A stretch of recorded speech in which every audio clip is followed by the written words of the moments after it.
stream together thing. Amazing. In fact, let's just go straight over to our lab scene. It was.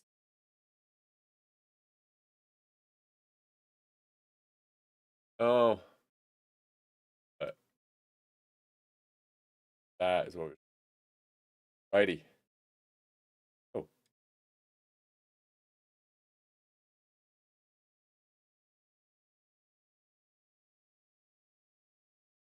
And let's get the.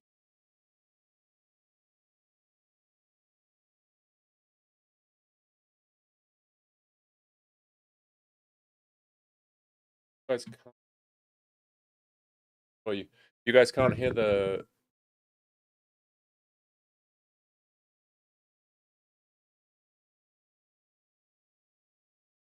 Hello, Mr. Vegetation. Welcome in. Good to see you. I gotta go see. Lovely, yeah.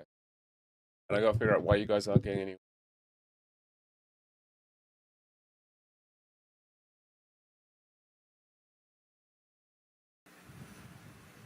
So that was the Orion test conductor speaking with Jeremy Hansen, again, mission specialist 2 for this mission. So his communication check over. So cute. That wasn't a question. That was a demand. Nicole, you tell her. Hey, South Rebel, how you doing? Oh, man. Andy Sapien, welcome in. Oh, man. The Good to see you. Is really cool. Hello. It's a lot of adrenaline levels are considered like gray seasonal. and white and kind of shades of gray. I think we're in a shared chat with Astrocanuck, but we don't yet have. Or rivers, or yeah, there is an echo, right? And so we. Let me see why there's. Christina said it earlier. It's the witness. Oh, I know why. Is that better? The universe, and you know it has all these impact craters because it's not protected. Things hit it all the time.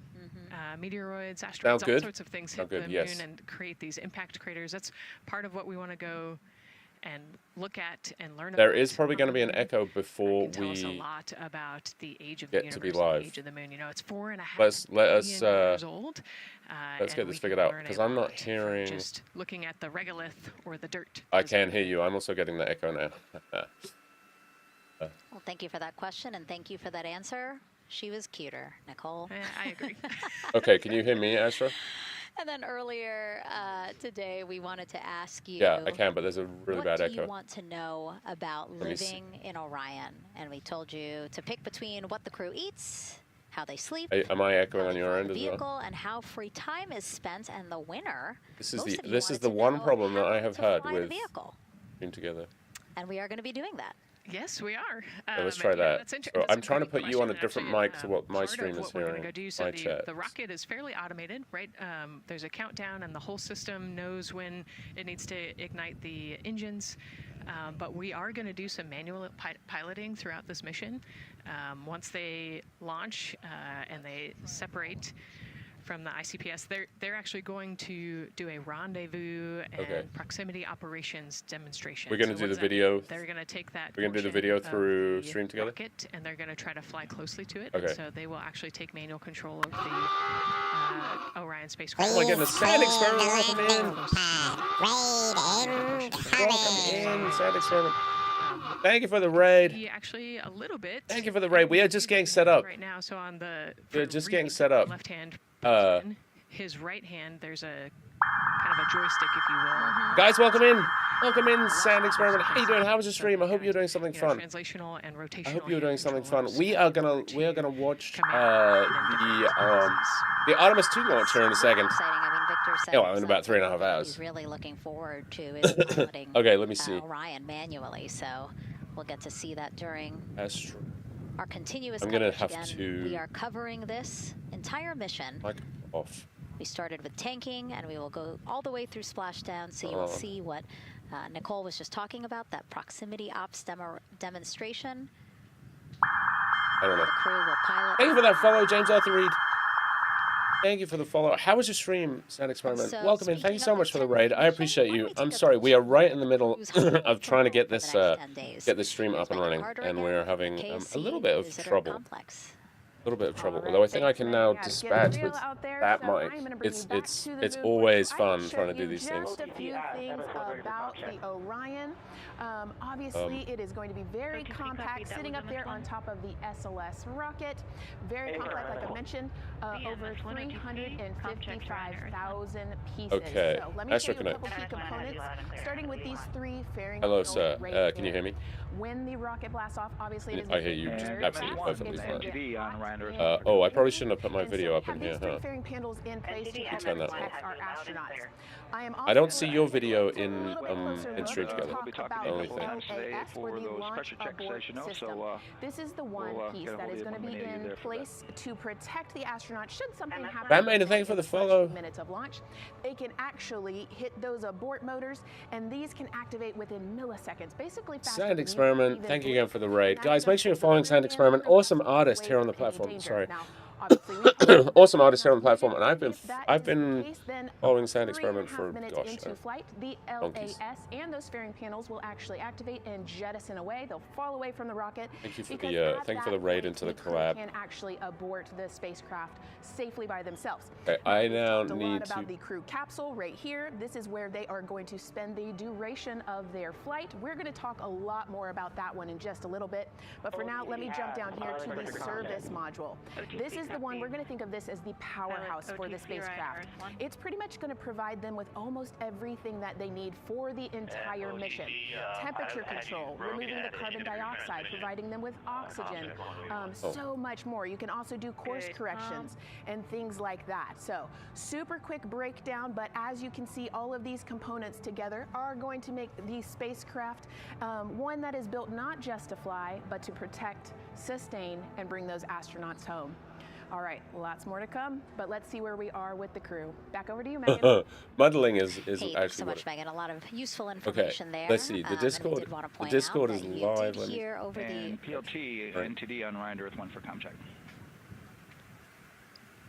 Okay, say something. PLT, I have you loud and clear on OB1. I'm saying words so you can hear me And, Yeah, speak. perfect. I can hear you. You are 5x5 on my stream. Now I just need your video. Alright. And so again, we are now hearing Your each camera audio loop, is, specifically the Orion to Earth 1 loop, the communication I think channel I'm for gonna- the crew. Successful mess comm things up checks if I by both Victor and Christina. I don't know. I'm probably about to break. CDR. I think I want to do that. I don't think I want to use the virtual cam. There we go. That looks better. I mean, I look terrible, but that looks better. Crew ingress and vehicle. I look like you somebody that didn't wake best. up that long ago. 10.1.1 crew ingress and I've- vehicle well, I've pre-launch watched this. configured. Step Who knows 1. when. Going Okay, the only thing I don't have, Um, Astro, is your And so see, now we are privy Video to in some together. of the countdown procedures that the team is Video asking not for the streamed crew to together? do. Yeah, so they're going to work through See a some of these black box, procedures and finish the ingress portion, Heh. as you heard in that procedure. So this is where the crew's going to start building their nest, if you will, running some procedures, getting the capsule ready for humans to be on board. And now look at That's the clock, weird. 3 hours, OBS 30 virtual minutes and camera. counting until the opening of our 2-hour launch window, and Yeah, we it are should be there. pretty good on time. We are as we are expecting I just heard in Arduino. terms Okay, of cool. when ingress will Yeah, you guys can be hear me, right? In wrapping up soon. Astro's channel. Now see and hear nerd. Yes, So now Pirate Kitty's let's Tavern. We bring are victorious. The win Gary for the Jordan, good guys. again, our commentator inside of Mission Control All in right, Houston. beautiful. Okay, I gotta figure out Gary, why you're not seeing me over there. What virtual camera output scene a video call that should be Is it you have the virtual camera?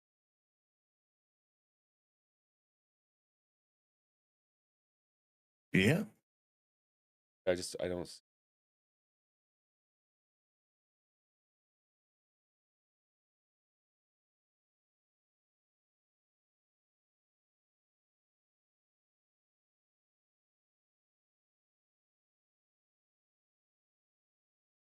You're seeing a lot of that. Yeah, It's, I see. Now I can see your entire stream.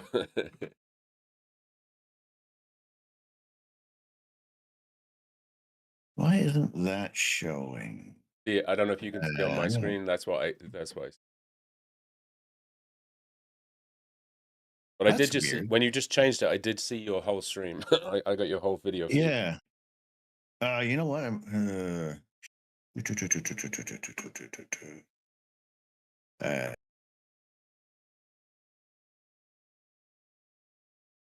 That should work now. Yes, I got you. There you are. Perfect. There we go. Who was it? You had to chivvy the hamsters along a bit, right? Give them some extra rations. Yep. Yep. Yep. Oh no, there's Oh. okay. Now I'm watching. There's a okay. I'm getting the delay now on the stream. Okay, all right, there we go. All is well on Astro stream. Is everything good on my stream? You can hear Astro, right? You can't. I know I have the NASA feed muted for a second, so you aren't gonna hear that for a sec. But I think everything's good. I got it turned down. Yeah. Killer Carol, welcome in, guys. Make sure you no hamster farts. No animals, no hamsters have been harmed in the creation of this stream. No, they're well looked after. They are well looked after. All good. Guilty Ninja, hello. How you doing, Sharky? Welcome in. Oh my goodness, so much chat flying by so fast. There's going to be a lot of everything right now.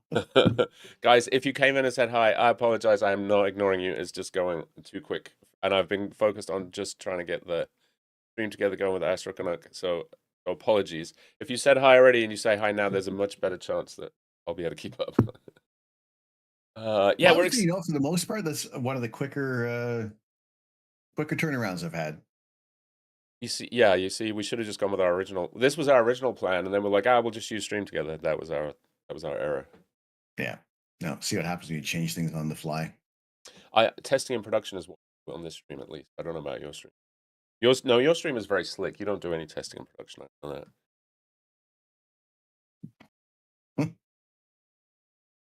Well, I don't know about that. Good. Everything looks good. Oh my god, I'm so excited. Are you excited? Man, it's yes. The short answer, yes. Yeah. It's been quite the again, quite the range of emotions this whole time. Like leading up to all of this.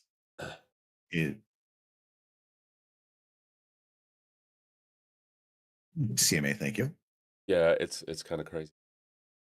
Guys, if you're not following Astrocanuck already and you're in my stream, I'm sure you are. I'm sure everybody is. If you haven't been following Nerduino over here, go follow Nerduino for Pete's sake. Yeah, it looks good. Oh, and it was good to see it. I'm glad to be able to we're able to do this.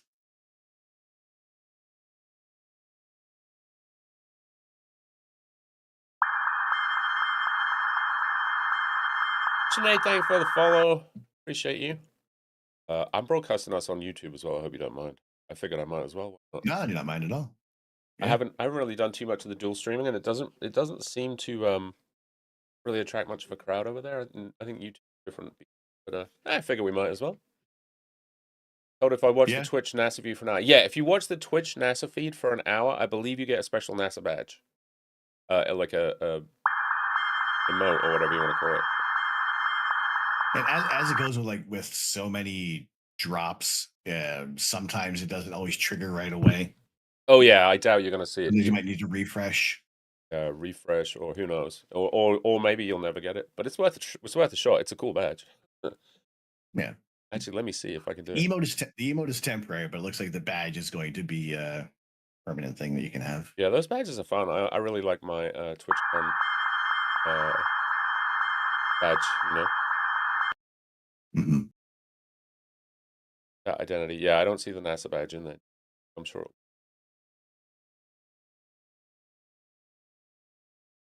Glad everybody joining in today. Thank you for the follow, Jamaica Jeffries.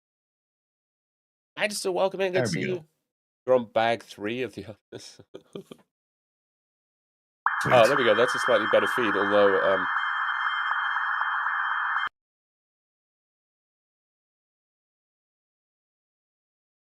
we're Natasha, welcome. Hello.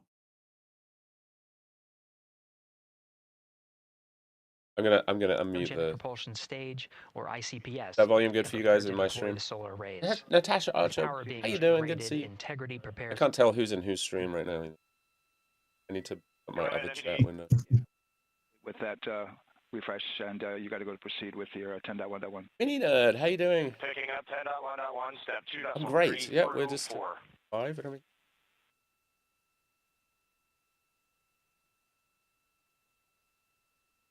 you got the badge. Yeah, Miranda Nice, got the badge. Miranda. Let's go. Nice. Nice. Stream together. Right?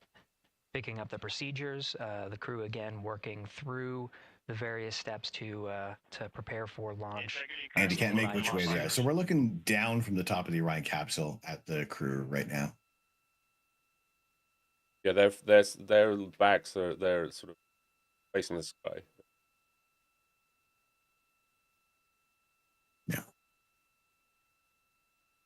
So it's been a couple months waiting for this to occur.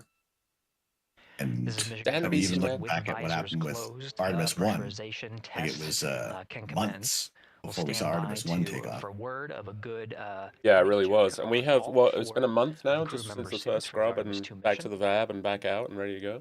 Pretty good. Mm-hmm. Again, this is not too bad. And right now, how they're looking with tanking is looking great. No crew members.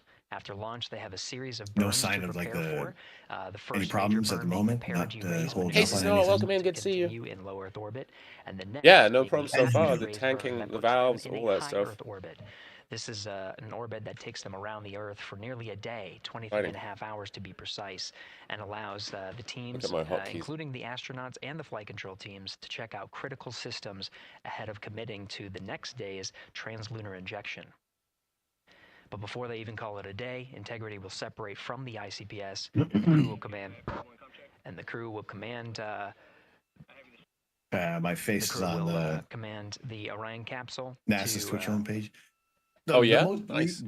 Prior to this one, the most recent stream was where I got to where we got to build Lego with this is to test Orion's in-space with NASA leading up to the launch day. And docking to another lunar space vehicle. Yeah, that was a fun stream, huh? Very cool. Will be part of the Artemis III mission ahead of that was pretty dang wild, I will say. I'm rocking my Artemis pin that we got from those guys when we met them at was it TwitchCon in Vegas? I think when they gave us the Artemis pin. Yeah, TwitchCon in Vegas. Good leak checks inside the capsule Integrity. That's and it's just like that. A lot more to this mission. You know, reminder that this is of course a test flight. The purpose here is to demonstrate procedures, systems, and we're gonna see a lot of cool things there. On a mission around the moon for the first time. Are you TwitchConning this year, Astrocanuck, or budget dependent? A return to the lunar surface. Dependent on a whole bunch of things. I'd like to. Yeah. It is a little later in the year, so I know a lot of people are kind of concerned because it's like a week before Thanksgiving. Jebediah. Is that right? I hadn't checked the date. Can we knock on NASA's stream and join them? Oh my gosh! Hey, listen, NASA. Well, Arduino and Astro are here. We had a really interesting chat with them in Vegas, right, about all the limitations that they have on things they're allowed to say and things they're not allowed to say, and who they can collab with. Like, I mean, I think it's changed a little bit, and they've become a little bit more flexible. But there was a lot of legal suits themselves inflating. This is again. They couldn't follow anybody. They couldn't like anybody's comments. Well, it was kind of crazy. That's just like the suits are your opinion, man. There's a lot of stuff they can't do. How you see the crew now, with and not to mention the fact they had at that time. I hope they have more now, but they had one mod for the whole thing. Core stage separation about a little more than 8 minutes. I still think it is kind of one mod or whatever. I don't know. Yeah, I don't know anymore, but probably. I mean, they haven't had a massive. Everyone thinks NASA's budget is gargantuan. When you look at what they do, it's impressive. Well, we were talking about that earlier. There was an article on space.com a couple of years ago that Paul Matt Sutter wrote, And just talking about how the budget was for the Apollo program, like $290 billion.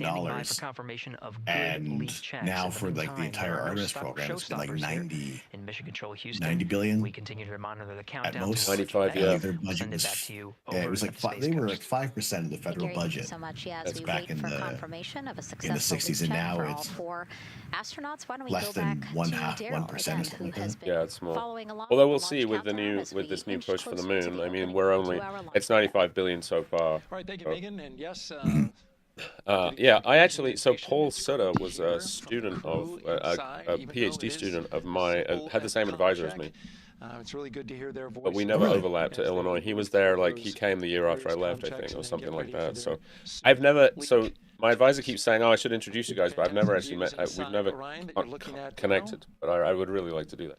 I like his stuff on the... Give you an update on weather outside. Yeah, his stuff is really good. I've read both his books. And I did try to contact him one time, but basically he says outright, no. At 8:24 p.m. Even before, like even on the website, no, you can't contact me. Like, that's the good news. Yeah, I'll be using my backdoor network. Looks like it see what we can do. Phrasing, yes, but yeah, well, you know what I mean. My behind the scenes rather than backdoor maybe is. Heard anything out there at this point? We said nothing. We said nothing. The rest of the area. To me on stream, yeah, we might do that.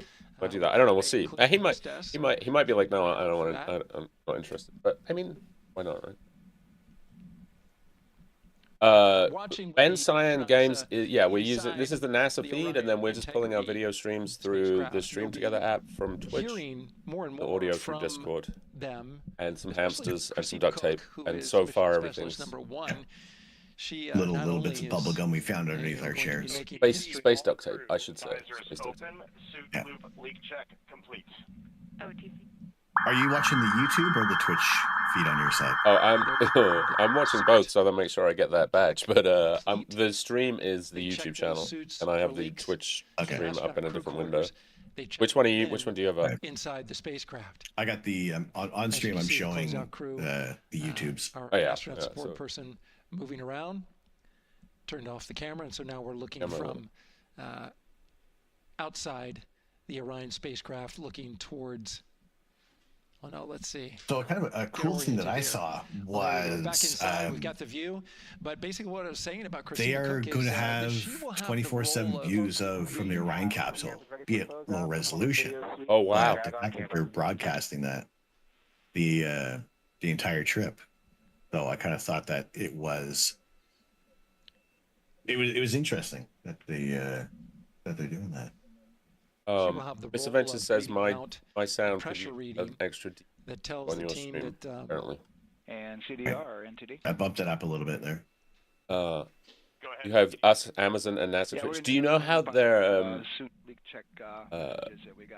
you know how they're doing the broadcast from space? Is it coming through satellite relay or a ground station? Not sure how they're going to be doing that, and because it's low resolution, I don't know.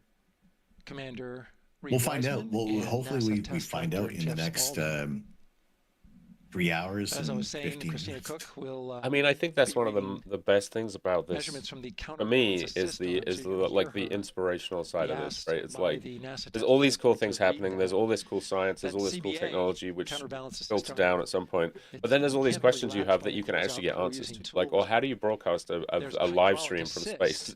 Like, how does that work? Where do you send it? Is it DSN? And you can actually look this stuff up, and they're really good about making the information public. Not only that hatch, but also the last hatch. Magic. It could be magic, Yoga Carol. Actually, that is a good. That I hadn't considered that, but you might be right. This is in case of an emergency out there at the pad. Magic broadcast is magical. For some reason, Hutch, how are we doing today? Quickly, then they would exit the spacecraft by pulling that lever. So the interesting thing I'm looking at here is just how the closeout crew is getting them prepared for the launch, and they're gonna have to get all into position for re-entry. is their setup going to be as and just an update on the launch countdown, continuing intensive to get it set up for re-entry? Communications and who is the last one? Who's the last one that strap in? Everything going really smoothly so far. We don't have any significant. Yeah, I mean it's a bit like this time, so we continue. A bit like staying at a 5-star hotel on the way out, and then on the way back, it's like, yeah, you're on your own. Stay at the youth. You can stay at the youth hostel and strap yourselves in. Thank you so much, Daryl. And so we heard some of the communications over Orion's Earth 1, and it sounds like we are now moving into the hatch prep and closure phase. We will now start to see the closeout crew getting out of Orion soon, so that they can start getting ready to. It was fun meeting Megan. So Megan was actually at TwitchCon, right? The one that we went to in Vegas. And then get out of the pad. Yeah. Yeah. The closeout team will take the hatch seals off and they'll inspect the seals, make sure everything's ready to go, and then do a few last minute configurations before they close that hatch. Such a small. Daryl talked about such a small team that they actually do this with. You wouldn't realize. there, so. Yeah, you might have heard them say over again that drag on camera. So basically, it's what they brought like 5 of them to TwitchCon or 6, and that was everybody basically. Literally go and inspect the seal that. There's 2 seals. Oh, nice. Yeah, she was really nice. Around the entire area of the hatch, just to make sure that everything really cool. looks 5 good, hours and without a pee. Well, they have garments that they can just go. Yeah, who said that? Yeah, they want to make sure there's not a single hair or piece of peeing dust right now. Make sure that there's no damage and everything's ready. Yeah, the same. Apparently, there's the same garments they issue to streamers as well. Make sure it passes. Yeah, and we'll know they're doing that because we will actually see one of the closeout crew members with a hand pump, and they will pressurize again just the seals, and they have to see if it will hold on the menu for just a minute. Make sure. Oh, okay. Yeah. I'm going to try that, Casey. Let me fire up a new browser window. And then that again is to make sure that the spacecraft is holding the right amount of pressure. Go to my blue sky. It'll take them like 8 minutes. Like it takes time to pressurize it, then they have to hold pressure, and then it takes time to depressurize it. Right. So they want to measure the difference in pressures at the beginning and end of that, and make sure that it holds the right amount of pressure. So that when they get to the vacuum of space, obviously the capsule holds its pressure. Yep. Okay. Well, again, as we continue to launch operations that are happening got at the live now on Orion, Blue Sky over feature. To Banana Creek. It's one of our viewing locations here at Kennedy Space Center. They will have a spectacular view, and we actually have. Oh, you definitely you have a Blue Sky because a big group of people surrounded by a lot of folks on like added you. Maybe.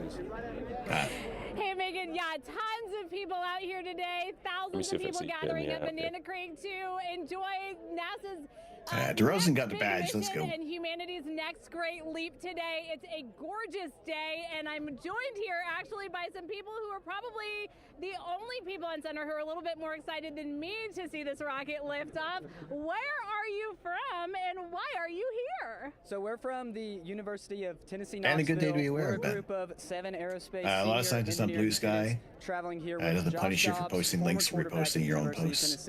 With his extraordinary Dobbs Foundation. Now, you were actually telling me a little bit earlier, you're here local, you're from Orlando. What's it like being an aerospace engineer and then having the opportunity to come back here to the Space Coast? All right, I'm live on Blue Sky now as well. It is absolutely amazing. I feel like the little 9-year-old girl inside me is so excited. Like, I'm from around here. I grew up watching launches in my backyard, and so this seems like such a full circle happy NASA is streaming 4K video from the Artemis II Orion capsule using optical laser communications technology via the Orion to Odyssey. Audrey, thanks for that. That's interesting. It's just so cool to see. Is that 4K ground though? That's why it's on the ground, right? Be physically happening in front of me. Or is that in the air as well? In orbit. And I'm actually joined here by the Pastronaut optical laser communications. So that wasn't the first video they sent via laser communications. The app video. You did an externship here. Yeah. How did that kind of play into your? And Joga, thank you so much for the 25 months. That actually provided this opportunity for. Coming up on 3 hours. 100%. So I spent a month here around the Artemis. Thank you very, very much. Which was a tremendous opportunity to learn about the space program and also what's next. And so to be back here for Artemis II and Dan Joga, let me know which color stud you'd like. Went in the middle of the season. Thank you. So it's surreal to be here for Artemis II. And with my foundation, like the goal is to be able to take advantage of the opportunities that I've had and pass them along to the future. I appreciate y'all joining in. For those just tuning in, we got an Arduino with us, and you can catch him over on his streams, sharing live astrophotography, space news, and all the hard work that's gone into this moment, and we're excited to watch history happen. He's an absolutely wonderful individual to hang out with. I think if you guys had one well wish for the team today, yeah, you guys might not know this, but Tom and I have actually been go Artemis. Go Artemis. The Top Gun bar. That was a fun interview, and again, just so neat to see all the people. And the food who was are here. I mean, all right. Still hours before liftoff. Not even hours before liftoff, food was but hours before a 2-hour launch window. So people just really committed 10 days. to being here was eaten and Yeah, digested. you can see It was eaten, Banana Creek is already buzzing. Yeah. There behind Leah, you could Bill, hear how we doing? Bill Nash, welcome in. Good to see you. Time. Yeah, you could tell that it's a lot louder than we noticed because we just have very good mics. But you know, she's obviously yelling over a huge crowd there. So super fun, super exciting. There we go. And, Dan I Joga, hope thank you that so we all much. Get to see liftoff here shortly. Thank you very much for the 25 so as we months. know, Victor, Reed, Christina, and Jeremy Food will is have the their best hands kind of full food. during their mission. Yes, indeed. So for some of their test flight objectives, You lost that let's loving get back to feeling. Megan Carter. Abiding Arms Law, we didn't, but we should have. All We right, definitely as should we have. have seen from those camera views, their capsule is very compact, obviously. So let me show you a few well, things NASA bring back about inches. this piece. The Orion capsule is going to only be about 16.8 feet in diameter and a whopping 10.5 in height. Think of it about the same cubic feet as 10.5 2 feet? minutes. That's it, man. Obviously, every piece of 10 that and a half capsule feet has tall, been really? planned with purpose. And a really great example of that is going to be these seats that we have seen that live view of. Now, these seats are going ZZ to Man, be thank you so out much for the for 20-month launch, resub. re-entry, and splashdown, but in between, they are stored in between to give them more room for daily activities and things like that. Thank you very, very much. While they are on board, obviously, they are going to have a lot of things to do. One of those is going to be to manually fly Orion, as we've discussed, but they also have several other objectives as well. And they are going to be doing lots of system checkouts, checking out the service module, making sure everything is working correctly.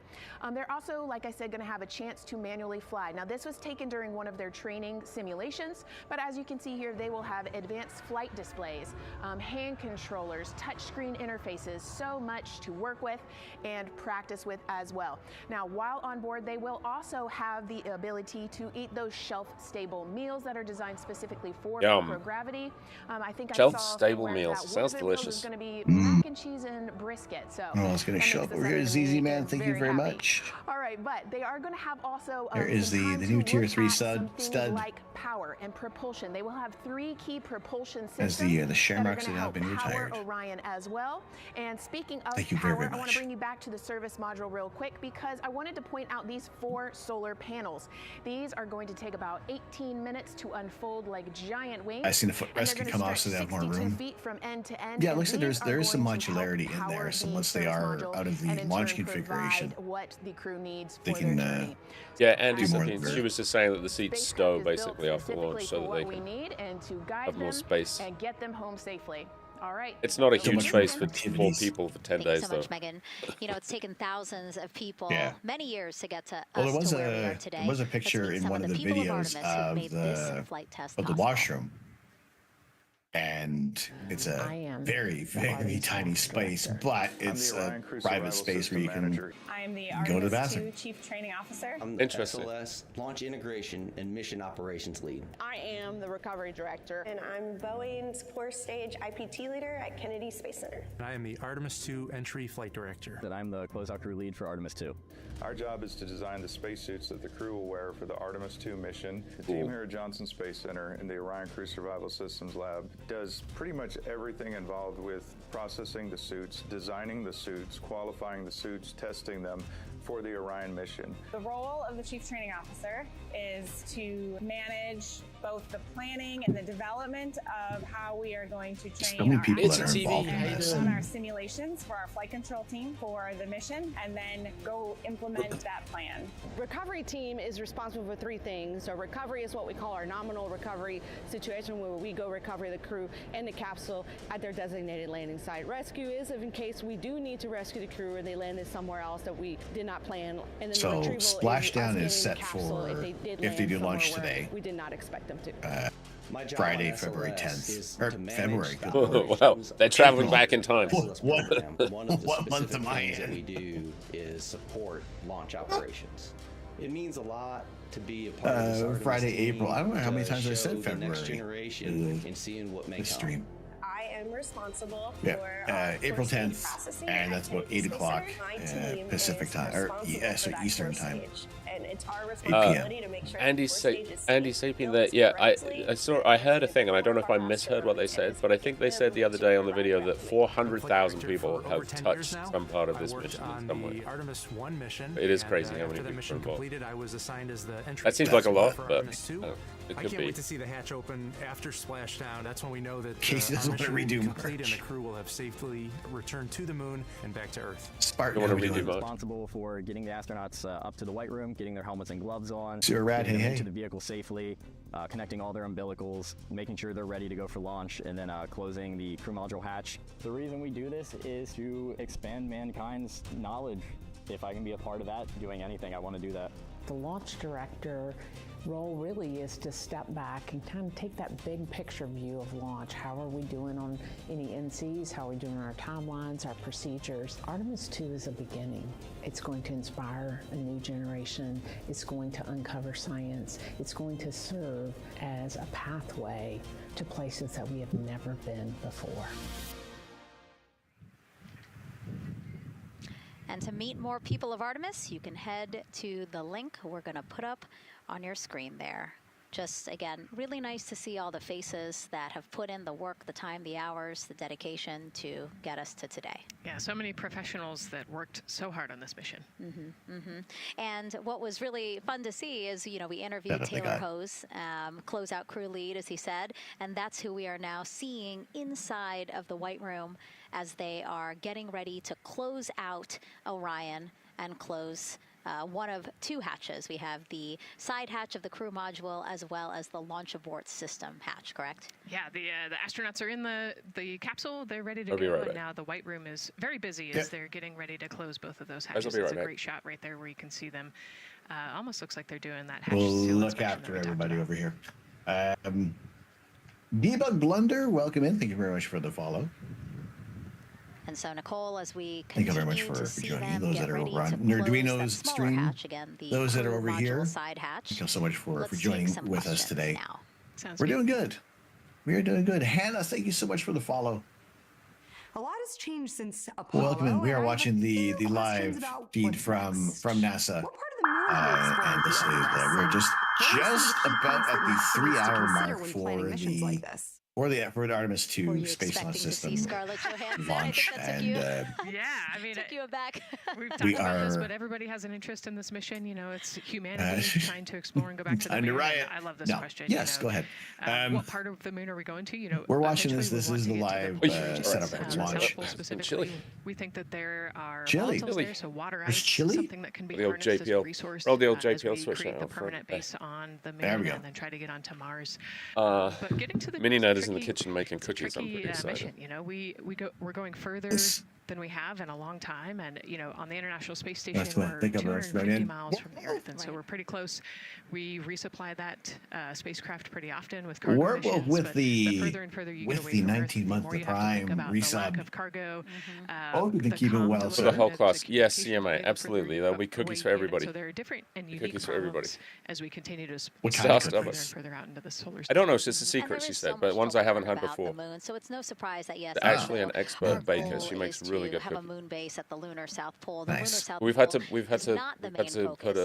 a bit of a pause on the cookie the crew making is going to be sometimes just focused because on observing the I far can only side take of so the many moon. extra So pounds. this is actually an before my animation hands don't of fit what anymore. teams expect the moon to look like if the crew launches today. So this is, of course, the side that faces the moon. Oh, 96.6. The far side of the moon, which when, again, the crew does their Starbucks, so close. day 6, We drop in both streams, right? If I drop Yeah, in we do, yeah. mine, you drop What in an yours. amazing view. I don't know how that works in. I don't know if they get You 2 know, for there's 1 so if much they to learn, drop in from the this particular mission, combined because chat. You obviously know? we're not landing with this mission. I So think they if somebody actually lands potentially could see the in South Pole and kind of scope out yours for what our landing regions what we look give like a in the sub for over context of the here, entire I moon. don't think it But also triggers. they're going to see parts of the lunar surface It's that 90. we've never It's seen before by the 99. human eye, and so they're going to take these detailed notes. They're going to record themselves talking about what they see.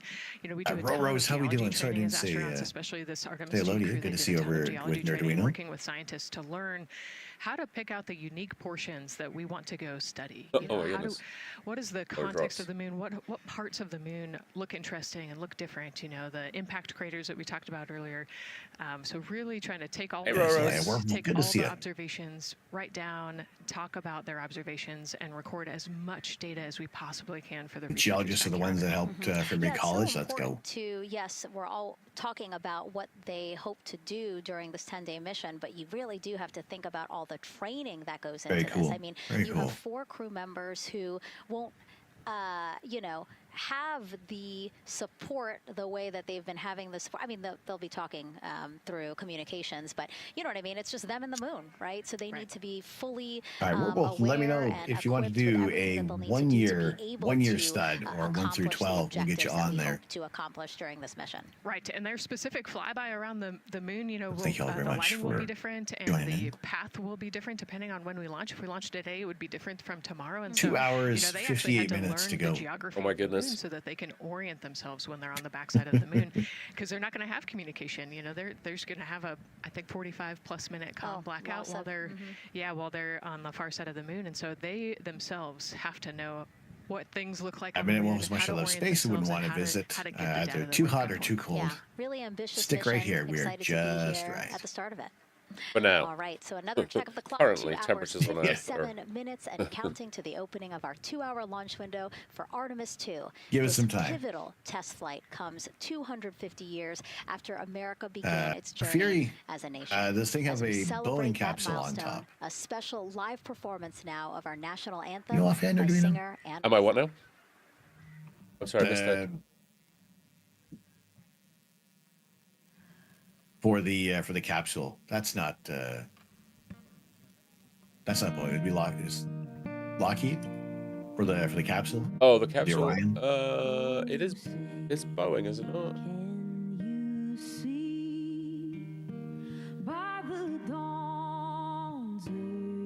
Oh, Lockheed, you're right. Yeah. What so proudly we held at the twilight's last gleaming, whose broad stripes and bright stars through the perilous fight o'er the ramparts we watched were so gallantly streaming, and the rocket's red glare, the bombs bursting in air, gave proof through the night that our flight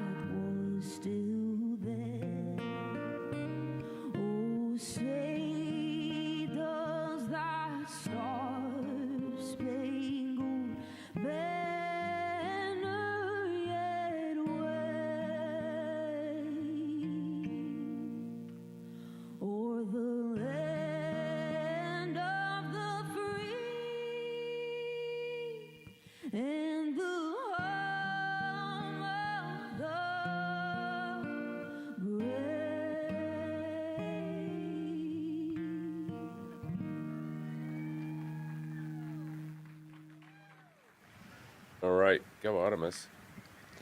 A beautiful rendition. Honestly, I'm Amish Ace, welcome in. A little speechless. Yeah, that was Amish, how we doing, dude? Yeah.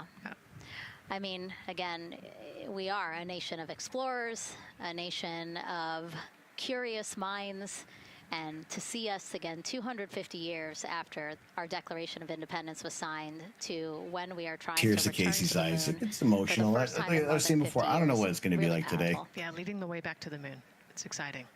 You know, and that's so important to there have us. been times during some of the interviews and just hearing them speak with such passion. In exploration, but we definitely know we can't do that alone. You know, we often hear NASA leadership say that, you know, this is not something one nation can do. This is something that is a collaboration of nations, and that's why we have European Canadian countries. We also have Canada, again, joining us on this ambitious test flight. Yeah, of course. Exactly. They do it at hockey games and baseball. If you want to go far, you go together, and we want to go far. We want to get onto Mars eventually, and so we're going to get to the moon first, and you can't do that alone. So thank you again. Yes, there is one Canadian astronaut. Beautiful rendition, again, reminding us of. So apparently, over in London, Ontario today, if they're holding up what they said, Tim Hortons, we are now back inside the White Room, coffee and donut chain, which is way better than Dunkin' Donuts, is going to be having a pack of their donuts, the Timbits, also known as donut holes, with a commemorative box celebrating just in London, apparently, with the crew for celebrating Jeremy Hansen and going to the moon. You can see they've dimmed the lights so it's a question of is there a possibility of getting up to London for some Timbits in a Tim Hortons box that not a lot of people will They have. were given the opportunity to adjust the lighting as they see fit, again, just so that they can It's like a 5-hour round trip. It's kind of like when we are on a plane and you get the opportunity $3 worth of donuts. Sure, yeah, you don't want the bright lights in your eyes. Also, you want to be able to see the screens well, or see the tablet on Jeremy's knee well. So they're going to adjust the lighting to what makes sense for the mission. And here's how the space can unify. Shot there. For sure. Our best camera view of the two hatches is actually that drag-on camera, like we were saying, that kind of moves around. Some Artemis-themed donuts to show that. So there you have it. Mr. Harral, how are we, sir? You can see that the closeout crew think they're calling them moon bit? The side hatch. And so right now, So much about Tim Hortons. I'm kind of once I'm finally able to try something, it'll be like that. Tim Hortons is pretty good. As somebody who spent some time in Canada and went to Tim Hortons, it's decent. The next hatch, which is I don't think I would get on a flight to Canada just for Tim Hortons, even for free donut holes. Again, talk to people about the two hatches. Well, no, they're not free. They're not free. You got to pay for them. You just get a cool snazzy box. Oh, okay, okay. Hatch is the one they're working on right now. That's moon they bits just got closed. instead of You can see Timbits. he's torquing those bolts down. And that is the hatch that completes Not this trip, the Amish. Orion Not capsule. this trip. And then you Next, have the well, launch actually, abort next but system. one. It was supposed to be the next Actually, mission, it's but kind they've of almost inserted shell that goes around the capsule and holds onto the intermediate capsule Artemis mission in the middle now. during So launch, and 2028, it has its the own actual separate boots on the engines moon that is can scheduled. pull the capsule away from the rocket safely, Which is in still case pretty of wild. an off-nominal, Yeah, for sure.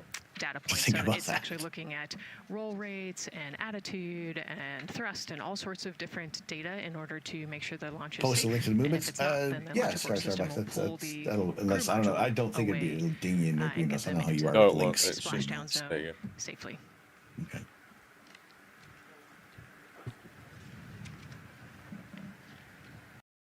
Here, let's look at the. Here's the Timbits. Moon bits. And as we wait for the crew to complete Oh, closing there we go. that side hatch of the crew module, Make sure let's I'm head over alive. back I to think I am. Banana Creek, where we have Leah Martin standing Banana by Creek's a with funny the name. person who designed this mission's zero gravity indicator, named RISE. It was second grader Lucas Yee from California. Hey, Leah. Hey, Megan. Yes, of the many special guests we have with us today. Yeah, so this is I think apparently one of our just for most these, exciting guests for those is Timbits are Lucas, only who's in joining us, like you London. said, all the way from California. He and his family actually worked this as a group project to design the zero gravity indicator. Lucas, can you tell us a little bit about your design? He's so excited. That is cute.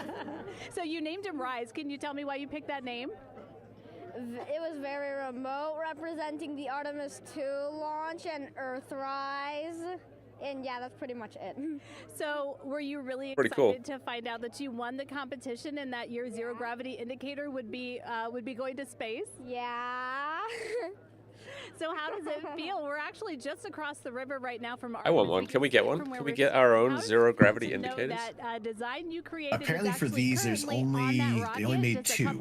Oh. There's one for the zero gravity indicator and one for the promotion. But it's also like open source or creative concept or whatever. And very happy. And very happy now. So apparently somebody can pick it up and make it if they wanted to. Oh, okay. Maybe one of our maker friends on definitely very surreal to be on like 5 or very surreal to be here in we could maybe we could people could do it as a like a crochet thing. See this? I know nothing about crochet. And by all that we couldn't have said it better. Totally, I started crocheting once. I never finished it. Oh, Nina, welcome in. How you doing? We're so excited to have you here too. Now, Oliver, this is your first launch too. Is that right? Yeah. Wooble. Yeah, exactly, How Amish. does it Yeah. feel to be here, just a little bit away from watching the first group of astronauts in your lifetime on their way to the moon? It feels like very, very happy and surprised. So, if you had one word of encouragement or something to say to the crew who's sitting on that rocket right now, what would you say?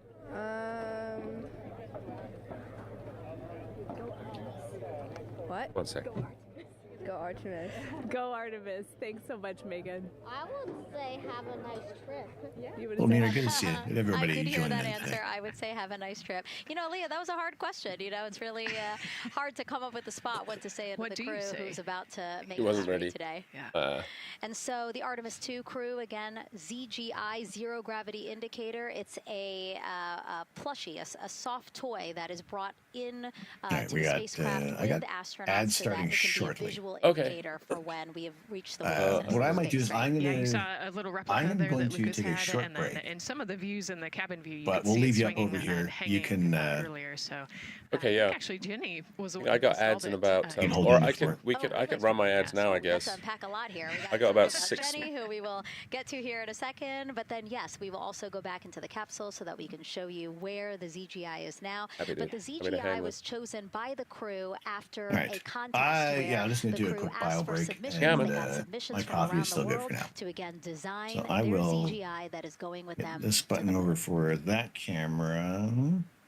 It's kind of like any other road trip. Confirm that Clothes, food, a map, your favorite toy. Really?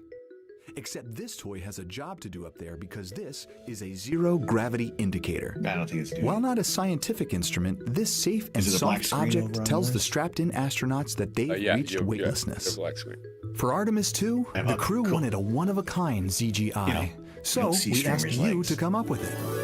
Okay, I will just turn my camera off over here. And do we know you have to con? Thanks everyone for sending in your entries from around the world. Over 2,600 of you Left me in submitted. charge, chat. We loved I am in seeing trouble. all of your contributions. We do. It was a really difficult mess things decision up. because each Christopher design Menino, had a why do you unique have the quality NASA? that stood out to our Why do crew. you not have the NASA ones on? The Miranda. And we were able to narrow it down to That's a good top question. 5 from Finland, Canada. The NASA onesie is reserved for level 5 hype train completion. So, and actually, you get to choose whether you do the NASA onesie or the alien onesie. It's extremely hot and uncomfortable. See this person. See, look, there's plans out there. That lady is sewing that. Make one of these. Oh, I need to get the patents. Astrocanuck said the patent was NASA's available, Goddard right? Space Flight Center. This lab specializes in custom materials to protect sensitive spacecraft equipment and is perfect for creating a ZGI that meets the rigorous safety standards of NASA. Because you have to be concerned with whether the thread's going to outgas or if it will hold up, if it's flame retardant. This is the Rise ZGI doll.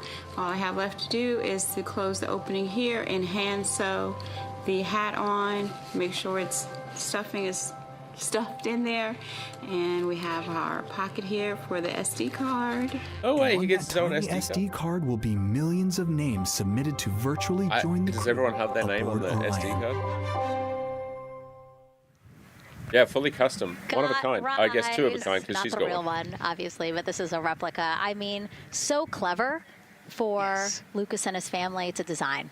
Yeah, I love that he replicated the famous picture that we all love of Earthrise. Yeah, that was a good idea. The I bill love represents that. the space in between Your name's on it, Roro. the moon and Nice. Earth. It's just such a cute and wonderful way to represent this mission. Yeah, and again, Earthrise, very important to this crew. It harkens back to the picture that was taken by the Apollo 8 crew where they saw Earthrise. And so very appropriate since, again, now here we are going to see Earthrise again with this mission. Yep. What is everyone? What's so everyone this most is excited Earthrise for the here. whole Artemis And then program? You heard in that video what are the that big there things is an that SD people card want to that see? is zipped inside with the real ZGI with the crew. So get this, more than 5 million people submitted their names as part of NASA's Your name is Sanders. Name to Space Dark Third campaign. Dimension. And actually, Nice. Christina said that her niece and From nephew's Takeoff. names Back from that's are nice, Ben inside Sign of Games. this card. How cool is that? Her nieces and nephews are going to go with her. Yeah. Love this. Love that people are engaging in such a cool way. Going back to actually, the moon, take yeah. a look I think the moon landing is inside going to be of pretty Orion, cool. We can actually see the actual ZGI inside with the crew. As we said, the purpose of a zero gravity indicator is to show when we've reached the weightlessness of space. Now, I know that it's probably dark in there because, as we said, the crew decided to just dim it a little bit for them. But here again, as we see Reed on your left, Victor on your right. Below Victor, or next to Victor, again, because they're on their back, it's a little weird. It's a little hard to explain their orientation. But being a high-res moon landing, right, Dorazan? Yeah, that is going to be better pictures of the backside. Is there ice? Why didn't China show? Has placed the zero That'll be super interesting as well, Chris. Yeah, Jenny, I mean, for this mission, again, that's going to be really interesting. And Nicole just brought up, Jenny is one of the backup crew members. So I think you got to be. Andre is the backup crew member for the I think you got to be on the list for a little bit longer than just the 2 years it's going to be for Artemis. Yeah, Jenny's one of our Canadian astronauts, and yeah, so she's been also helping with preparations for today and helping get the White Room ready, get the capsule ready, and she's actually going to be a Capcom for Artemis II as well. Yeah, she's from Calgary, Alberta, completed astronaut training in 2020, mechanical engineer, combustion scientist, and actually before becoming an astronaut, she was an assistant professor. So again, another very well-accomplished person on the team. And I know the Artemis II crew has really enjoyed working alongside both Andre and Jenny. Yeah, actually, Canadian was hype, our absolutely. EBQ mentor when I went through. Super cool that Canada has such a great space program. Helped us with astronauts and the robotic arm. Okay, and there we have Canada. Andre again, number 2, with the rest of the closeout crew team there. Why don't we get another check with Daryl and see how the launch countdown is going? All right, here we go. How is the launch countdown going? 2 hours, 42 minutes. Richard Raven, welcome in. Good to see you. Here from Firing Room 1 here at the Kennedy Space Center. Launch team working no major constraints to launch, which is great news. We did get an update on a weather balloon that the launch weather officer and his team released. This is an important weather balloon released at right around the 3-hour mark. And what it told us is that winds are around 10 to 11 knots in the upper parts of the atmosphere. That's important information for the launch abort system should the astronauts need the last. Thanks for that follow, DJ Midnight Wolf. Pull the Orion spacecraft off the top of the rocket in case there were an emergency, and then take them offshore. You got a big budget cut. Yeah, water landing in the Atlantic Ocean, and so the winds are pushing onshore. Hopefully we can get back to a little bit more of a science focus pushing onshore in global, in different budgets. I know that the UK is having trouble as well. You know, if UK the Orion is were to struggling come with off their the top physics and and it's astrophysics powered by programs, 3 funding, rocket motors, which can propel it, getting cut everywhere. pull it especially fast off the top of the rocket. It would go up into the air. Even in the NAS stream all day, and you're only 70% towards drops. Down in the water, and if you've got wind pushing against it, you don't want citizens in that space spacecraft to come back and land on. I mean, to some extent, that's happened already, right? Ben Stein Games with the onshore flow is also with Jeff Bezos Bezos a little weather action and his program. You could argue whether it's called the beach. They're on a very. I got a whole lot of people. They're on a very. We're getting ready to watch the Artemis II historic. Just to the launch. edge of space, maybe they haven't orbited and stuff. soaking. But yeah, I mean, if you have enough money, a line of rain showers. You have enough money, you can go to space. Someone said my favorite dinosaur. You know, it's gonna be probably be a bit strange, but my favorite dinosaur is the Stegosaurus. Spotty showers. Since I was a little kid, I like Diplodocus and I like. Weather officer tells us that non-billionaires. trending you gotta be friends with a billionaire, Ben. Science Games. To the west. if you're friends with a billionaire, they'll take you with, To our launch window. So you just have to suck up to billionaires. From 6:24. I don't know. Yeah, I don't know the answer to that, Ben. 8:24 p.m. Eastern time. That would have to be either you have to pay for it, right? Triceratops is actually really cool too. Before we get there, we also need to get through the rest of the countdown time. As of right now, we are right on time. So like countdown. If you can afford to pay, right, that's the only way you're going to get there. Otherwise, it would have to be commercially viable for someone to send you into space, right? So there would have to be some reason, like you're going up there to do a job. 3 launch attempts. Is it? I did not know that. 2022. Say money, I say energy. So far today, on our first launch attempt, we're really enjoying some.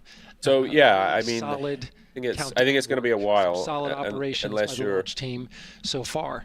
And to quote our friend Lucas, who invited... unless we start mining asteroids or something, but if you just want to go up there like for a trip, it's kind of like a vacation, right? You're going to like that. The cost of that is probably going to come down massively, right, in the next 2 or 3 decades. Yes, we really you look at the cost of launches and how much that's come down. So it might not be too rough to actually go to space at some point in the future for like, I don't know, a few tens of thousands of dollars, which is still a lot of money, but I realize that's out of reach for most people, me included. But endless energy. Yeah, I mean, we got confirmation. Endless energy would be good. They have guys, make sure you're following Freshie as well. Completed another great streamer here on the platform. What's your son's favorite dinosaur, Freshie? Balance pressurization. Basically, as Daryl explained it before, the side hatch for the crew module is very heavy. So in order to open it, there needs to be pressure applied to it, and that's what we just completed, right? Right, that's exactly it. So the CBA, that counterbalance assembly that we're talking about, has to be pressurized. It's a pneumatic system to help. So in the case of an egress, Christina's the one that has to open that hatch. So once she gets it unlatched and unlocked, then that pneumatic system will help move the hatch. It weighs a lot, and so the average human cannot open that hatch by themselves. And so that's why we want to make sure that the system is pressurized, that it's not going to leak, and that it is ready to go in case they need to open the hatch. So that is complete, and now what is happening are the seal leak checks. So that is in progress. Again, 2 seals go through the entirety of the hatch, and we will take the seals to pressure, hold it for about a minute, and just make sure that Bricks up, Brian. it's holding pressure. Again, we want to make sure that the crew has a safe, pressurized environment in any sort of situation while they're in Orion. Welcome in. Thank you for that prime resub. 19 months. Take a look at it. We're going to take a look at the starting pressure, and then after a certain amount of time, we'll take a look at the ending pressure, and then there are certain tolerances I got ads that as you will well. accept for. Sorry, guys. I did not see that coming. 2 hours, 37 minutes, you and can still see me in counting. The Astro opening of our Stream, and if you're one of the 2-hour lovely launch people that window subs on my today at stream, 6:24 p.m. Eastern Time. Turbo. After liftoff, it takes less than 10 minutes to reach well, I guess we're just Earth's gonna let it orbit. run. Let's learn more about Slight today's ascent echo. profile with Gary in Mission Control. Is it on the audio or on my voice? Monitoring here in Mission Control Houston. Flight controllers are looking at data from integrity and the Space Launch System during the countdown. We're looking at some of the events happening in the White Room now and just making sure that all criteria is met to commit to launch and ascent today. It's the team you see in this room that would be looking after ascent, which is a very dynamic phase of flight. And after solid rocket booster ignition of the Space Launch System, it's this team that takes over control of the mission. There are voices you'll hear upon ascent, calls being relayed between Stan Love, the Capcom you see here in this shot in Mission Control Houston, that's the voice from this room, and the Artemis II crew on a communications channel aptly named Orion to Earth. Here are the calls you may hear during this part of the mission. Astro may have to adjust Capcom, Stan Love, his first call after responding to the crew's successful Maybe roll he's pitch got the maneuver at 30 seconds is AMT high. This notes that should we lose just one of the main Let's engines, just blame him. Okay, yeah, he's not here to defend himself, so in we're low just going to blame orbit can us. still be achieved. At 1 minute 25 seconds, you'll hear max Q on PDL. This notes that reaching the Guys, thanks for all the follows. If I missed you following maximum dynamic pressure on the spacecraft. This event happens to be in line with a communication switch to another ground station, the Ponce de Leon Inlet Tracking Annex, located about 35 miles north of Kennedy. At 2 minutes 45 seconds, you'll hear SM Well, Prime Gonzalez, upper thanks for the stage follow. RCS ready. Welcome in. This means that the European Service Module propulsion system that's prepared for the next phase of a Not AC's fault. His audio is good. Oh, here we go. There's going to be a fight now. Razor Storm or Hater. Control thrusters on the inner rim cryogenic propulsion stage. Are they gaming that chairs? enable They're pointing and probably maneuvering. Aeron, At 3 Herman minutes, Miller 50 Aerons. seconds, you'll hear voice check on TDRS at I the would Kármán guess. line. At this point, the launch abort system That's has what they look like. jettisoned and revealed the Orion capsule underneath. This check verifies I know that because I'm sitting the in now one. exposed The only reason I'm Orion sitting in one is antennas because they have good like signal office places, the office tracking like and clearance relay places here where you can buy them for cheap. tracking and daily relay I cannot afford a satellites, new one, rather, but it's which is pretty part good of the deal for a geosynchronous used satellite one. network and the same assets that are used aboard the International Space Station. This communication switch happens to be And they are at the comfy, man. Kármán Oh my line, goodness, a they're widely recognized And they make boundary them about for big 62 people as well. miles, There's two different statute sizes. miles, or 100 kilometers above the Earth's Highly surface, recommended if you where can the find a air is too local place thin that for does them. conventional They're better than aircraft in my to fly opinion. and They're more marks the comfortable point than gaming where chair our and less astronauts expensive. leave Earth and enter space. And a good one. At 5 minutes 16 There you go. seconds, That's my you'll hear little the plug call for Herman Miller 3-engine Aeron press. chairs. This notes that if one of the 4 main engines on the SLS core stage were to fail, Not 3 sponsored. engines can carry the crew to a nominal main engine cutoff and proceed with the expected mission timeline. This is an important call that gives Right, the Aaron, assurance so- of continuing today's moon mission. At 7 minutes, you'll hear expect nominal shutdown. Yeah, so Spartan. I You'll really hear like this mine. call should the Like I main said, I engine got mine performance used, be but as expected up to this point. and they're Shutdown very plans can vary, repairable may as well. You impact can get all the G-forces parts. experienced by the crew or future burn plans, but a nominal shutdown is more indicative of continuing the mission on the expected timeline. We're about 2.5 hours 30 out, seconds, guys. you'll hear AOA open. This notes crossing into a new abort profile. At this point, an abort would use Orion engines to escape the core I'm purple stage, today, buddy. and the altitude and velocity I'm ready. are enough I'm to make protected it from one lap the around environment. Earth and That's aim what it for a is. splashdown in the How you doing, Pacific Jester? It's Ocean nice to see instead of the Atlantic. And then, of course, shortly after 8 minutes, you'll hear nominal MECO. You won't hear MECO right away. Teams here wait until the core stage has separated and the trajectory is confirmed as expected before that call to the crew. Thank you for that follow. Now, Appreciate this you. ascent profile is approximate, as there may be calls that move a few seconds depending on the trajectory, and of course, these are the calls and times for a nominal trajectory. Teams in this room have been training extensively to prepare for any and all scenarios, and they are confident and ready to take this crew into space today. In today's pre-brief, the flight director, Judd Friedling, expressed his confidence to the team, citing the hundreds of simulations to prepare for this very moment. These are the calls Let we yell hear at you 15 during minutes before the ascents excited less bits. than Okay, 30 you got hours it. from now, but now The waiting we is turn our killing you. I attention to know. the countdown to launch. I know. And Let's get back to Astrocanuck has you, been live for Megan, like at the Space Coast. 9 hours or something crazy. Thanks so much, Gary. His anticipation. Now, one of today's 4 being on astronauts, the, of course, Canadian Space being on Agency the West astronaut Coast Jeremy is a little Hansen. easier, a little Let's less. go now to but Jasmine even with so, her next guest. I mean, come on, let's go. Thanks so much, Megan. We're Guys, make joining sure you're live following now Finite from the Singularity as Operation well. Support building Finite's here incredible. at Kennedy, where crowds are starting to gather. If you and missed we're on- Finite's stream this morning, Finite's great. he has a new Finite has a new Stream Deck with which has a lever. It's the Stream Deck lever version. It's well worth checking out. You can buy them, I'm pretty sure, on only today. I think only today. They're only available today. Jeremy Hansen, but also for Canada. We're here because Hello. of decades of Welcome public back, investment sir. in space robotics, in space collaboration, and so for our country, we're very proud. He's so ready. He's been waiting for this his whole life, preparing, training, and he's a wonderful example of Canada. Yeah, and that's a perfect way to capture Jeremy. He really has been prepping for this his whole life. This will be his first space flight. So I hope you feel better, what's it Ariane. like Sounds- watching him become part of this Artemis II crew.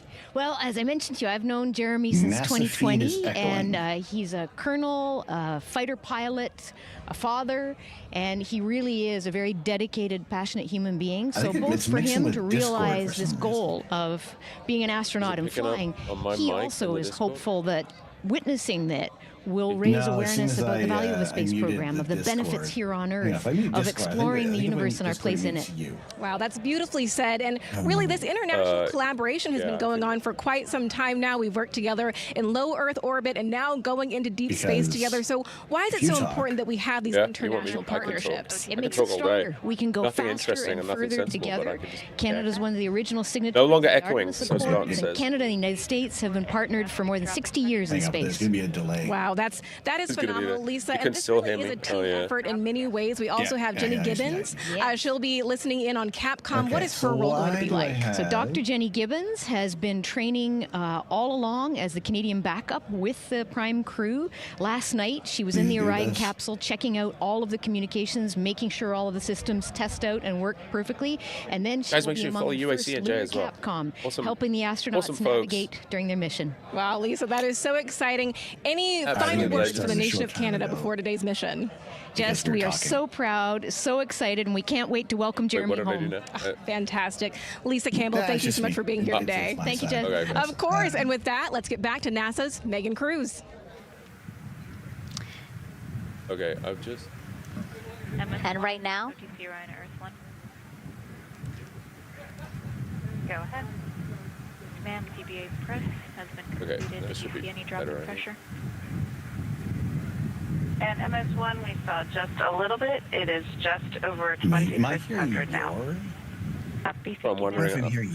I'm wondering if my mic is picking up the stream. I know it isn't on. Again, a call out to mission specialist Christina Cook. Again, it was her responsibility to OBS, monitor the pressure on the counterbalance system that will help open the side hatch. And she did report a drop in pressure, but it seems like it's within nominal limits. Right. I'm not they saying must have had a anything small when I'm drop, but you know, we have a starting pressure and an ending pressure, and as long as the difference isn't too high, then we will take that. And the engineers know exactly what they're looking for in terms of that delta pressure.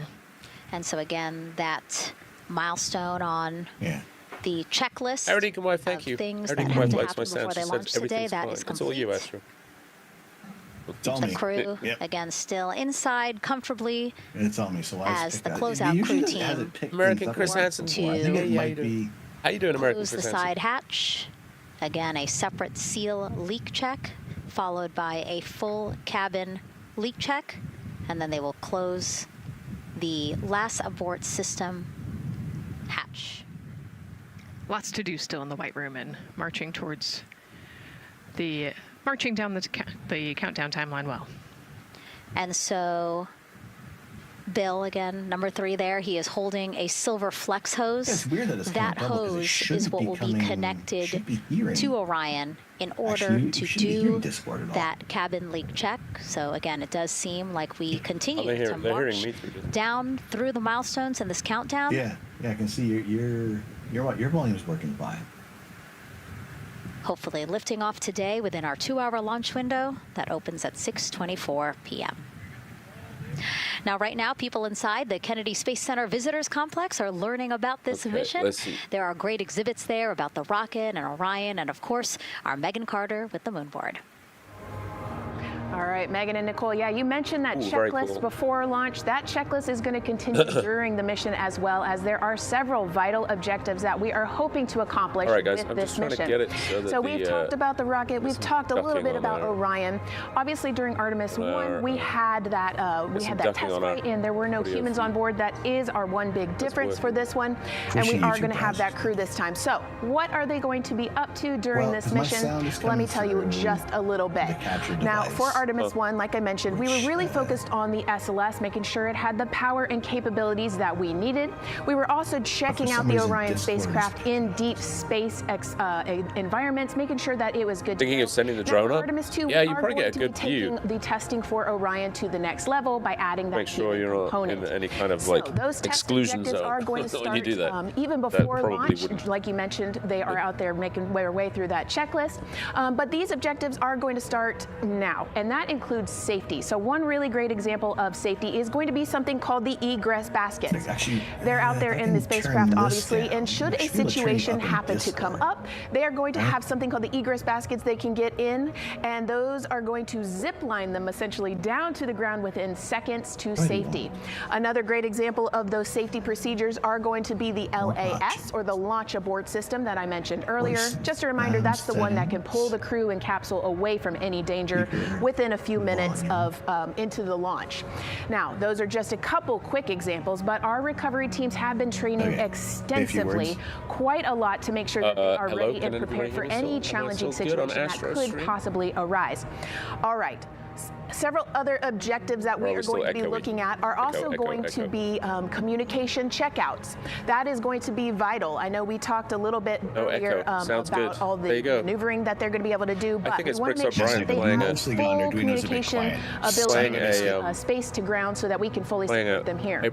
We are also going to be checking out those life support systems.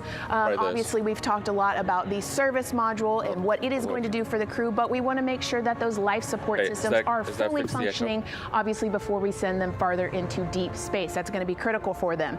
So on top of being able to maneuver the spacecraft and check everything out, we are also going to be making sure that everything is fully functioning. So as you can see, big part of this mission is to make sure that the spacecraft, the hardware, and all the operations are working, and that the data is going to make sense. And speaking of recovery, we are also going to have the opportunity at splashdown to recover that launch or that flight data, and we're going to be able to take that back, analyze it, and make sure there are if there are any enhancements we need or changes we need to make before our next missions, we'll be able to do so. So lots to do. They're going to stay very busy, obviously.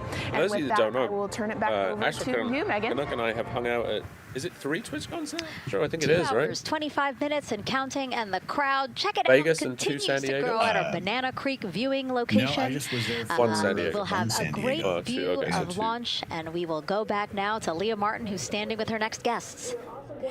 Hey, Megan, yeah, we're surrounded by thousands of people, some here local from the Space Coast, but we actually have quite a few people who have traveled a pretty far distance to be with us today. I'm actually joined here by a group from the International Space Station Ambassadors Program who have come from all over the globe. Saku, you're here from Japan, you've come Val from Mexico, and then we have brother and sister Cosma and Jessica here who are visiting from Germany. You actually told me that you participated in the NASA Rover Challenge in Huntsville. How was that experience, and how is it kind of participating there in Alabama and then being here today? So it is an amazing experience because you meet so many young people with visions. You want to go to TwitchCon? That'd be cool, Ben. I'll probably be there. Motivate you. Yeah, and it's even better to be here now to see the off. SLS launch because we're going back to the moon, and that's what we're working for. Absolutely. And, you know, the Artemis missions, we talked a lot about the Artemis Accords and this being an international effort. You were actually telling me, Saku, that you're interested in becoming an astronaut with JAXA, pursuing your PhD to be able to do that. Tell me a little bit about that. Yes, actually, I applied for the Japanese Aerospace Agency, the astronaut selection like 2 years ago, and then I didn't make it all the way, but I'm still working on it, and hopefully I can be on the launch pad sometime, and then I hope to go back to the moon and Mars, and yeah, I'm working on it. Absolutely incredible. And Val, you're from Mexico. We were talking a little bit about women in space. This is a team who, you know, is predominantly made up of women. What is it like knowing that Christina is on that rocket right now, about to be the first woman to travel around the moon? I think that's such an amazing news. It's just so inspiring that we are taking the first black person and also the first woman to the moon. It's just the first step in humanity and a big step in equality as well. Can I hear you on? Megan, a lot of excitement here, not just in Florida, but from around the globe. And we're keeping our eye on that rocket, and we're ready to see it lift off. Like the video feed? Thanks, Leah. Yeah, a lot of excitement, but also a lot of inspiration. Again, this is part of, or a big part of the reason why. 130.6. Good readback. Aux 1 voltage, 131.3. How you doing, Minina? I copy 131.3. We can guess what Again, kind of those cookies. numbers here, they're referring to specific steps in the launch countdown that the crew have to step through in order to get us to launch today. And so we were saying, yes, inspiration, a big part of why NASA does what it does. We want to go together, and we want to explore together to learn more about ourselves and here on Earth. Yeah, humans, I think, naturally want to explore, and so going together, like Lisa said earlier, we're going to go farther and faster. You can't hear me now? We can alone, and you know, what a way to celebrate that today. Going back to the moon in the first time in over half a century. And we have that great shot there in our small box of the rocket on the pad, and at the very top there, our Artemis II crew. Right now, we know that the crew has begun the closeout crew has begun doing that cabin leak check. So they are currently pressurizing the cabin, and it seems like it would take about 6 to 8 minutes for them to get to pressure, and then they have to hold that pressure I'm going to refresh my NASA right? stream to see if I got my little badge yet. There's quite a bit of volume. You know, we talked about it being a 6-person tent. I think it's 330 cubic feet. Don't quote me on that number, but you know, they have to, like we talked about, take that initial pressure, wait 5 minutes, and take the second pressure. Yeah, and then it takes about 6 to 8 minutes again to depressurize the cabin. So this process will take a few minutes. Ascent switch configuration complete. OTC copies, thank you. And then okay, can you still hear after me? the cabin leak checks, then they will finally close. Making you hungry? Sorry, American Chris Hansen. I will. Oh, so what cookies? You have to can't just walk away. So you left. Really excited to again continue to hear the crew's voice. He's not going to tell us what kind of cookies. Stepping Oatmeal through chocolate chip. Procedures. Yes, it's exciting to hear them. Oh, 5 minutes right? until cookies it's all are ready. good news hearing the crew talk I will, to you. I'm going to click accept all together cookies. to get to the launch. And what I think is really cool is that this is the first time NASA is going to have astronauts in low Earth orbit, but also in deep space at the moon. So here's a message from some of the crew aboard the International Space Station right now. Hello, Megan, and a big hello to everyone around the world counting down together to the launch of this historic flight test. If we weren't in microgravity, we would also be on the edge of our seats. Here on the International Space Station, all of us are honored to have the chance to wish our fellow explorers Godspeed. Throughout human history, the moon has sparked our imagination, curiosity, and wonder. With our return to the moon, we're not only going to be learning about its history of our solar system, and of our planet, but also about our place in the cosmos. We are so proud of the Artemis team and so excited for what you will see and learn on behalf of all of humanity during your trip around the moon. As we push the boundaries of exploration and expand our knowledge with scientific discovery, we advance our collective civilization together as one. Test flights are crucial to the mission of exploration. We all learn in test flight schools that the more challenging the missions are, the more incremental the tests should be. This Artemis II mission is one more increment on the way to further exploration. Thank you to the crew. Our friends for you don't know how to use the badge. Yeah, I don't know American Chris Hansen. You should see it. Like if you go down to your. Thank you to all of the teams that had a hand in getting the Artemis II mission to where it is today. That badge on the left where it says chat identity. Back to you, Megan. It should show a badge there for NASA. I think that's how that works. Brent Lawrence, one of those safety drivers in the big water tank. Nice. That's so cool. I think that'd be a cool job. I love that so much. I just love seeing a dive buddy. there. And again, it'd be you pretty have safe to with remember her. that the International Space Station is an orbiting lab. We learn so much there, and we're going to learn so much more from Artemis II because this isn't just a test flight. It's an opportunity to learn more about the moon, deep space, and how humans can live and work so now you've got far from echoes home. because you've So got here are two some of the sets of science headphones on. objectives that NASA hopes to accomplish with Artemis II. No, actually, I should be okay. You would think, but she lost her our return of humans to the moon. Okay, you can hear me? Around the moon on board I Orion. can hear you but along here, with that, and I we're got the doing a stream lot over of here. great I'm science. probably not One of the gonna throw exciting up things or about anything the like that. Artemis I'm good. missions to the moon Excellent. is that science is actually a fundamental I just have to pillar remember that I'm of why connected we to the explore, why we're going, what we're doing in microphone. Artemis. I think it's incredibly exciting that not only are we testing the vehicle, but we're testing science on board. Science where the Everything is astronauts good. are conducting experiments. Science writing along with the astronauts. We have Everything is good, and looking cookies are on the outside way as the well. I mean, window everything. and What could be really better? observing the lunar And it's surface. 2 hours and It will 17 help us minutes. understand the deep space environment. It will help us understand how that environment affects our astronauts, our systems, and life in general. So deep space is a challenge for us because you have to leave Earth's protective magnetic field. Here in low Earth orbit, the crew members are protected from some of the harmful radiation. Going to the moon, they'll no longer be protected, so they'll have a higher radiation exposure. Much like Artemis I, we have so many radiation sensors and detectors that are inside the capsule so that we can fully understand and appreciate the radiation environment Had the stream over 2.5 hours and just got the notification a few minutes in my ago. hand Oh my here, I'm goodness. holding a tissue chip model. This is the exact design that it's going to be flying alongside the astronauts. we'll be collecting samples from each of the crew members, and we can make these organ chips out of the astronauts themselves. So every crew member will have their own avatar on board, and then upon return, we can evaluate that deep space radiation environment and what that compares to the astronaut themselves. Not only are they going to help change the course of medicine for the astronauts, but revolutionizing that on Earth as well. We're looking at sleep, we're looking at team dynamics, we're looking at how you interact with the environment. We're also looking at the immune system, so what are the biomarkers? We're using saliva as a method to study hormones and different things in your body. Well, I was curious earlier, like this. And then finally, how do we function looks so much bigger than all the other microgravity, astronauts. You know, being close to the moon, then returning to Earth. Which will ultimately and I know that they achieve tend to be very getting humans to Mars. Short as a rule. On top and I was of like, that, well, how tall? He's 5'9". To look at the moon from deep space But he's on not the far side for especially the first time in over 50 years.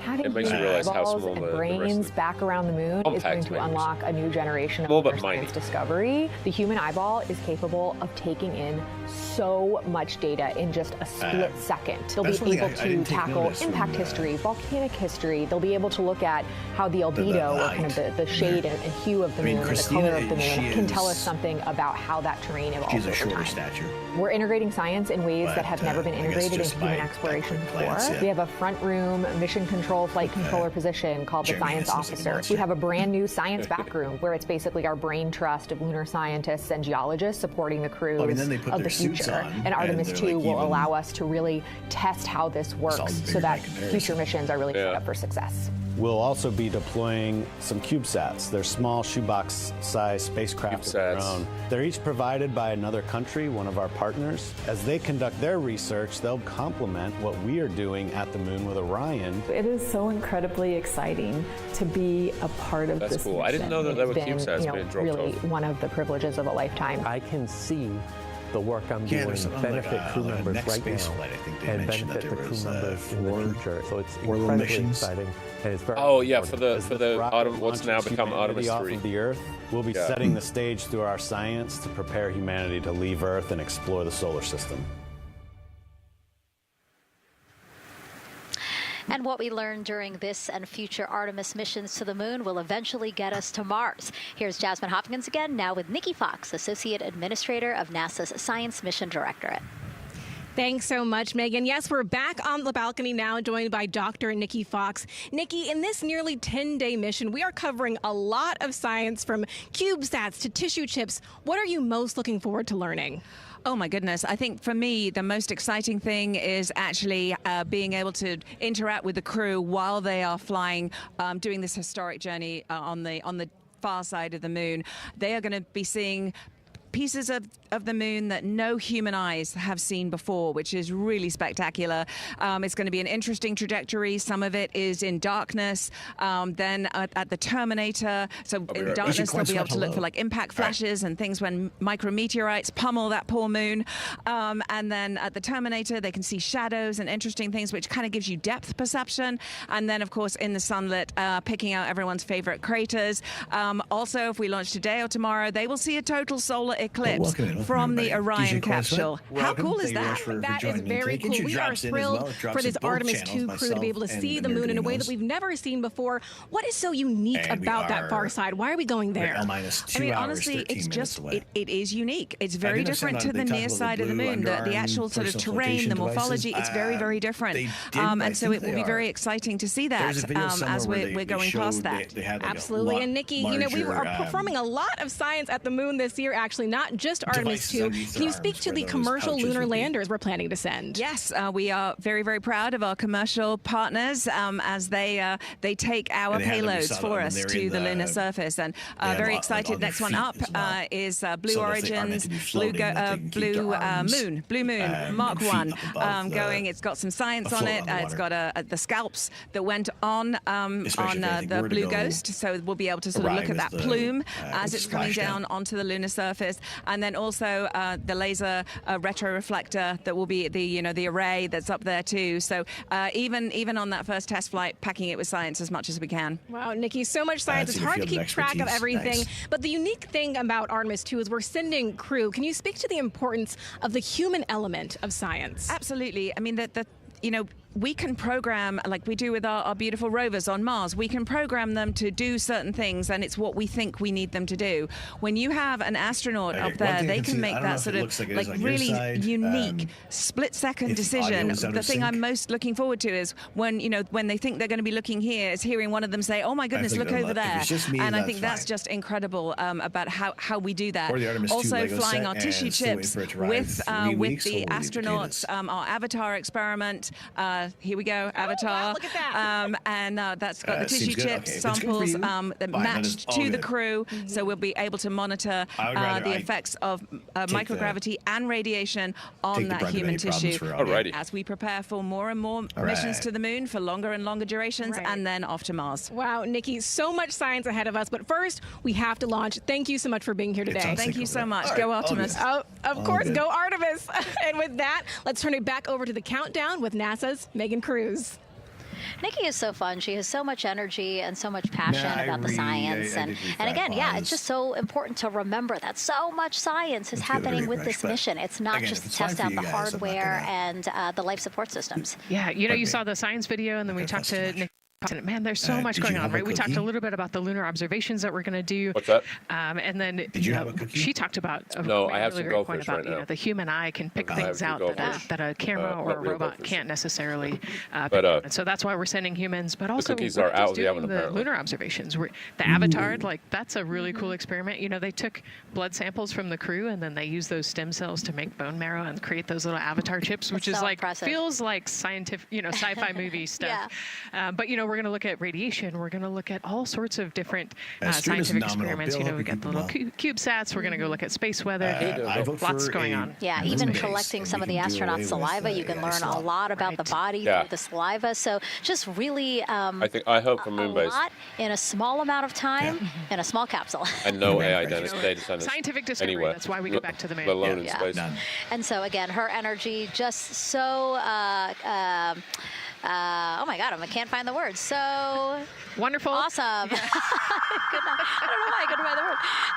So anyway, just really, again, thank you, Dr. Bill, thanks for the follow. I appreciate you. Nicole, what about answering more questions? How you doing? Let's do it. Okay, great. First one, what was the word I was trying to get at? No, I'm kidding. Let's have the first question up on the screen now.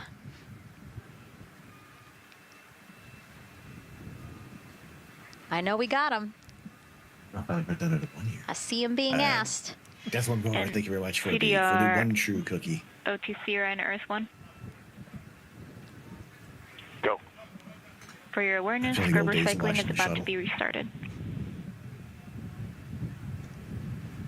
Integrity copies.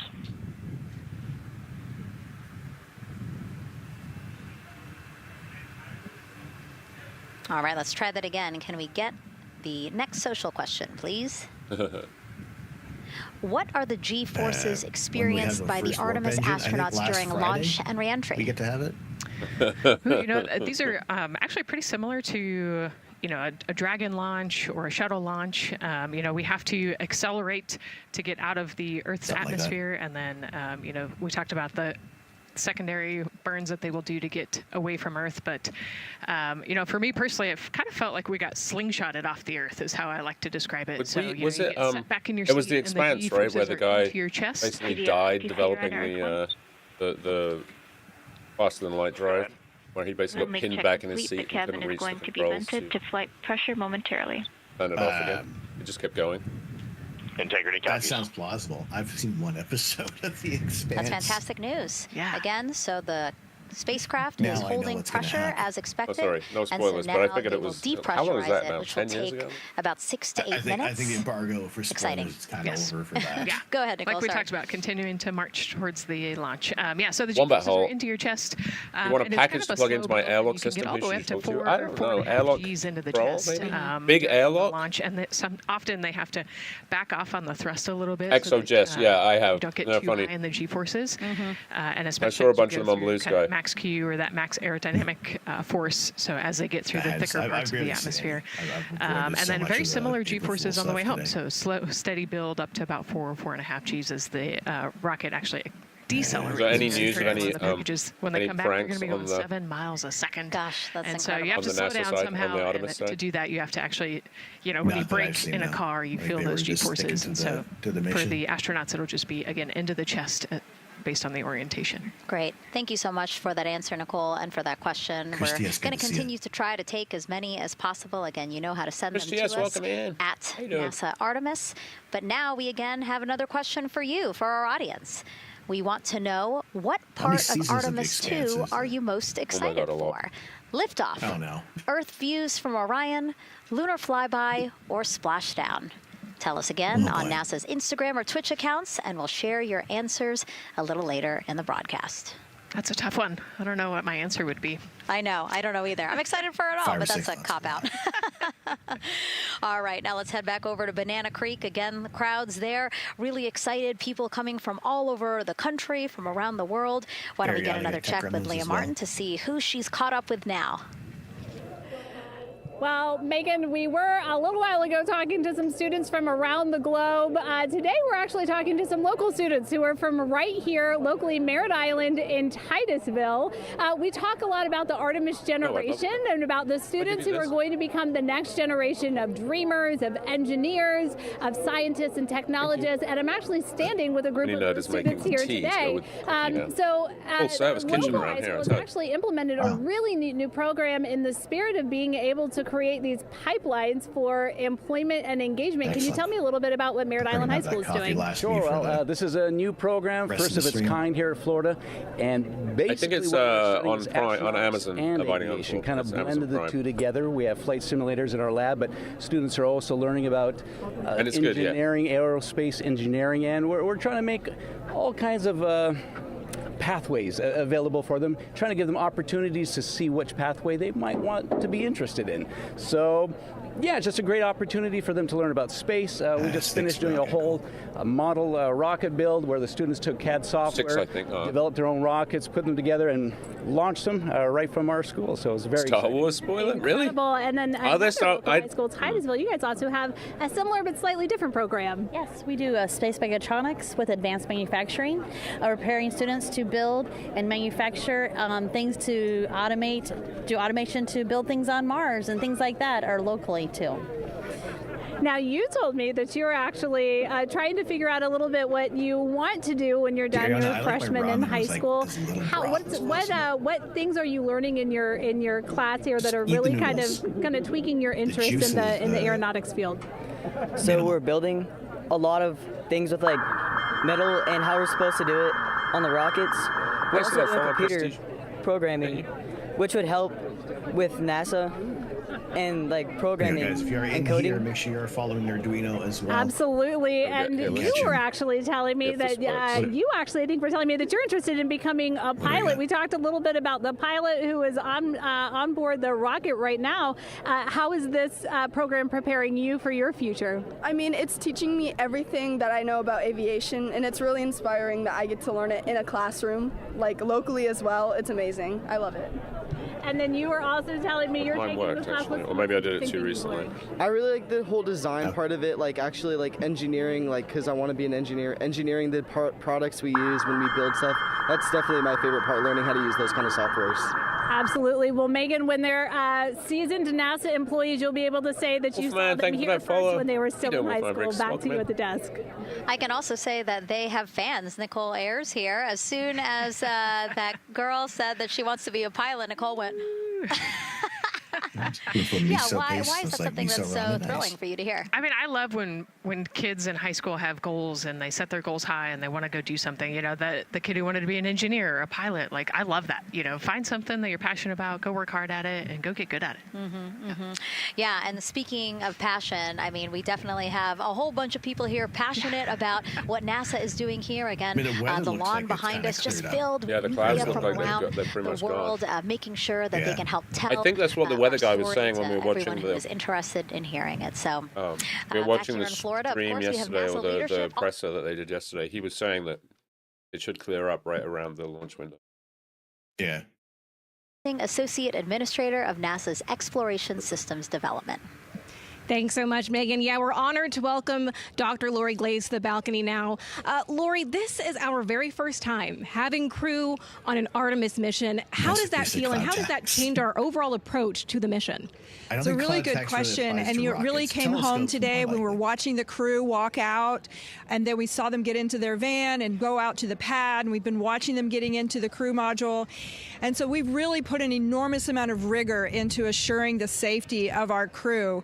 One of the most important things on this mission, different from Artemis I, is we now have environmental controls and life support systems. One of the most important things we're going to do on this mission is test those out and make sure that we can keep our crew healthy and safe throughout their mission. We also on this mission have an activated launch abort system, which we had the system for Artemis I, but it wasn't active. But we definitely had that active on this mission. We want the ability, again, if something goes wrong, to be able to have that ability to abort and get them back to the ground again, safe. Absolutely, Lori. I mean, as you're driving home, safety is paramount here at NASA, and your program is responsible for all of these Artemis elements. We have the Space Launch System, Orion, ground system. So how do you get everybody cohesively on the same page for a day like launch? And that's a great question, and it's really been wonderful to watch our teams working together.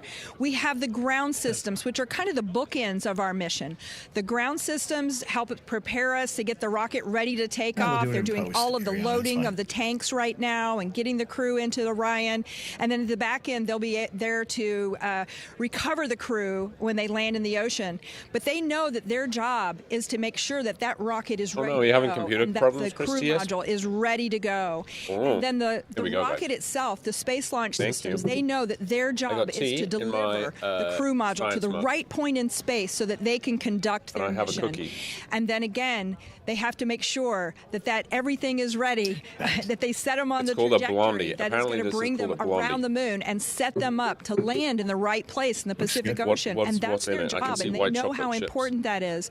And they have to work closely with Orion, which again, they also have to work with all the other teams to make sure that everything's working together. And then on top of that, our flight operations teams, all the people on the ground, they're all working together. They know the bad news is there's an entire tray of these things left. Every single part of the mission works. Right. Lori, there are so many things that have to work together today. We can't wait to see what happens next. Thank you so much for being here. It's my pleasure. Thank you. Of course. And with that, let's take it back to the countdown with NASA's Megan Cruz.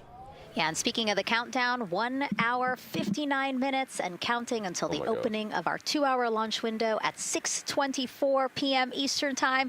This is a shot of Jetty Park. It's a nearby popular viewing location of rocket launches, and it is so great to see how many people are here. 1 hour, 59 minutes. It's a Wednesday. Like, people had to take time off of school and off of work, but it's something that they felt like they wanted to do, to be here. Yeah, you know, I think just based on the chatter on the airplane ride yesterday, half of my airplane ride really? They were coming to see the launch. You know, everybody's excited and traveling from all over the world to come see this launch. And it really is a great day. We had some sprinkles here in the crowd, but for the most part, I mean, it's just a beautiful day to witness history. It is, yeah, you know, literally a little bit of sprinkles, but for the most part, the clouds are staying away, and you can see the blue sky browser behind cookies. us. They're delicious browser cookies, though, let me tell you. Oh, good weather in a couple hours. And they're still warm and gooey in the middle. And so Dr. Lori Glaze mentioned what we learned from the Artemis II mission helps pave the way to sustained human presence on the lunar surface. So what are the objectives of this mission to eventually accomplish that? Let's check in with Gary in Mission Control for more. Hey, Jared, how you doing? Thank you, Megan. Yes, the Ascent teams are here in Mission Control Houston, working through their steps to prepare for a go for launch. Right up here on the front board, we're watching the teams in the White Room. Mosquitoes are bad out there, right, Phoenix? Closing the hatch as we verify ours, working as one NASA team.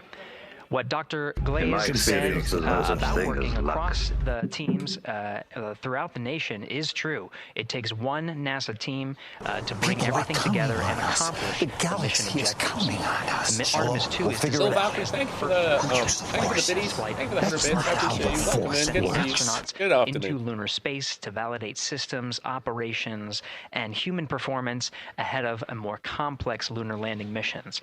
NASA has identified an extensive list list of mission and flight test objectives that serve as a checklist to verify the capabilities needed to land humans on the moon. For the Artemis II mission, there are 5 overarching priorities that cover the mission and flight test objectives. First is, of course, the crew. As the first crewed mission inside the Orion spacecraft, this mission serves to demonstrate the capability of safely sustain the flight crew throughout the mission, including launch, the deep space component, and return.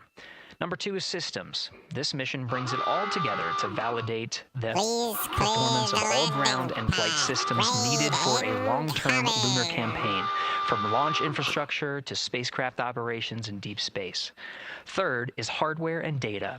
We'll be gathering performance data as much as possible over the Deep Space Network, but we also aim Raiders, to welcome retrieve in. onboard data VT, and hello, harness hello. through splashdown to gather Thank you so much for the additional raid. insight It is good and to see you. improve future Artemis missions. Fourth Super is Kim VT, emergency how you doing? How was the operations. stream? The crew Welcome and flight in. control team will Hello, be testing Raiders. emergency systems such Metallic as abort Medley, welcome procedures, in. Good to rescue see you. operations, and contingency responses.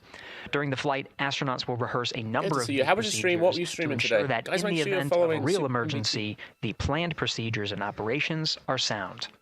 And finally, Stream was there's fun. Happy to be here. Hope we're both doing great. Engineers I will be am verifying certainly doing great. I subsystems think Astro across the is too. board to ensure reliability Absolutely across fantastic. life Kim, support, thank you very much for propulsion, bringing everybody over avionics, to Nerd and to Be Know. navigation systems aboard the Orion spacecraft. I'm extra double good because I'm eating Human spaceflight is a freshly complicated made warm endeavor that cookies. requires precision and confidence across all disciplines. You may hear the phrase "human spaceflight is the greatest team sport" a few times in Your today's coffee. coverage, and it's I'm absolutely onto the tea. true. I had 2 coffees Not only now. I had does to do it need tea, otherwise I'll mastery have of the jitters. specific I components, don't have the but jitters for launch, integration extends across thousands of people and facilities around the world to come together and make it all work.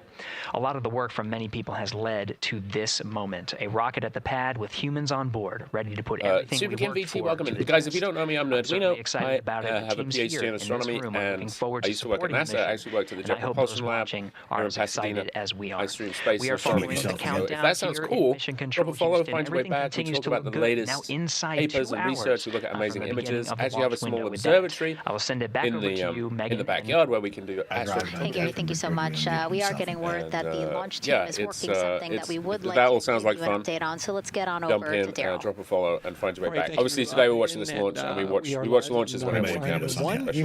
Here at the launch control complex. All right, guys. Sorry, yeah, yes, I was we just are currently not working any constraints with regards to the rocket. I don't, probably didn't need to or read it. I don't know. I didn't want to bother you guys with the spiel. But the launch team has been made aware of an issue like your that spiel. the range is Okay, working. next time I shall spiel my spiel they're in monitoring that work that is going on over at the range. We understand that issue is related to the flight termination system. Now, the flight termination system, just to give you a quick explainer, every rocket has a flight termination system. It's the system that the range here uses in order to send a destruct signal to a rocket in case it veers Zeus. off I think path. she's Apollo's So it's a sister. very But Mini Nerd knows all this stuff. important safety component in terms of how the range keeps the public safe here. We're reading that the other We night. understand that the flight termination system, they're working an issue. And so as they Orion's continue to computers work are IBM that Power issue, PCs 750s they've from asked 2002. for some assistance from the launch team to help verify some of the work that they're doing on their FTS system. And this is where it's a pretty unique situation. I think we got you a shout out less than an the hour ago. assistance they've asked for is to verify what's going on with their system. They want to check it to see that the work they're doing is okay. And in order to do that, the FTS console operator inside the firing room has been asked to help to verify it. And the way that they're going to do that, and the solution that he proposed to check and verify the system with the launch director, she gave the approval, is to go get a piece of heritage equipment from inside the VAB that was used during the space shuttle program. And this equipment is able to receive commands by the range through the flight termination system.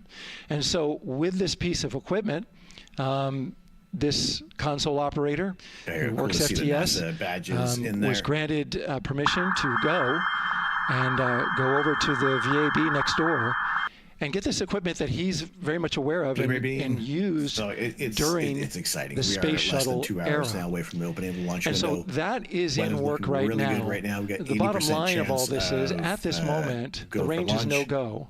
But that is not stopping us from moving forward in the countdown. We can continue to process and work the countdown.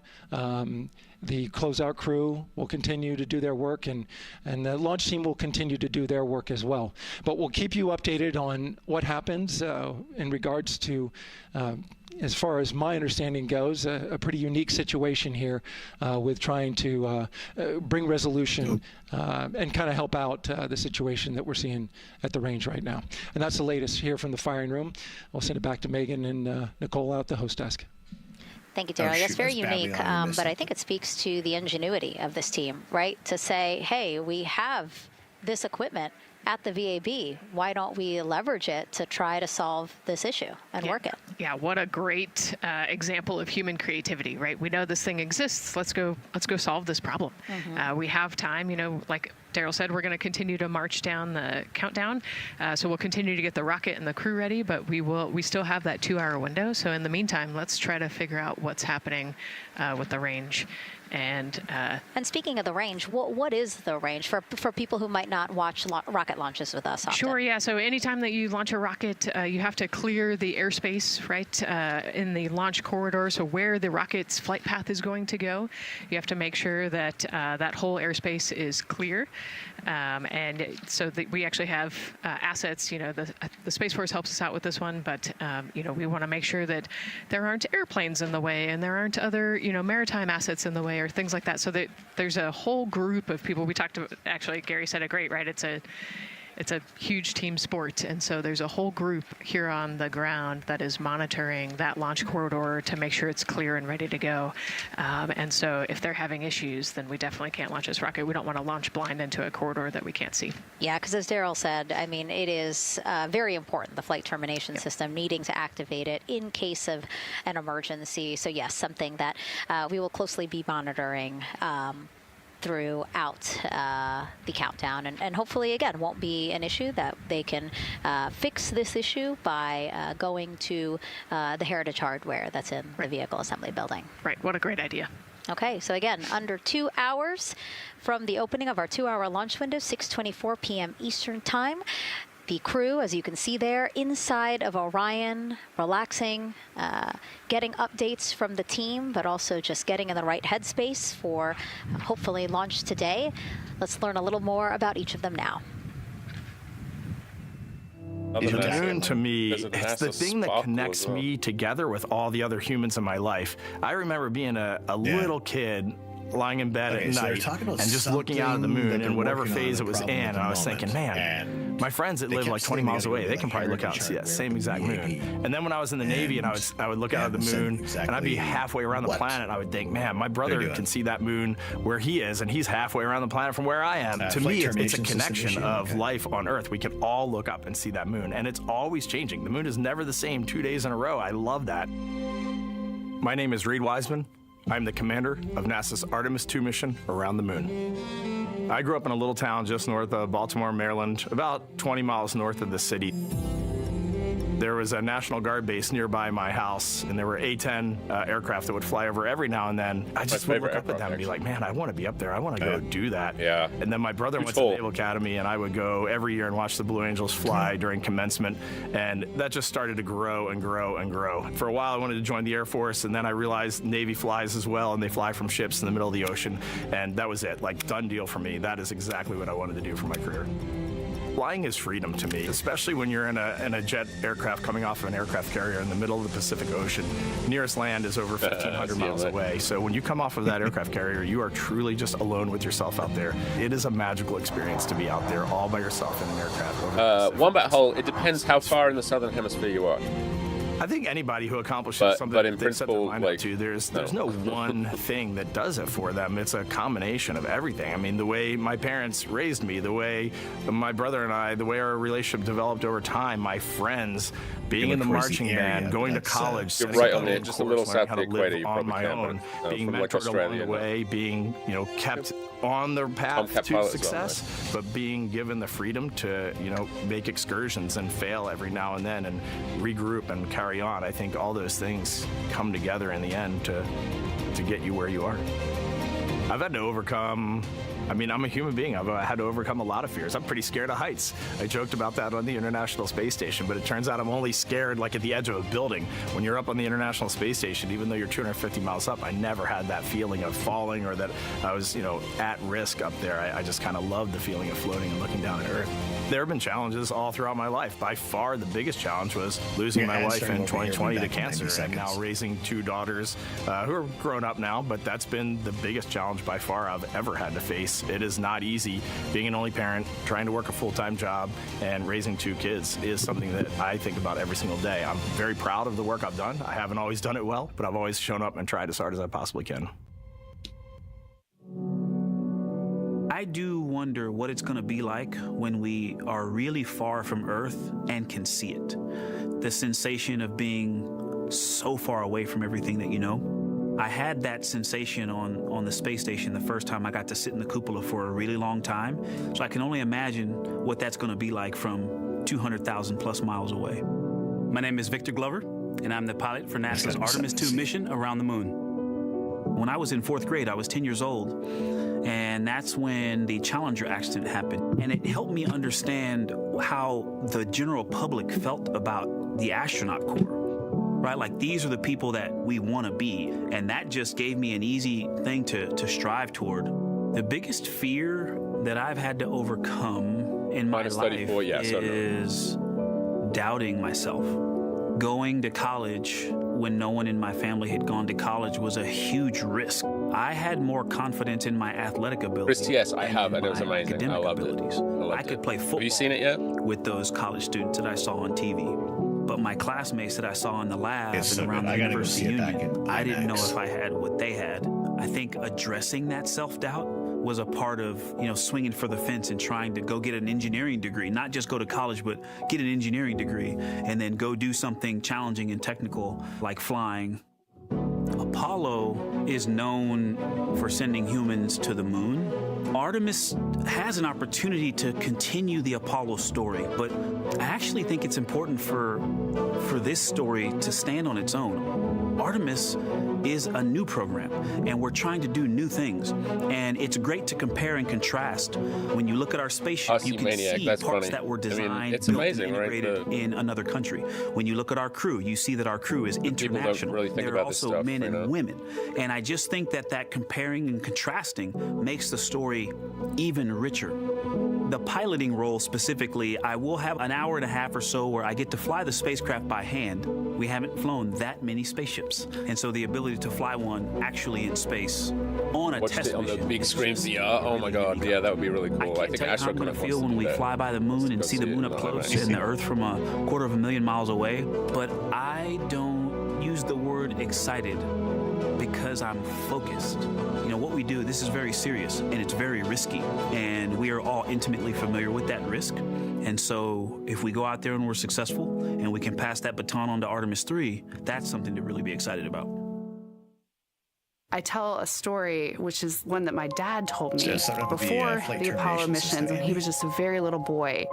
He was looking up at the moon with his mom, and his mom said to him, "Don't worry, Ronnie, we'll never get there." Fast forward maybe 70 years later, it's his daughter that's actually going there. And I think that long arc is something that we can all learn from.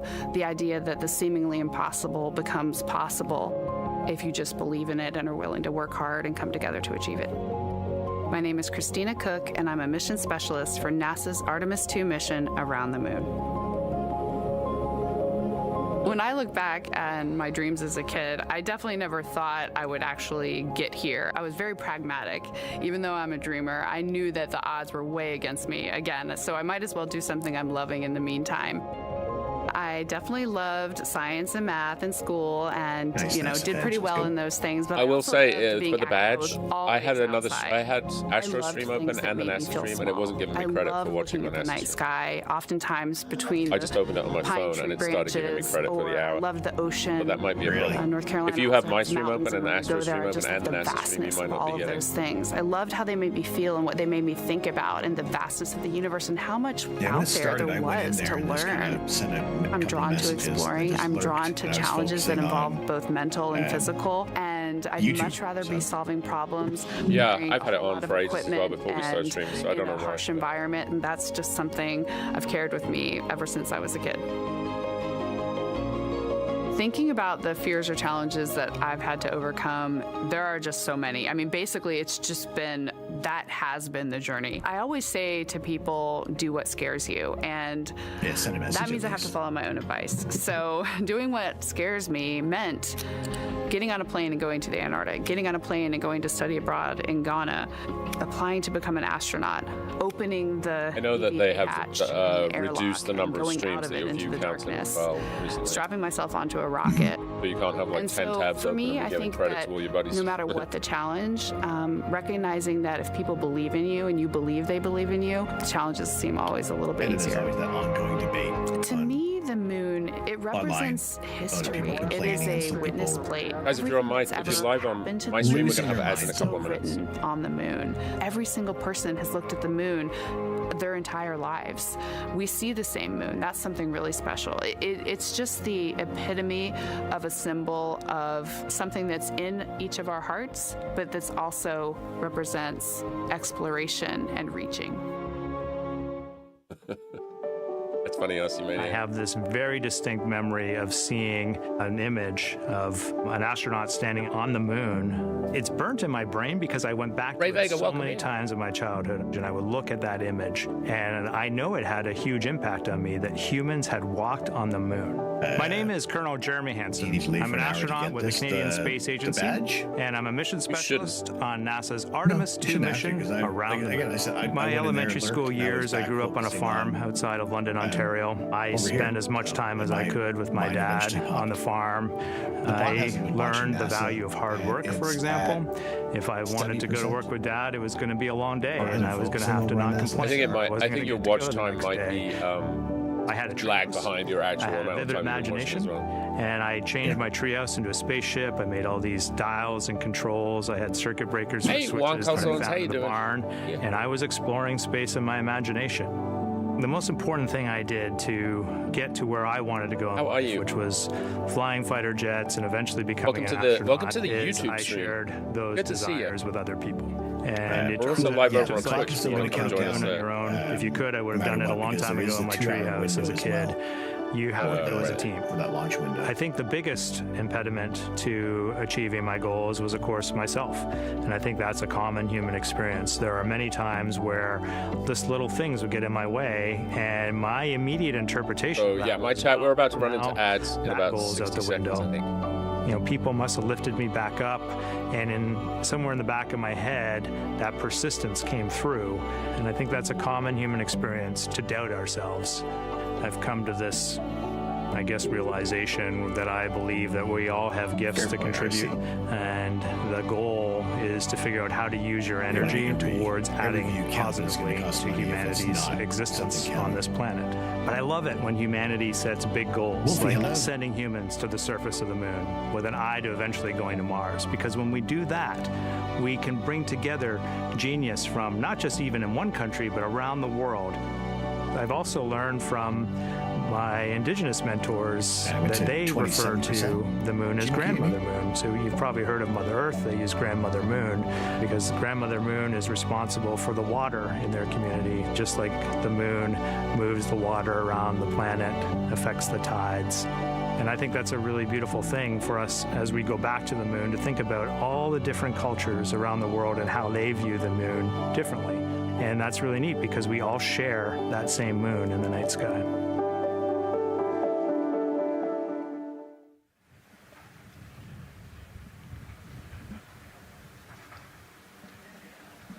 All right. right. 1 hour, 38 minutes and counting. Hour and a half. The opening of the Artemis II launch window today, 6:24 p.m. Eastern Time. And we are looking at the rocket and Orion out on the pad. Historic launch pad 39B here at Kennedy Space Center. What a great view, Nicole. Yes, it is. You know, we can see the clouds out in front of us, but they are to the west, and you can see that there's some blue sky. I mean, it's amazing with the live coverage, right, from space. And more and more people continue to come on center here. About a couple of hours ago, folks with special passes to come on center were allowed to start driving on with family and friends. And of course, we have media growing by the moment here at the press site here at Kennedy Space Center, setting up cameras, setting up tents, interviewing folks. Again, this great jib shot that we have from our camera here showing all the interest that we have here. Actually, even to the right of us, so camera left, no, sorry, the right of your screen, left of us, plenty of other people there, set up with their own tents, broadcasting to their own viewers. And so again, just really cool to see everybody wanting to share. Super exciting. Yeah, we're like an hour 36. It's going to be so cool. It's a beautiful thing. Yeah. I think it's important to share this message with the whole world. And so let's take a look now at people who are watching in other parts of the country. We have this shot here from the U.S. Space and Rocket Center in Huntsville, Alabama. Oh, man, look Just at that. kidding. Museum of Flight, Seattle, Washington. So sorry. Hello to you over there. Sorry, I thought that you were in Alabama. But here you are from Seattle, Washington. Again, the Museum of Flight. They must have had a special event to bring people there to watch, as well as a special event here now. Oh, cool! They've got an inflatable. They have an inflatable Artemis II. Alabama. Of course, they would have a lot of people here, and I'm sure this crowd will grow when we get closer to launch. Marshall, the home of the SLS rocket. Yes. Yeah, this is a great shot. You can see all the people there, and obviously you've got quite a few artifacts in there as well. Oh, now they know. Yeah, now they know. They're on the broadcast. That's too funny. Awesome. Hey, listen, it's all right. We can sit. We can sit and chill until we wait for the opening of the window. No, there they are. Yeah. Everybody's excited. Thank you guys for showing us your excitement. I know deep down it was in there. It's just that you felt like sitting at the moment, and that's all right. There's a little delay. Yeah, that's all right. Well, thanks so much to those supporting these watch parties and bringing them to us live here. Actually, our video paths are taking That's where you got married? Nice. this route That's to be able to bring those live views in from Seattle as well as Alabama, but we're glad that we can be able to share it with you in the broadcast now. Parents were only kids last time. Yeah, we'll be. I know, right? Why does NASA want to build a moon base there? Here's Megan Carter again with our moon board. All right, thank you, Megan. Yeah, so we are right around that hour-and-a-half mark, hopefully for that launch. It's going to be very exciting. So they are going to have a few days to be around the low Earth orbit, and then they'll be heading on to the moon. So yes, let's talk what will be happening. Why are we going to the moon? We went to the moon? So obviously this is not going to be a landing, as we've discussed. They are going to be coming with 4,000 to 6,000 feet around the moon's surface, and this is going to connect us directly to our past. Those Apollo missions did have 6 lunar landings, and the Artemis campaign is looking to build on that past by going back to the moon, staying longer, and then going farther. So how are we going to do that, and why? We have obviously talked a little bit about that lunar South Pole, and we are focused specifically on the far side of the moon for this one for a specific reason. You might have guessed we're going to be looking for some resources, especially, and that's going to be water or water ice. That is going to be giving us some really critical pieces for future missions. And as you can see here, we have identified 9 potential landing zones. So this is going to be a critical objective for our crew. Depending on when they launch, we will what is going to be visible. But we do have these 9 landing zones right here around the Shackleton crater. And as you can see here, a lot of that area is deep and dark, and that is where we're going to be looking for that water ice. Do you still stand by that? Or you want me to be not just water to drink, but as we know, So that can actually be converted into our propellant potential. Raiders, welcome in E to the 2i Pi. How was your stream? Guys, make sure you're following E to the 2i Pi. He is an amazing mathematician, a doctor of mathematics here on the platform. Does incredible streams. You can go ask your math questions over there. And also a leading light in the Knowledge Fellowship as well. So go check out the Knowledge Fellowship. Pushing SciComm here on the platform. So lots of SciPi issues today. Raiders, if you're new, I'm Nerduino. I have a PhD in astronomy, and I worked at NASA for about 10 years at the Jet Propulsion Lab here in Pasadena. Now, I stream on Twitch Tuesdays, Thursdays, and Sundays at 6 p.m., generally speaking. But today, a special stream for the Artemis II launch. We look at amazing pictures of space. We talk about the latest astronomy research and papers. We have an observatory in the backyard that we could do live astrophotography from.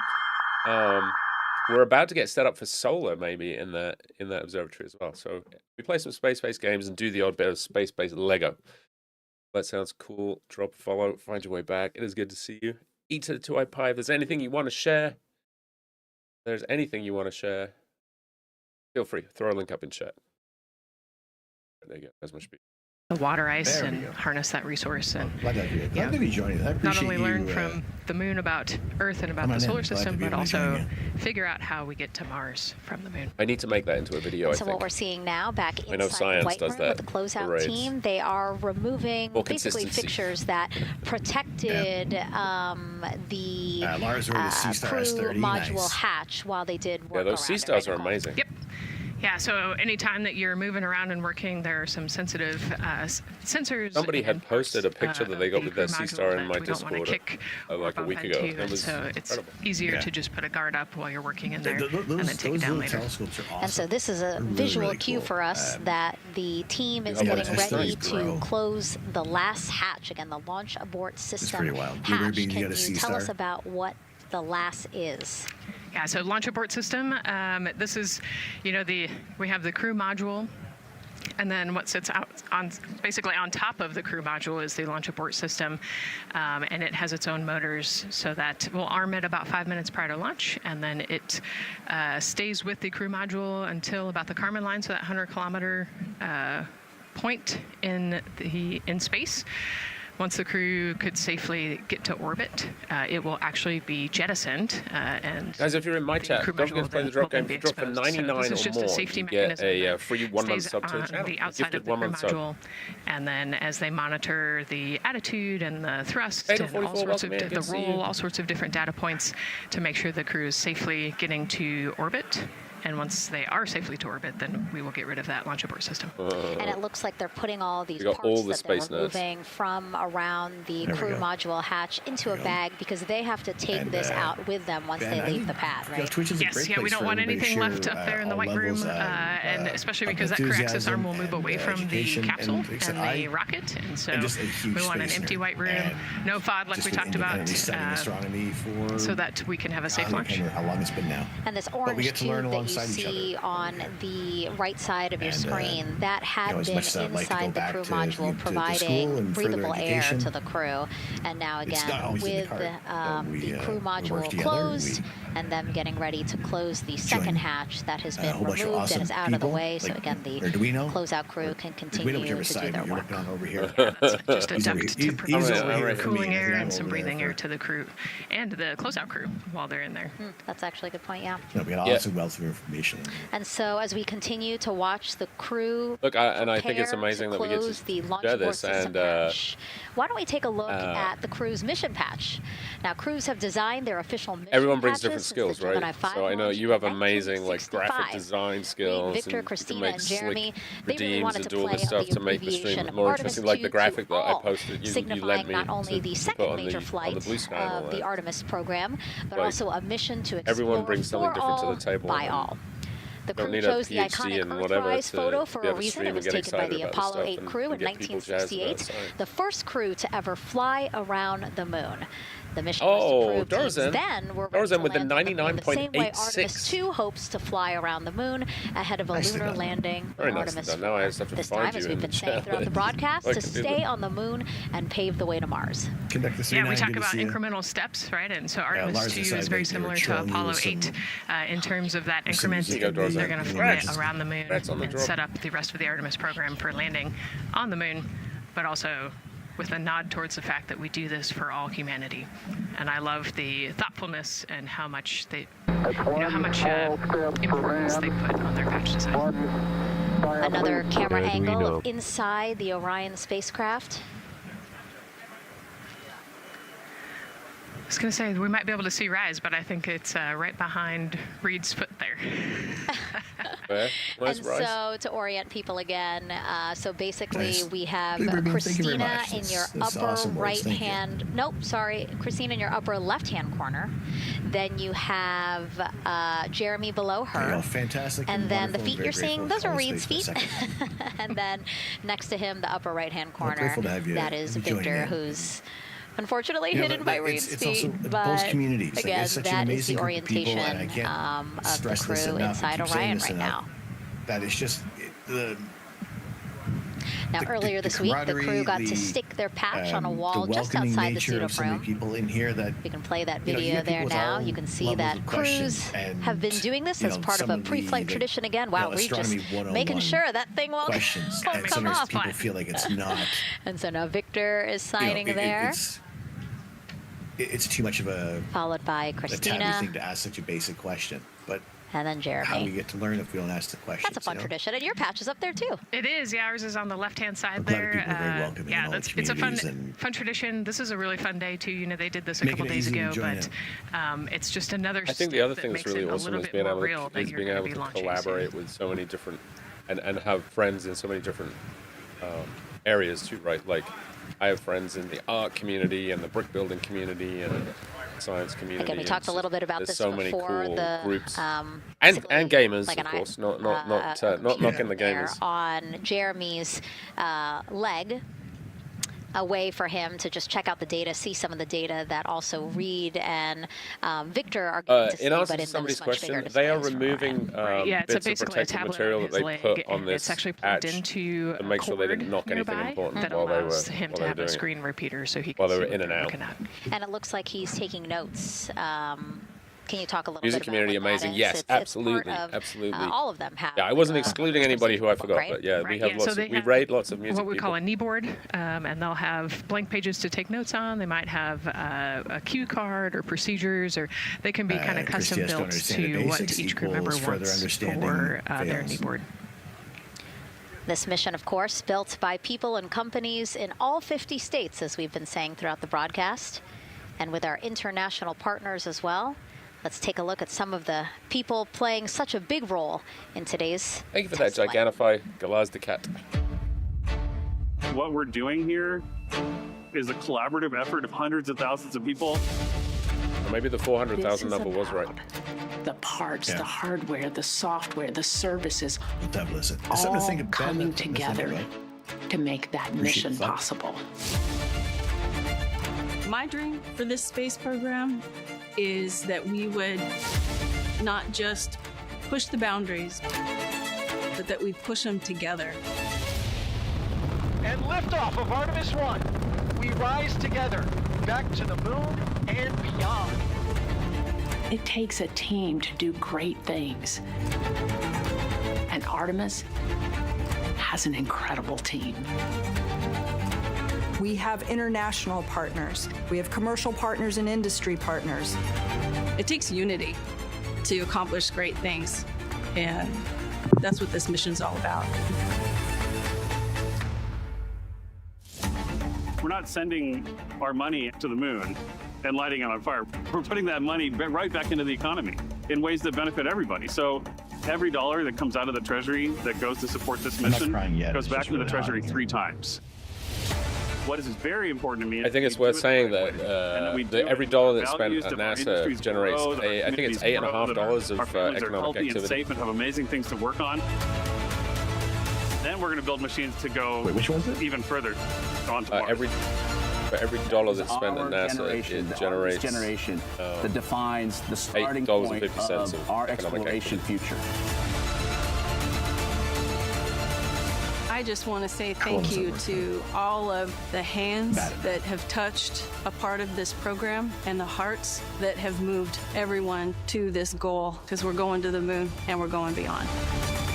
One team. One team. One team. One dream. What I really like about that package is, again, just reminding people that this is spurring so many jobs across the country. Yeah, across the country and across the world, right? The whole world has a part of this. The Artemis Accords are signed by over 40, 50 different countries. And so, we're taking all of the taxpayers' money and we're putting it right back into the jobs here in the U.S. And the money, too. You know, when we have more disposable income because we have good paying jobs, that's money that goes back into our economy as disposable income. So really, it is just an ecosystem that NASA is proud to be a part of. Right. Not only is it about the money in the economy, right, but it's also about the science and what we're going to learn and exploration. You know, we on top of all of those things, we benefit the economy as well. Obviously, Nicole is a wealth of knowledge. We're very lucky to have her. We're going to be tapping into that knowledge throughout the broadcast, and we have been for now close to 4 hours. So thank you, Nicole. I hope you're holding up okay. I'm loving it out here. Let's learn a little bit more about Nicole. Her first mission to space was actually last March. She launched from here at Kennedy Space Center as pilot of NASA's SpaceX Crew 10 mission to the International Space Station. And what a beautiful launch that was. She spent 148 days in space conducting science experiments that could benefit us on Earth. For example, one studied the physics of liquids, which could help researchers deliver medicines more effectively. She also conducted an almost 6-hour spacewalk to help upgrade the orbiting lab's power system. Nicole is a lieutenant colonel in the U.S. Air Force. Oh, nice digital deck. That sounds really cool. Aircraft. It's a great movie. She was You're going to love born in San Diego, California, and is a twin. That's a cute photo of the two of you. Oh, that one too. Young explorers. Yes. That's so great to just see how far you've come. Again, I think that speaks to what we've been saying. Like, you know, just if you're passionate about something, go for it and see where that takes you. Yeah, I think that's a great example. You know, I was a serious little kid with really high goals, and we're happy to make just stuff up. Kept working hard and never got bumped up the path and ended up here. And you know, I think it's a testament to the human, like we talked about. You know, if you're willing to work hard, be a good team player, you can really get anywhere you want in life, and that's what I love to talk about. Christina has mentioned similar things, and so it's been kind of a theme for the day. Yeah, definitely a theme for the day, a theme for the team. The team has said the same, the crew has said the same sort of things, so absolutely, Nicole, thank you so much for being here, and hopefully only a little bit more until launch today. T-minus 10 and 6 so minutes. Today's Artemis II test flight will mark only the 7th time NASA astronauts will launch on a new NASA spacecraft designed for crew, and then controlling the flight will be mission control. Yeah, T-minus, launch minus 40, I think is the first one. Controllers. Hey, Gary. Hey, Megan, you are right. This is a significant milestone, and we may be putting the names of a few more astronauts in the history books today. The Artemis II crew is set to launch today will join a select list of humans to fly in a spacecraft for the very first time. And Artemis II, like missions before it, is a test mission. During ascent, the crew and the teams here in the room are prepared for a variety of scenarios. Some of these will be called out directly by Capcom Stan Love during ascent, and some are a little more subtle. These calls can be split into 2 categories: alternate main engine cutoff or MECO targets, and aborts. First, there are 2 alternate MECO targets, or AMTs. These note milestones to give flight control teams and astronauts an idea of what would happen after that moment should the core stage lose one of the main engines. First is AMT low. You won't hear it called out by the crew or Capcom since this happens right at liftoff. If the core stage loses one engine at this moment, an abort once around option could be made at main engine cutoff, meaning the crew could target a splashdown in the Pacific. The second is AMT high, which will be called out by Capcom's Stan Love around 22 seconds. After this moment, if the core stage loses an engine, we can still pursue an alternate yeah, no worries, Big OV. I can write to you a accomplish signal. some of the I'm a test doctor, objectives. so you know that works. And at about 5 minutes, 16 they don't seconds ask into the for too many flight, you'll hear details. the call 3-engine press. This is a good moment. After this play point, on TV, if the so core stage it's loses an better than engine, that. we can still make a nominal main engine cutoff and pursue a moon mission as expected. Again, all right, looks like they're about ready to close this outer door. Teams and crew an idea of what lies ahead should one main engine be lost, but assumes we are otherwise continuing to a main engine cutoff target.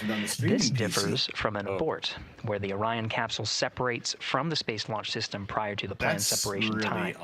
There are abort options at every moment that integrity is attached to the Space Launch System, from the pad to more than 3 hours into the mission. During the first 8 or so minutes of powered flight, there are 3 abort options.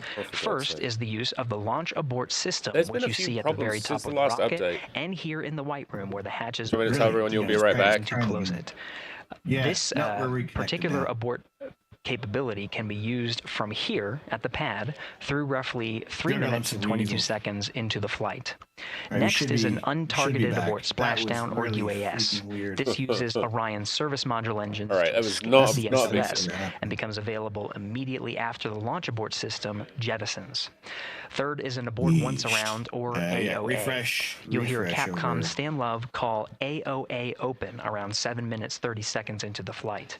This also uses the service module engines, but the burn profile is a bit different to aim for a splashdown in the Pacific after one trip around the Earth. NASA's expedited recovery teams are staged off the coast of San Diego to get to the crew and integrity quickly for this abort option. An AOA option continues to be available until solar arrays are deployed on the Orion service module a little more than 30 minutes into the mission. At this point, an abort to orbit they never left American Science. They're still clearing out bits and pieces from the doorway. They had some foam parts that they had protecting different mission profiles can vary depending on when an ATO is executed in that window, but with power being drawn from solar arrays, it buys more time for they just have to be really careful because you can't leave anything to make decisions. You can't leave anything behind. Orbit, return for a splashdown, or continue to worked in NASA. Yes, you were right. Yeah, I worked in NASA. I worked in the Jet Propulsion Lab. Well trained on all of these scenarios. The calls you hear to the crew on Orion to Earth may help them be primarily in a ready state for whatever challenge may come their way. At this time, we're not tracking any significant issues here. And on a bunch of other stuff. I actually spent some time up in Canada, in Winnipeg, doing some ground testing for a satellite receiver. That was Make sure all systems are go for when we reach T0. With that, I'll send it back to you, Megan. 6 weeks, I think. Kennedy Space. All right, we are ready for another reading if you are ready over there. What we got here? Yes, sir. CBA is steady at 2,600 PSI. All right, copy that. And you know, the more times we ask you to do that, the closer we get to launch, so that's a good thing. Copy. You heard it there from NASA Test Director Jeff Spaulding. Sorry about Winnipeg. Winnipeg was all right. I don't have any complaints. The pressure is holding in the counterbalance assembly mechanism is a good thing because it means we're getting closer to launch. So that's amazing. I did fly up. I flew in, I think, around, it was a late night flight. I got in around 10 o'clock. And they gave me a bunch of equipment to bring. I had cases of equipment that we needed to bring. And it wasn't until I had all the paperwork, but it wasn't until I got there that I was like, oh crap, I have to clear customs with all this. And I went over and there's like a guy there who's asleep, right? And he's like, oh, hey, what's up? And I'm like, yeah, I have all this government equipment coming from the UN. It worked out fine, but there was definitely a few minutes where I was like, oh no. What happens if I don't get to bring stuff in? We can't do the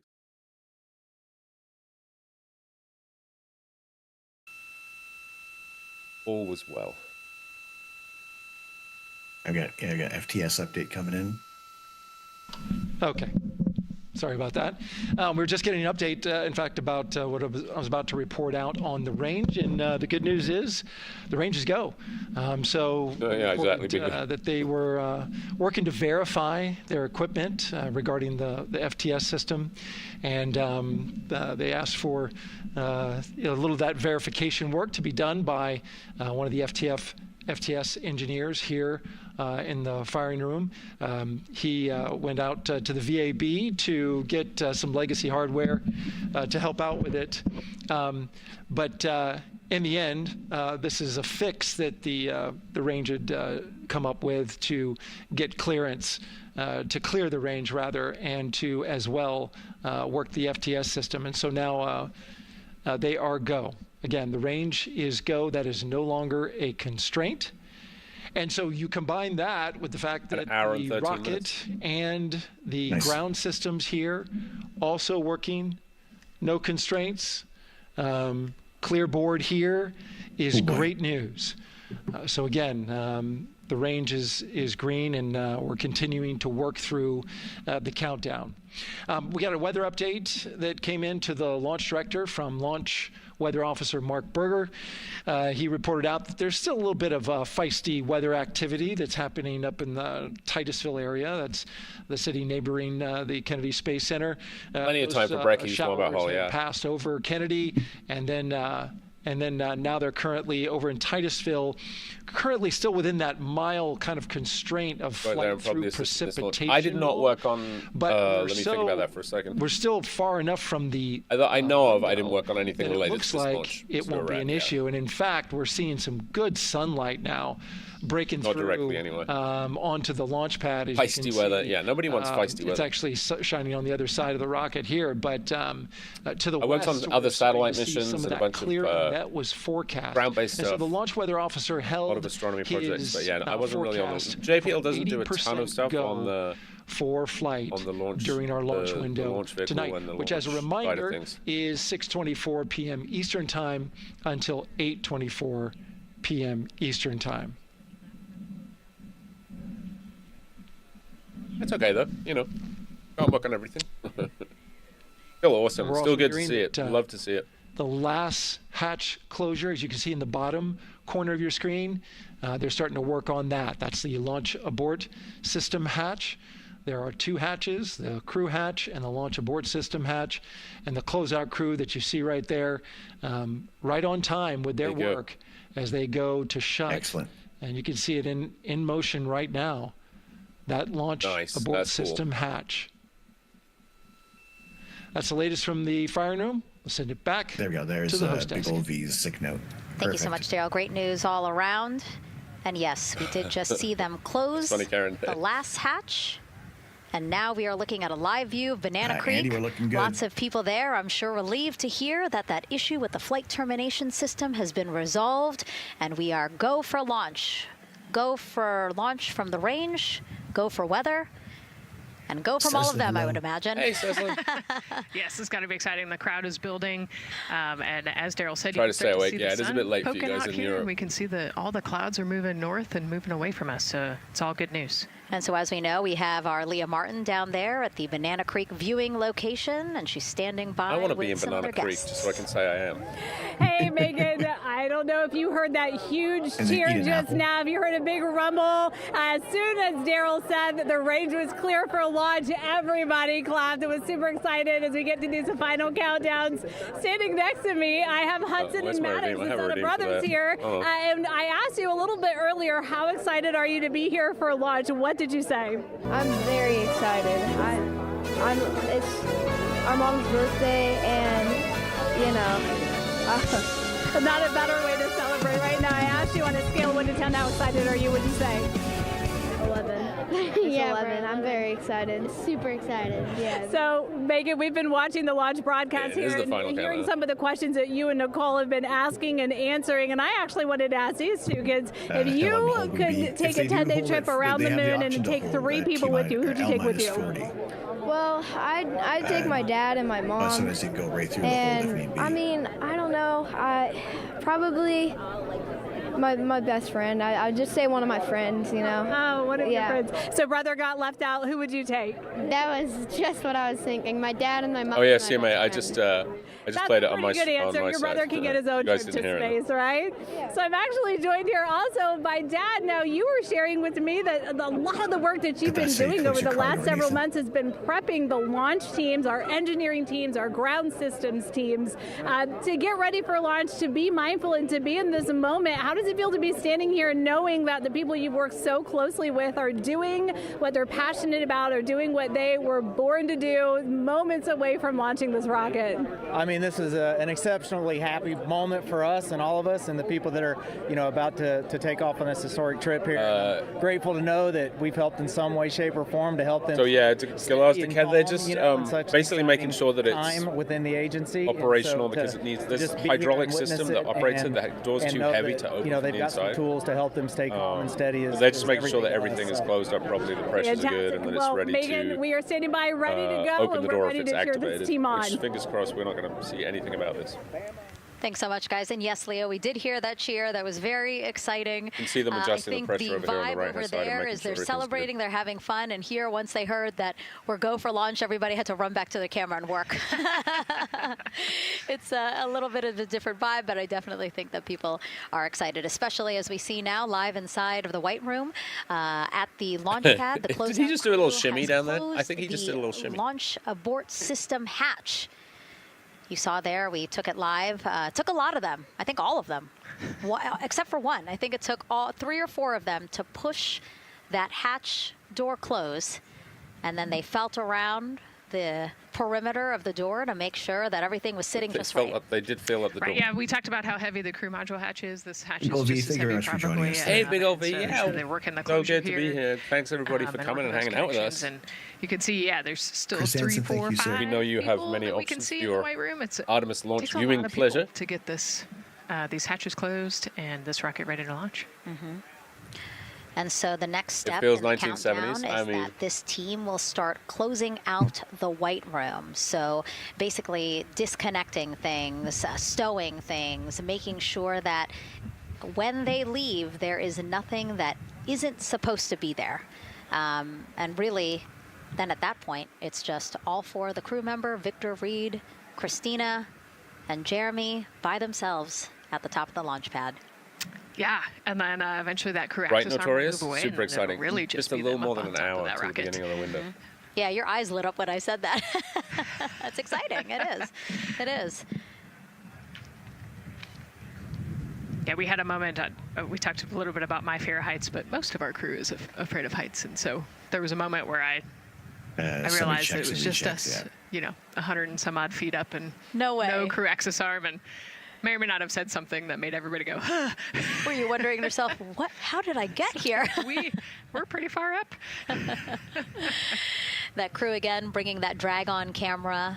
That camera is a handheld camera that is a live look for teams who are remotely watching these operations closely. I don't think we saw it, again, but it was happening. Verifying that things are as they should be. There was no. So a lot of what they're doing now is related to the closeout crew starts leaving the emergency evacuation system, right? Which they did not have. You see them with checking their procedures.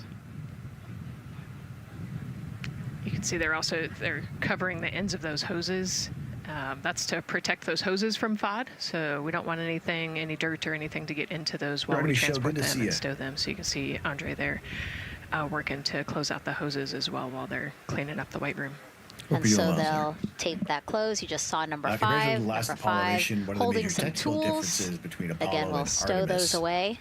You have to account for everything. Obviously, they did have tools out. They did have procedures, paper, notes out. Like all of that has to go. Yes, and you can even see on number 3's hat, he's got a string that's connected to his suit there. That's, again, just to make sure that we don't lose anything. If, gust of wind or you get knocked or something, you don't want to lose a single thing in the White Room. So you can see they have vents in the backs of their jackets, actually. And everything is protected. The crew now, another live view of them inside Orion. Jeremy, Christina, and Reed and Victor on the right side of your screen. What do you think they're thinking right now, Nicole? Oh my God. Oh man, just over an hour to launch. There's probably a little bit of a lull right now, monitoring some systems, but you can see Reed's got his feet crossed. So I think just trying to relax and, pass the time by maybe thinking through the items that they're going to monitor through the launch, the different jobs that each of them have throughout the launch. And once they get to orbit, this first day on orbit is actually really busy for them. They've got, 2 burns that they have to monitor. They've got to get the system set up. Yeah, 100%, guys. If you ask a question and don't get an answer, it probably just means we didn't the next see 24 hours for this crew. I think they've got a couple of sections where they get to take a nap, but I don't think they get a full night's rest for quite some time. So, going through what's next. And so as we say that, imagine what it would be like to live in a spacecraft for 10 days. Let's take a look at what life will be like in Orion. Artemis II is our first crewed mission back to the moon since the Apollo program. A lot of the focus of Artemis II is really checking out systems to be sure that we're ready and well positioned for continued human exploration. My name is Susan Baggerman, and I'm the Chief Health and Performance Officer for the Orion program and the Artemis II mission. And this is 10 Days in Orion. To the tower. There's no direct connection to the rocket. For this mission, the crew will launch in the Orion spacecraft on top of the Space Launch System rocket, or the SLS rocket. Once they've launched and achieved orbit, they'll continue on checking out many of the different critical Orion systems, check out some of the critical medical systems, and be sure that we understand how the crew would do that successfully within the volume of Orion. We also thanks for being here today with us, sharing the stream. It's so exciting. Water it's so dispenser cool. that they'll check out. And then we also I can't believe we're an hour and 2 minutes away. That the crew can use to heat their food. They're also going to check out the flight wheel system. We'll have the crew perform some initial exercises. Part of that is to ensure that the flight wheel is actually working, but part of it is actually to be sure that our environmental control systems are actually working. For sleeping, the crew will sleep in sleeping bags. Some crew members like to be very tightly bound up, and some like to float very free. They'll use the toilet for the first time and be sure that it's able to flush. While they're on their journey, they're only going to find out if it's able to flush that they quickly don their suit, just to be sure that we would be ready in the future for an emergency. Like something I would have wanted to test. Also check out our radiation shelter. If we were to have a solar particle event, we would be asking them to take stowage out of the stowage bay and put it in some specific locations on the vehicle, basically for it to serve as shielding. The thing and don't put it next to your lunch sack. And so I want to talk a little bit more about You're holding it in for 10 days. Package. Yeah. I am interested in the space food. Is there burritos? I don't know what there is, Kennedy 104. Someone said something about steak earlier. A pretty big menu to choose from, so that's really cool. We're actually going to pull up a graphic now that kind of shows you some of the food that they're going to have with them on their 10-day journey around the moon. We know of more than 10 types of beverages. There's coffee, a mango peach smoothie, apple cider, lemonade. So those all sound apple cider delicious. Lemonade. And now I've just remembered I haven't apple eaten cider lunch. or lemonade. Yeah, okay. Actually, not too bad. I actually have a mango peach smoothie with me today. No way. Yeah. So you can see they come in these little packets here, but it's just kind of a dried powder that you add water to. So this would actually, you'd add 175 milliliters of water and let it sit for 2 to 5 minutes, and then you can stick a straw in it. You saw in that package they put a straw on the top septum portion there, and then you can drink it. And so this is the packaging. This is food that you brought up with you, or that you had while you were at the ISS. Yes, yeah. Actually, this is all food that we have available to us on the standard, what we call the standard menu on the space station. And so, they have mac and cheese, the graphic there showed quite a bit of the standard menu that they're going to take with them. So, yeah, let's pull space it back food up, is space actually. food. It's a clear night when you're about to see it. Yeah. It's going to be, you'll be able to see it if you're in, have been using, our food lab at Johnson Space Center actually creates that food, and then they stabilize it and they package it for us and everything. So they do a really wonderful job out there. We've got different types of food. You can see I've got this is a soup, tomato basil soup, so thermal stabilized. It's already hydrated, so you just throw it in that food warmer that we talked about, and then you can eat it. But then we also I have some shrimp cocktail here that's irradiated, so it's in a package that protects it. Shrimp cocktail. Well, that brings us back to the basketball. Probably my favorite one. Right? But are we eating it? We might, if you're. Yes. I don't know about a shrimp cocktail in space. They want us to eat. I don't know what happened, but it worked. Nobody wants a bad shrimp in space, It's in an outer package to help protect it against radiation, and then it's in this inner package. And so this cosmic brownie, actually, the trick, Anne McLean, my crewmate, taught me. The trick is you got to put this in the food warmer and get it nice and warm, and then you can get it. But so what we do is we just take scissors and you open it up, and then it comes right out. So these brownies are nice because they don't have a ton of crumbs, and so you can actually just eat it pretty easily in space. If you imagine, that would not happen in space. It's just floating away. Yeah, so we've got all sorts of things that you can actually eat. The menu's pretty good, pretty diverse on the space Chasing station. the brownie around the International Space Station. Orion. Nice. Yeah, that's amazing. And again, here's a look at the crowd that's starting to continue to grow here as we get closer and closer to launch. We are now under an hour from the opening of our 2-hour launch window. Yeah, with the 99:38 and Astrocanuck stream. p.m. Eastern time. And so let's take some questions from social media. We haven't taken some of those for a while. You put that brownie away, Nicole, or I'm going to steal it. You know the scheme. Nicole, we have another celebrity who submitted a question. Let me know if anybody can nominate for a gifted sub. A quick question for the Artemis crew. Roy Wood. What food from Earth would you bring with you into space? And why would it be lasagna? That's the greatest food. Roy Wood's a national treasure. Again, not really a question. Yeah. Because he was like, it's lasagna. It's got to be lasagna. You know, there is lasagna on Space Station, and it wasn't too bad. Probably not my favorite food of all, but yeah, lasagna's not a bad option. It's a high-calorie meal. If you're trying to, carb load 58 minutes. Walk or something, it's a great option. Yeah, I remember Christina saying that her favorite food on the menu, and actually, she was saying that she was getting in trouble. Right, because one people kept on calzones, saying, exactly. you can't eat mac and cheese every day, Christina. We mentioned the mac and cheese and brisket earlier. Man, I would put those two on a tortilla. That would be great. Chuggo. That sounds delicious, delicious.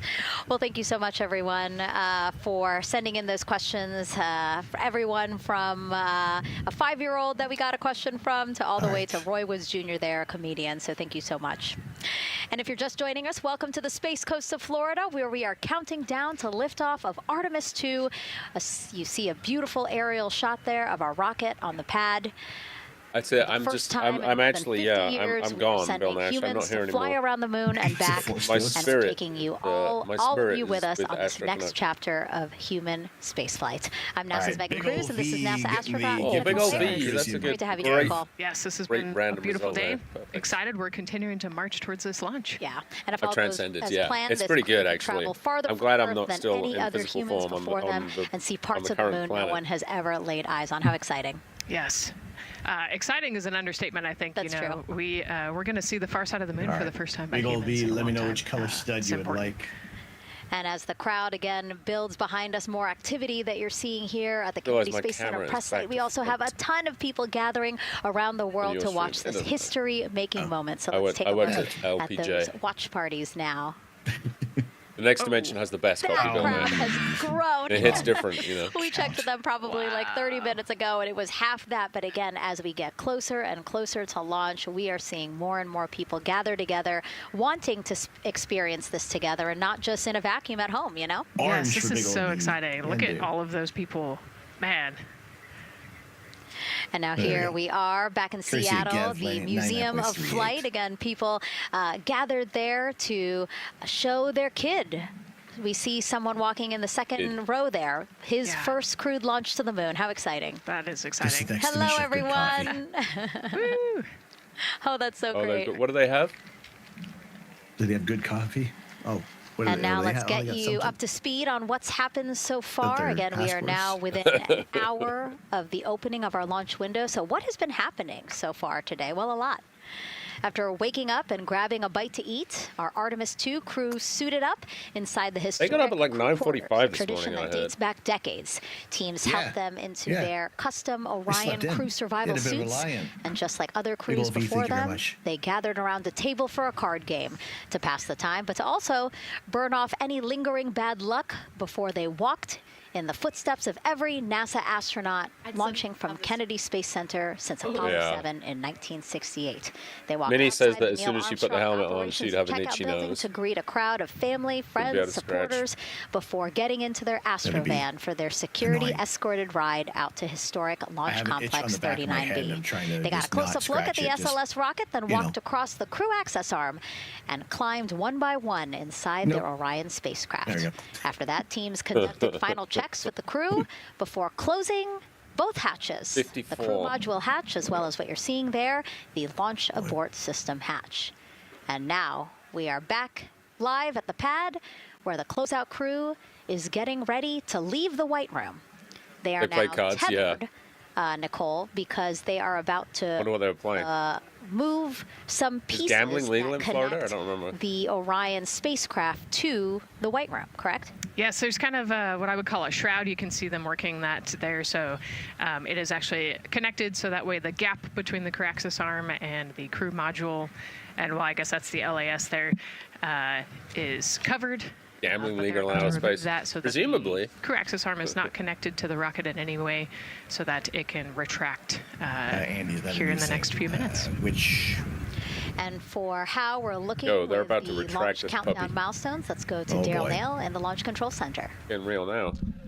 All right, thank you very much, Megan. And as you can see some finishing touches, as you've been talking about, to the LAS, which brings me to that subject because I didn't know that. currently are hearing the launch team now, whether or not they built that into this, working an issue I think they said it for that was reported out with the LAS. At least Tin Peak, I think he was saying it in his book. There's an issue apparently with the battery on the LAS. Mentioned behind the spacesuit that there were the engineer things who is in charge of the launch and board system sits on console here, reported that a temperature for one of the two LAS batteries is out of range, and although it's not a constraint for launch right now, it would be when that temperature is checked inside of T-minus 6 minutes, which is inside of terminal count.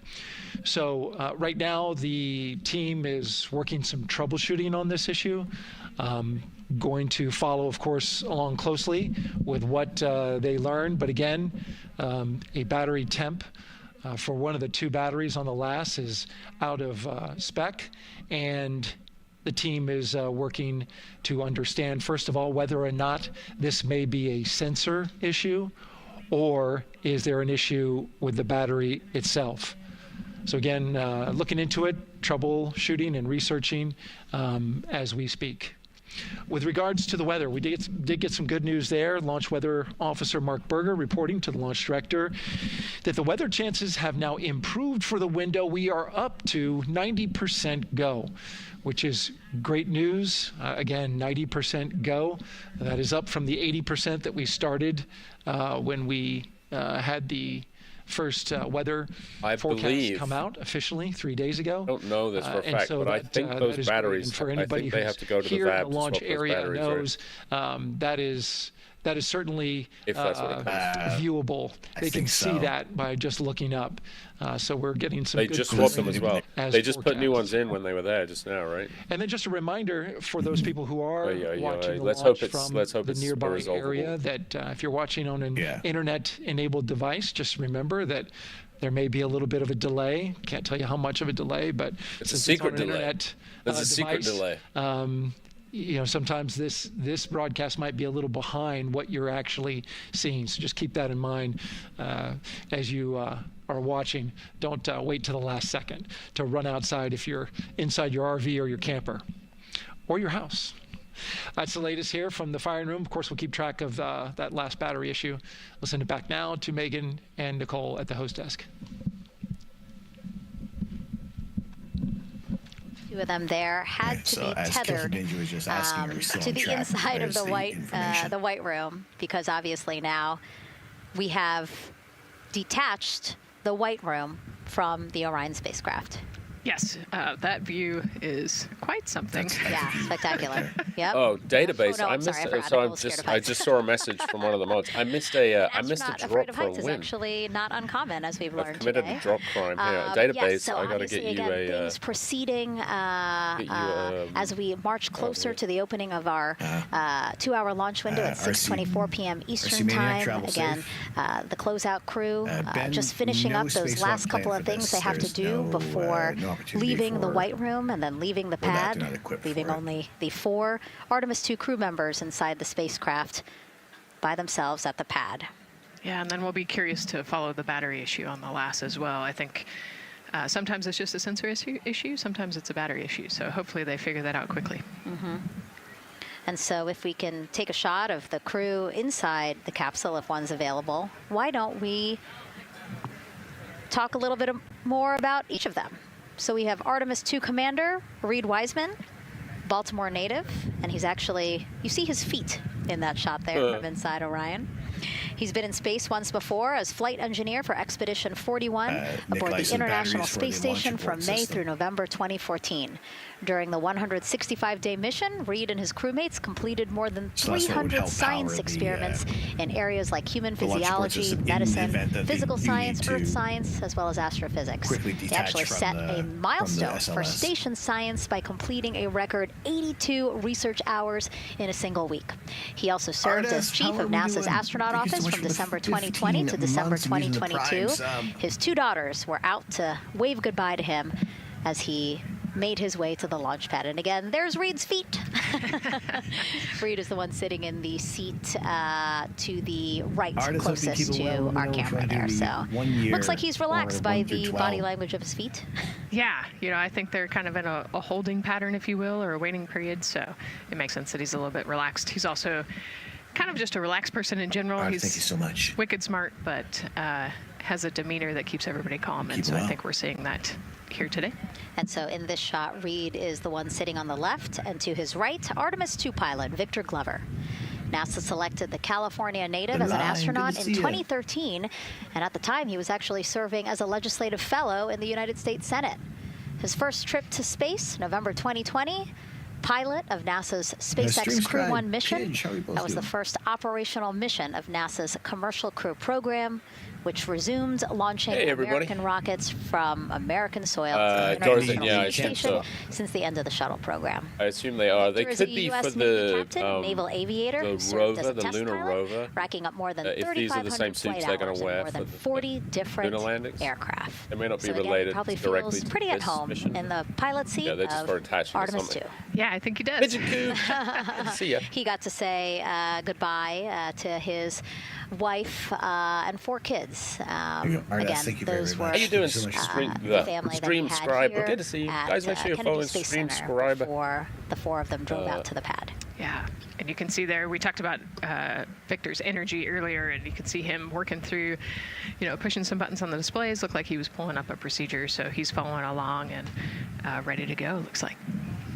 And then mission specialist Christina Cook, sitting on the upper left-hand corner of the screen there, native of Grand Rapids, Michigan, was selected to the Astronaut Corps in 2013, same class as Victor, served as flight engineer on the International Space Station from March 2019 to February 2020.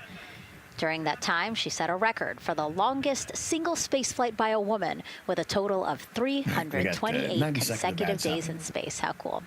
She also participated RJ45, yeah, they might be serial ports. Spacewalk. And before becoming an astronaut, Christina helped to build RJ45, maybe parallel. Scuzzy 2. Fieldwork in some of the most remote they'll be to connect to something like her hobbies include surfing, rock climbing. Like I said, though, it could be that these are the same suits that they're going to wear for the the lunar landings. They may just be. I know they do have connectors to attach them to the rovers. Messages. We're going to go ahead and clear those off your screen. I don't think these don't look like those boots. We see them and we copy. All right. Connects them to something. May even connect their feet. NASA test during launch, so their legs don't flail around. Get through everything. So we're getting close and trying to talk maybe when they hit the water. We just picked up a little bit ago, but I think work-wise we're doing really well. Sounds good, NTD. We're doing great on board. Red Dog, it looks as though they're working on an issue with a battery on the launch abort system. NASA test director giving an update to the crew. Other than that, range is clear. Weather looks okay. Just wanted to say that they didn't have to worry about that. We're going to clear that. And that also just reassuring the crew, again, that they are tracking and working the issue with the launch abort system battery. Yeah. All right. And then first-time flyer, Canadian Space Agency astronaut Jeremy Hansen will fly to the moon as mission specialist on the Artemis II mission. The London, Ontario native selected as an astronaut in 2009. After that, he worked as Capcom at NASA's Mission Control Center in Houston. Capcom stands for Capsule Communicator and is the sole direct voice communicating with astronauts while in space. Jeremy also participated in training exercises, really cool ones like living on the ocean floor off the coast of Florida to simulate deep space exploration for a week. In 2017, he became the first Canadian to lead a NASA astronaut class. He also enjoys getting out on a sailboat, rock climbing, and mountain biking. He has a wife and 3 children. And he's the one that you see bottom left-hand corner of your screen. I know, I'm trying to see what he's doing there. Good luck. Thank you very much for the follow. Christina's looking too. And so there the work is your clock's Artemis II Twitch, crew Beth? That's inside outrageous. the Orion spacecraft. Oh, outrageous. And that's got to be, that's the a new job 7th time. NASA astronauts will launch on a new NASA spacecraft designed for crew. And if you're wondering about the first 6 crewed test flights, here they are. All systems are go.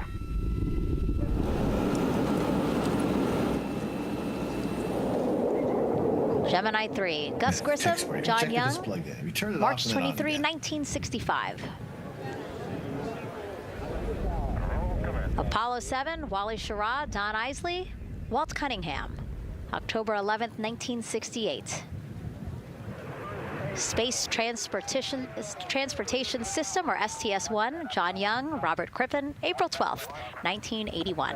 This is cool. Then NASA's SpaceX Demo 2, Doug Hurley, Bob Behnken, May 30th, 2020, followed by NASA's Boeing crew flight tests. For their historic Butch Wilmore, Sonny Williams, June 5th, 2024. The crew flight test. And now, Artemis II with Reed, Victor, Christina, and Jeremy. It is really surprising, honestly, to hear 42 that minutes. Through all these decades, through all these launches we've had, this is only our 7th new vehicle that we tested for crew. That seems unbelievable. We have so many Mm-hmm. different missions that we think about and we talk about, but really 7 vehicles that we've tested and that we're flying. I like to think of spaceflight really as a permanent test, right? We have hundreds of missions or so. An airplane that gets tested and then flown has thousands of data points. And so really spaceflight is always going to be in the test field. And I think it's important to remember that, especially as we put humans on rockets that we never have before, or for the 7th time we start a new vehicle and a new mission. Just getting word now that White Room closeouts are complete. Nice. And so the closeout crew is preparing to leave the pad. What kind of cheese, though, Pigeon Coop? I mean, that is an important question. Exciting stuff. We are Wensleydale. If it was Wensleydale, I think I'd be in. And the closeout crew is doing what am I well. saying? Any cheese is good 41 cheese. minutes, 43 seconds and counting. Brie. Until the opening of our window. A little bit of garlic and rosemary on Artemis there. II is a 10-day mission. Maybe with some of will that like send fig the jam on four-person the side. crew on a journey around the moon and back to Earth.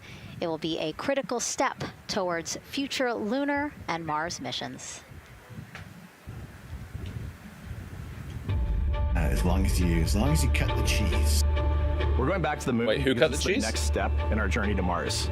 Hey, Astronomy Show, how you doing? Good to see you. There's vast regions of unexplored areas with the coldest, darkest places in our solar system.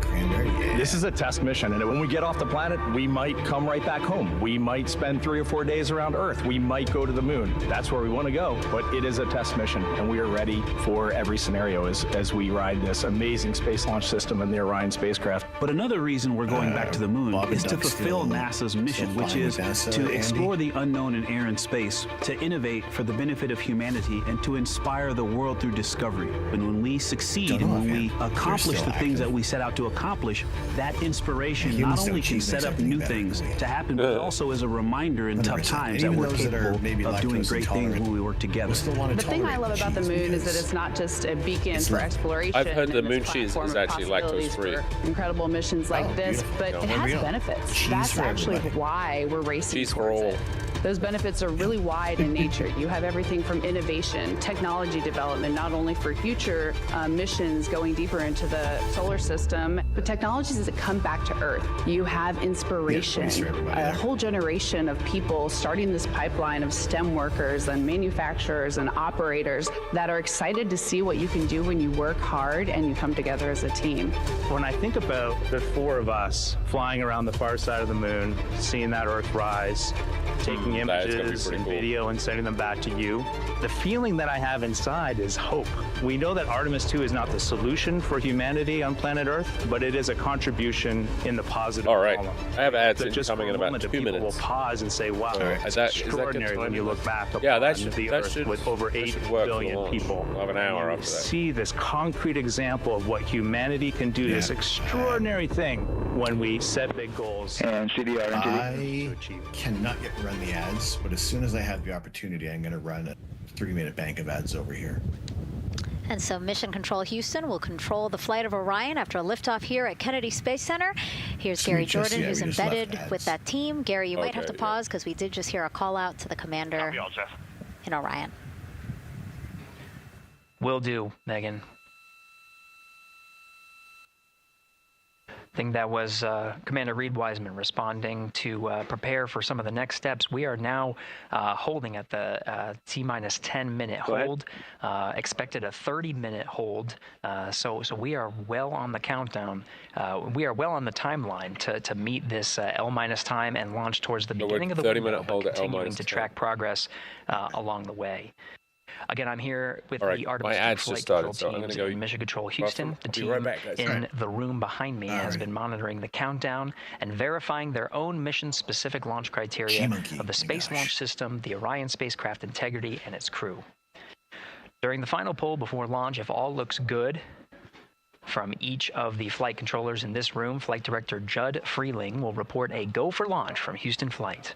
Upon liftoff, teams here take control of the mission and communicate with the crew while they fly on the Space Launch System.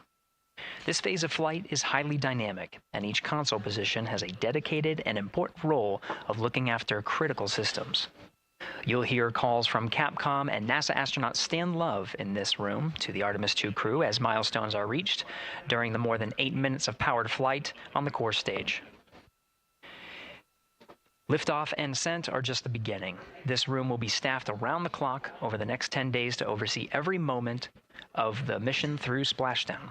Oh, wow, Beth. Here from the Johnson Space Center, we'll be streaming the mission live 24/7, so anyone can follow the crew's journey, take peeks inside the spacecraft, and share the experience of a lunar flyby with astronauts looking down at the moon's surface. Teams here have been rehearsing tirelessly in simulations to throw every conceivable and inconceivable scenario their way. We are ready and eager to begin the Artemis II mission.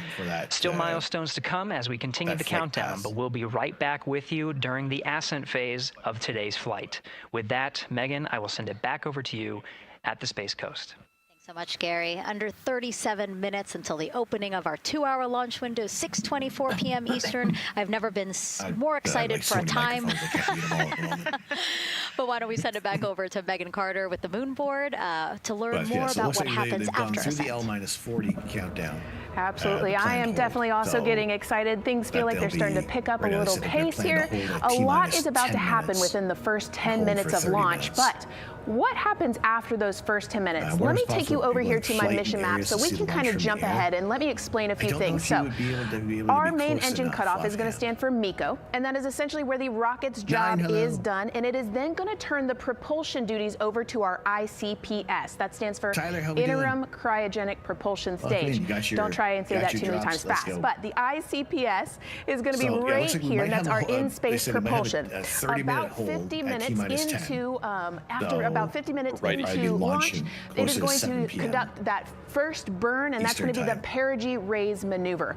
Essentially, what that is going to do is going to raise the spacecraft from a lowest point of Earth just a little bit higher into space, and then they are going to conduct that nice path. It's going to set them on that nice circular path around the Earth. That's when they're going to start to be able to really check out the spacecraft. The Orion spacecraft is going to be able to, like we've talked about, be maneuvered by the crew. They're going to check out those life support systems, and communication checkout's going to be vital at that point as well, obviously. Then they will be conducting that another burn, and that's going to raise them just a little bit higher again. And then they will, it'll be about time for the ICPS to separate, and they will start another lap around the Earth as well. Now, the ICPS, but even after it separates, its job will not be done because they will have the opportunity to conduct something called the Proximity Operations Demonstration. injection. And this is going to be really important for our future lunar missions because the ICPS actually has a target on it, and the crew is going to have the opportunity to manually maneuver these spacecraft like we've mentioned and practice those docking maneuvers. Now, obviously, they will not be docking for this mission, but that is, again, going to be critical for those lunar missions in the future. Now, all right, after that ICPS has separated and they've done that second lap, they're going to conduct 2 more burns. And what these burns are going to do is set them up to the high enough orbit and a fast enough speed in order to conduct the translunar injection. This is going to be that critical moment and that critical milestone where they are going to produce about 6,000 pounds of thrust. And this is that point that is going to take them out of low Earth orbit into deep space, and it's going to set them on that nice path towards that lunar flyby. And I know we have talked a little bit about why this could be a record-breaking flyby and journey to the moon. And with that, I'm going to turn it back over to Megan so she can tell us just why. Yeah, she's talking about the distance record set by the Apollo 13 astronauts in 1970. They were 248,655 miles away from Earth, and this Artemis II crew might surpass that on flight day 6 when they fly around the moon by more than 4,000 miles. Oh my God, 4,000 miles. I mean, it's a long ways. It's tough to fathom 250,000 miles from Earth, right? I mean, space, you know, the space station is only 250 miles, and so we're going, you know, I don't want to do the public math, but we're going much further than that. That's funny. But, you know, it's important, right? Because we want to get back to the moon. We want to see the surface. We want to see the far side of the moon. And the way we do that is by... How long is it all going to take? Which and bit, the exact then? distance record so the launch or depends on it's a 10-day mission. when they launch, like the time, the day. So we'll learn more or at least a nominal as we go into this 10-day mission with the Artemis II crew. But here we are, 32 minutes, 50 seconds and counting from the opening of our launch window. Feels really, really surreal here as more and more people come to gather on the press site lawn here at Kennedy Space Center. Why don't we take a look at this video that we have here? Some familiar faces who wanted to wish our Artemis II crew a safe journey. Reed, Victor, Christina, and Jeremy, you are the real deal. You're flying to the moon for all of us, and we are in awe. You're the true heroes. You are not just astronauts. That's Black Widow. You are pioneers. That was Black Widow. Venturing deeper into the unknown. But you are not alone. We will be all cheering you on from planet Earth. Hey, I'm Victor Wembanyama, and I play basketball in the NBA. But I'm not only interested in shooting hoops. I'm also interested in shooting stars, dark matter, and all other types of astronomical phenomenon.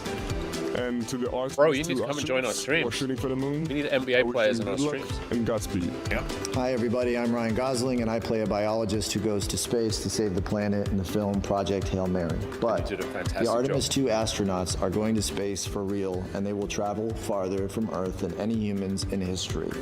Sending all our best wishes to the Artemis II crew. He looks good from where he's broadcasting from, you know? How inspired you make me. But it's not just about me. Your mission is going to inspire future generations of scientists. Yeah, how far away is 42 Aerodynamics? How many light years? To do something that they never thought possible. Hey, it's Roy Wood Jr., and I want to wish the Artemis II crew a happy and safe journey to the moon, well, around the moon. To go around, I know what you're doing. You got to look for a parking space. This is to go around the moon, make sure somewhere to park, and then you park journey. Good luck.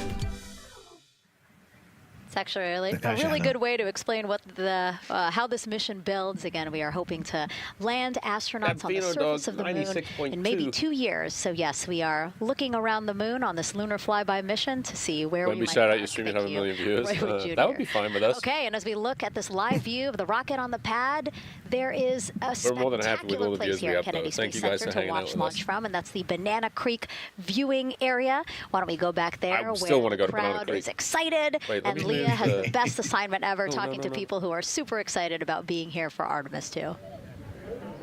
Oh my gosh, Megan, you talk about the excitement being palpable. I'm telling you, everybody here on pins and needles as we get just about half an hour away from launch. I've been walking around talking to people, and I'm just struck again and again by how many people are here from across the agency. I want small portion of the people across NASA who have been supporting this mission. Patty Ortiz, NASA Armstrong Flight Research Center, Orion Program. Orion. Kathy Grace, Glenn Research Center, Office of STEM Engagement. Here we go. David Hudson, well, I may still have that Office of STEM Engagement. You don't know. Jennifer Becerra, Johnson Space Center, the Office of STEM Engagement. Here we go. Right back here. Where are you I'm from? make it work. NASA Glenn Research Center, Joseph Panakitis. Joseph, here we go. Wes Furman from APL. Maria Arredondo from Headquarters, Next Gen STEM. Mark Robinson, Next Space Gen Center, STEM. Commercial Space. Amira Flores, Armstrong, Office of the STEM Engagement. Molly Kearns, NASA Glenn, Space Communications and Navigation. Matthew Pierce, Goddard Institute for Space Studies in New York City. Here we go. And right over here. Lauren Ring, Ames Research Center, Data Integration. So we're coming together. We're one big NASA team, one big NASA family, and we have one major message before we launch tonight. Okay, guys, what are we going to say? 1, 2, 44, welcome back. Yeah, go Artemis is right. Injured soul there.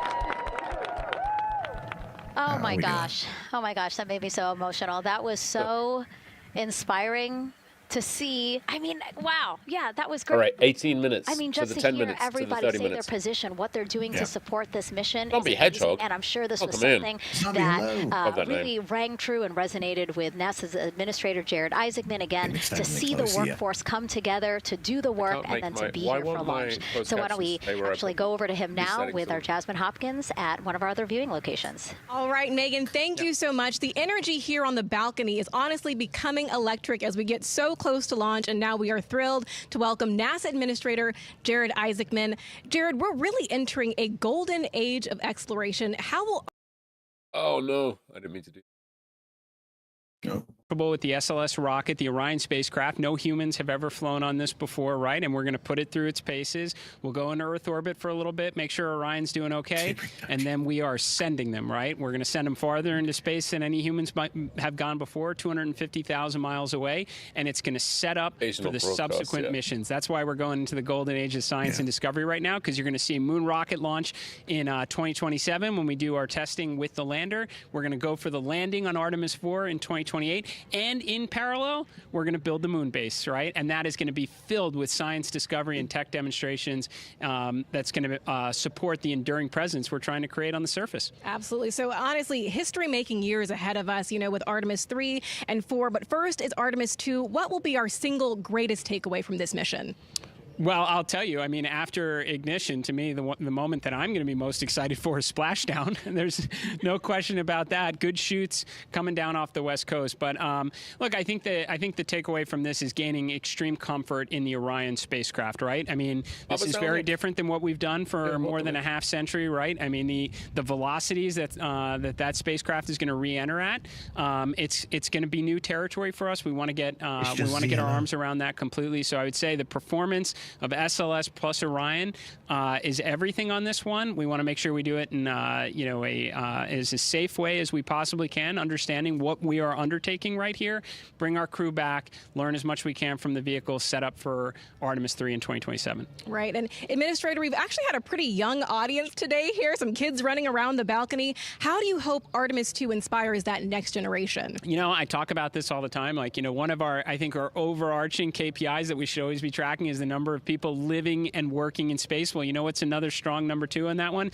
It's the number of kids that are dressing up as astronauts for Halloween, so that they grow up, that they're inspired to want to join in this grand endeavor, whether they come work with us here at NASA or they join in industry, but they're helping humankind venture out farther, pursue all the secrets of the universe. Yeah, I think we'll see a lot of kids dressed as astronauts this year. And finally, Jared, you've really made it a personal mission to get to know the people behind the work at NASA. Do you have any final thoughts, any final words before today's history-making launch? Yeah, well, one, I want to express a lot of appreciation. I'll tell you what, the 4 astronauts on top of Artemis 2 know this. It takes an army to pull a mission together like this, right? Across all 10 of our centers, all of our commercial partners, the international partners that come together to make this possible. Ready to go. My sincere appreciation for everyone who is currently working the mission right now, so getting them ready for launch, that will be watching over them in mission control, recovering this crew when they splash down off the West Coast. I have complete trust and confidence in your abilities.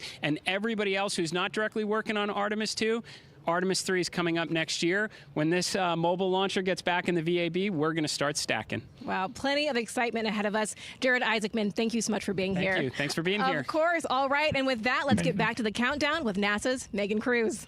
Under 25 minutes and counting from the opening of our 2-hour launch window, and take a look at all these people behind us. I literally, every moment I turn around and I see the clock, I am like, oh, wow. Oh, wow. There are more people and less time. Yes, exactly, which is a great problem to have. Oh, my God. Now, this first crewed test flight I remember when you started, program coincides with the 11 hours ago. 50th anniversary of our country's founders signing the Declaration of Independence. Exploration is a part of America's DNA, and it continues now with our return to the moon. 250 years ago, 13 colonies laid the foundation for the greatest and most enduring democracy in the history of the world. One driven by courage, Seems like it was just faith, today we started and freedom. From that moment, we became a nation defined not by where we stood, but by how far we were willing to go. We conquered vast frontiers, invented tools that shaped a modern world. We found light in the dark, and we rose from the earth. Faster, higher, farther. We pushed beyond the sky and into the unknown. Guys, make sure if you're in my chat and not following Astrocanuck, don't forget to go over there and drop a follow. And we planted the American flag on the moon, the defining achievement of American superiority in space. Today, our curiosity stretches farther than ever. American robots search ancient rivers on Mars. New telescopes unfold to glimpse the first stars. And a new generation prepares to return to the moon, this time to stay. For 250 years, America has carried the light of humanity forward. But American exceptionalism isn't inherited, it's earned. Our greatness comes not only from what we've done, but what we're still determined to discover. Because in every era, across every horizon, America is at its best when it's reaching for something greater. Hodge, how we doing? America celebrates 250 years, and we are leading the world into the future. 22 minutes, 15 seconds and counting from Artemis II, NASA's boldest test flight in a generation. The crew has said this often, that they hope it inspires children around the world. And recently, a group of kids here at Kennedy Space Center got a surprise of a lifetime while watching that rocket roll to the launch pad.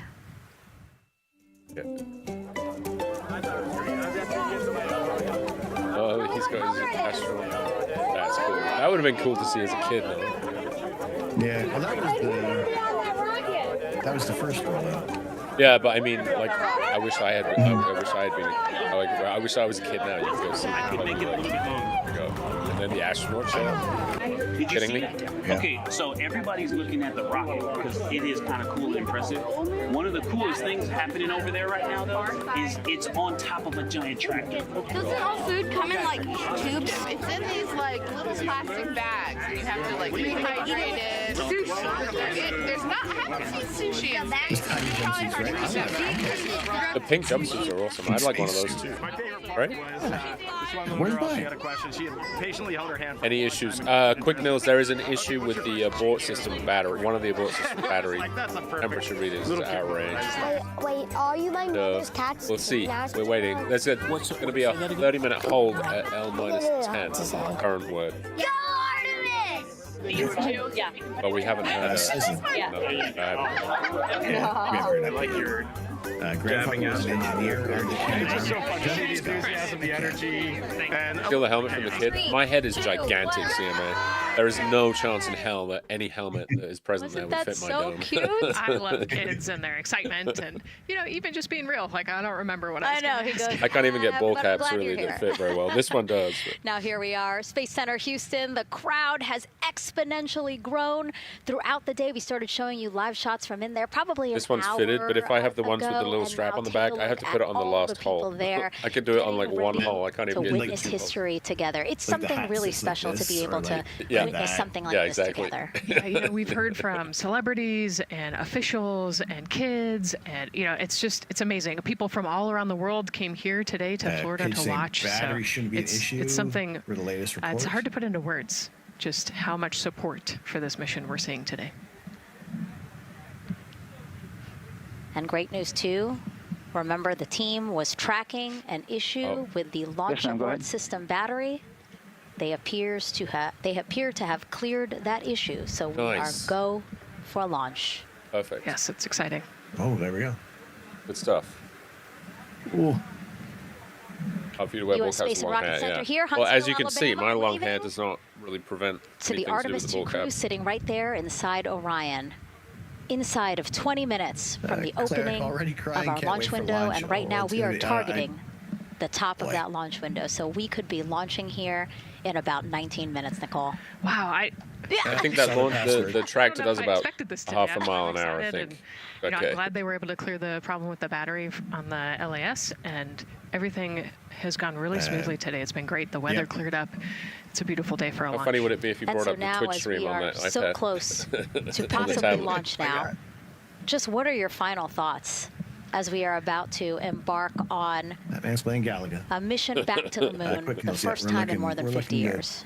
Yeah, you know, just so proud of the crew and all of the teams here on the ground that made this happen. They're in the T-minus. You know, they are carrying the torch from the Apollo era into the Artemis era. And, you know, as the crew likes to say, they want to be the shoulders of the next generation.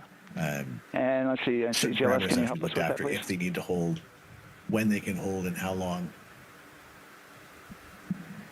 Sorry, I missed the calling. They want to be the crew wants to be the shoulders that the next generation can climb on. 001. You know, I think it's in their patch.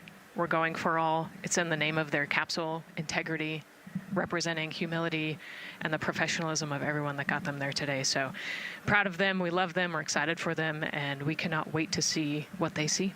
Just leveraging everything we've learned so far as an agency, taking us from Apollo now to the launch pad here, 39B, with Orion and SLS poised to again fly us into the history books. And before we leave you now here at the host desk to get back into operations, we just wanted to answer one question for you guys. We asked you earlier on today, what are you most excited for? And we asked you to go vote on Instagram and Twitch. Instagram, you guys said launch.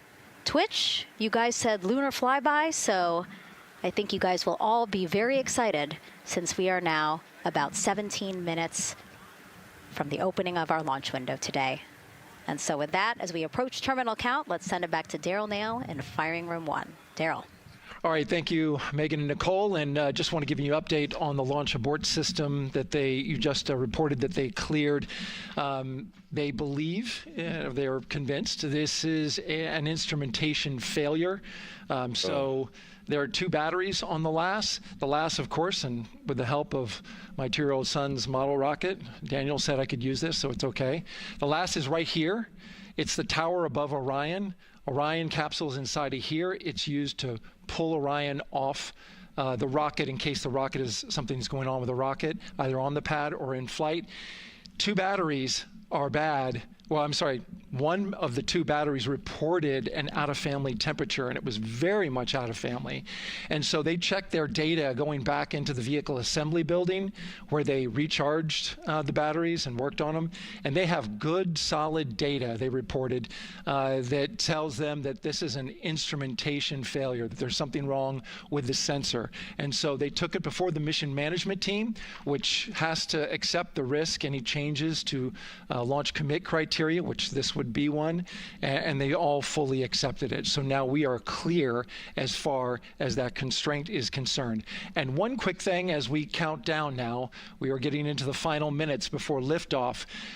There's a 2-hour window. We haven't quite set the T0 yet, but this is a list of the cutouts. There are 150 cutouts that are included for this 2-hour launch window. And that's important. They're in very small print. That's important because there's basically 16 minutes inside this window that they cannot launch. And these are because of small things flying in orbit. There's a lot more things in orbit than there were back in Artemis I when we had 35 to 40 cutouts. For that reason, because of these 156 cutouts, they're going to be managing the launch window as we go forward. So they may have to wait out one of these cutouts. They range in time the boosters between are expendable 2 seconds to 23 seconds. But you'll hear the NASA test director talk through that. We're getting ready to merge that loop from NASA test director Jeff Spaulding. We'll get you in just a hot second.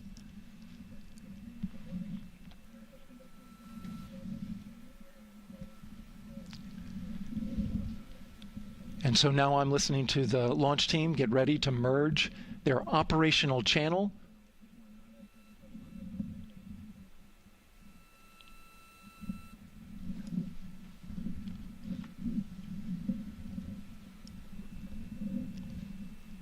We're now entering one of the most consequential phases of launch day, and that's terminal count, the final 10 minutes. And OTC, NTD on 212 for comm check. Good comm. Help me. I hear you the same. STC? 2. GTC? GTC is on 212. All right, copy that. NASA Test Director Jeff Spaulding confirming communications with his team.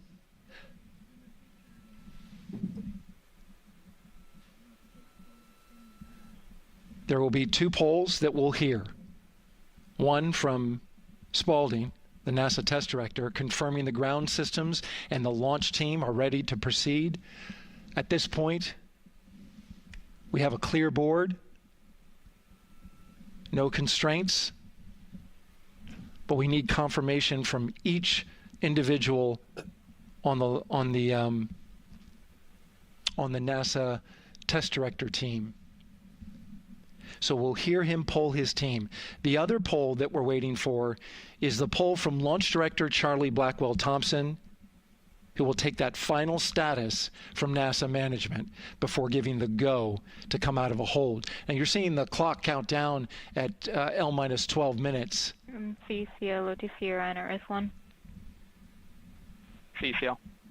Yes, sir. Reconfigure ARS primary loop ISO valves. Copy, that's in work. And CDR, OTC, Orion, RS1. Go. ARS loop ISO valves are being closed at this time. Integrity copies. NGDLP. Go. Yes, I had a discussion with Sea Ice and with MER Manager regarding the observation the Sea Ice had a few minutes ago. They were able to confirm with BCI photos that the condition that they observed has been there since 2025. MER Manager has had a chance to review the findings, and they do not have any constraints from either a Sea Ice or MER Manager perspective. Okay. Copy all. And Launch Director NTD, you copy? Yes, sir. I copy. That's good news. OTC, CCL 212. OTC. ARS primary loop isolation valve configuration is complete. Copy.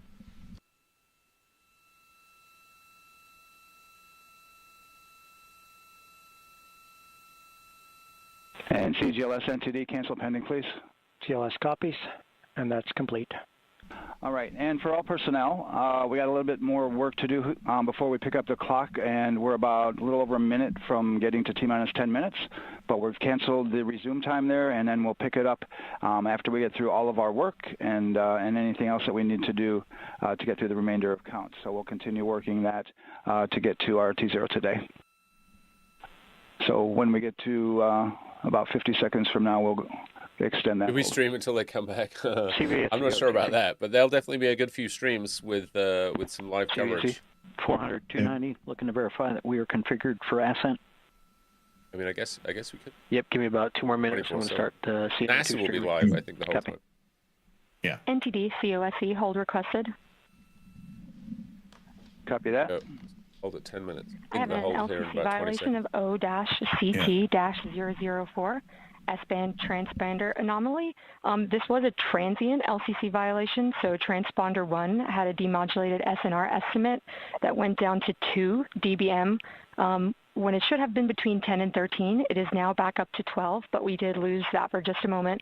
It does not appear that we lost our bit sync or carrier lock, which would be indicative that we lost our lock with the vehicle. So at this point, recommendation would still be go. However, we do have a pre-planned contingency procedure if we want to look at that. But again, this was transient, so we're back in a nominal range.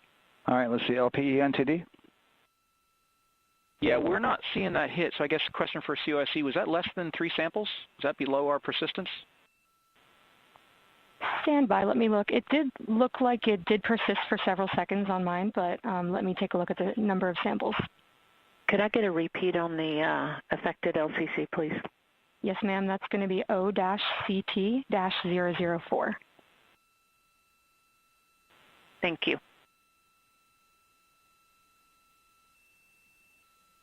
It seems as though they had a radio. It was an issue with the radio, with an S-band radio, but it's going to hold up. He's just reporting it, and they're trying to decide whether they want to dig into it anymore or if they're just fine with it.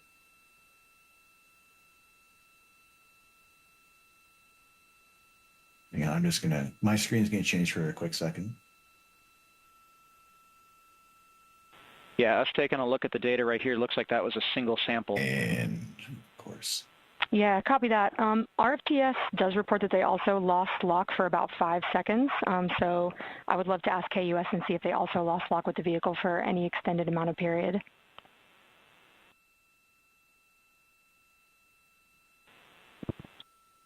And COSE, while we're doing that, these are 1/10 hertz measurements, correct? So we would have had to lose it for over 10 seconds to get a second sample? Yes, sir, that's correct. It is 1/10 hertz. Yeah, so from our perspective, the allowance is effectively up to 30 seconds, up to 3 samples based on the 1/10 hertz. This is not an LCC violation, I believe. Yes, sir. I would agree with that at this point. Copy that. All right. We're checking with KUS on 232. I don't think they have 212 access. We're trying to verify, but. Reporting. But it sounds like they have a loss of lock as well. About 2 seconds. Okay. And I guess for both KUS and COSE, do we have lock now? That's affirmed. We do have lock for COSE.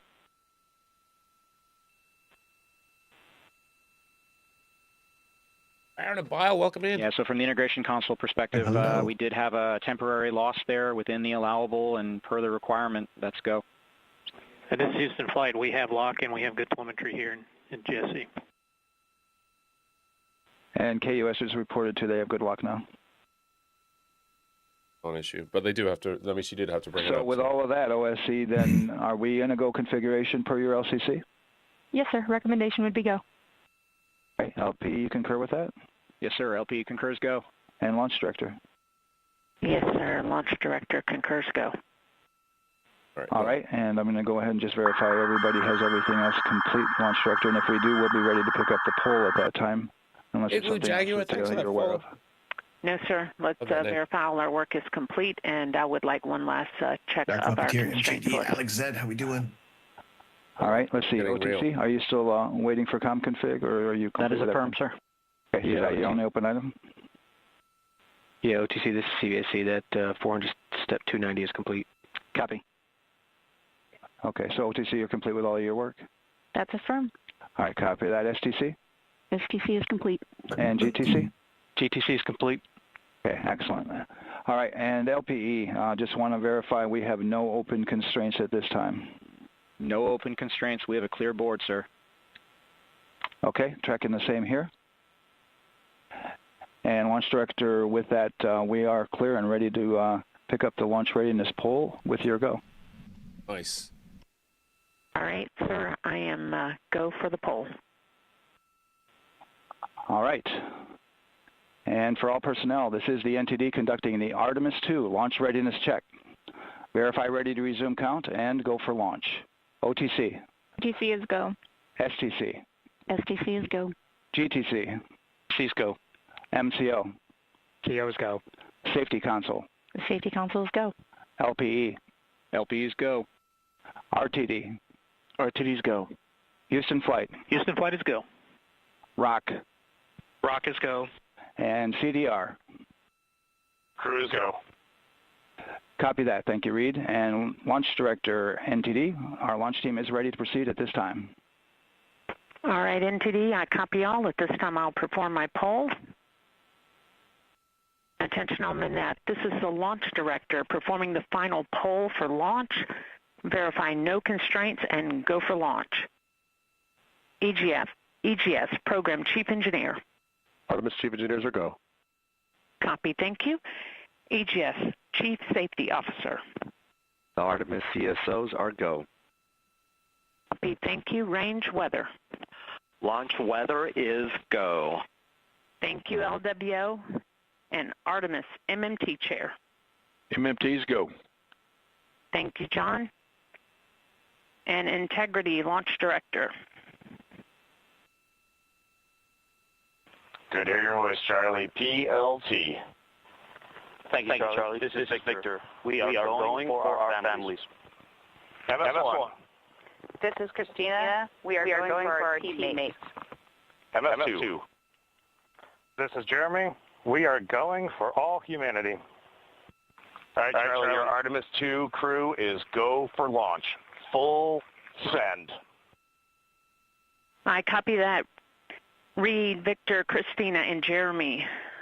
On this historic mission, you take with you the heart of this Artemis team, the daring spirit of the American people and our partners across the globe, and the hopes and dreams of a new generation. Good luck. Let's go. Godspeed, Artemis II. Let's go.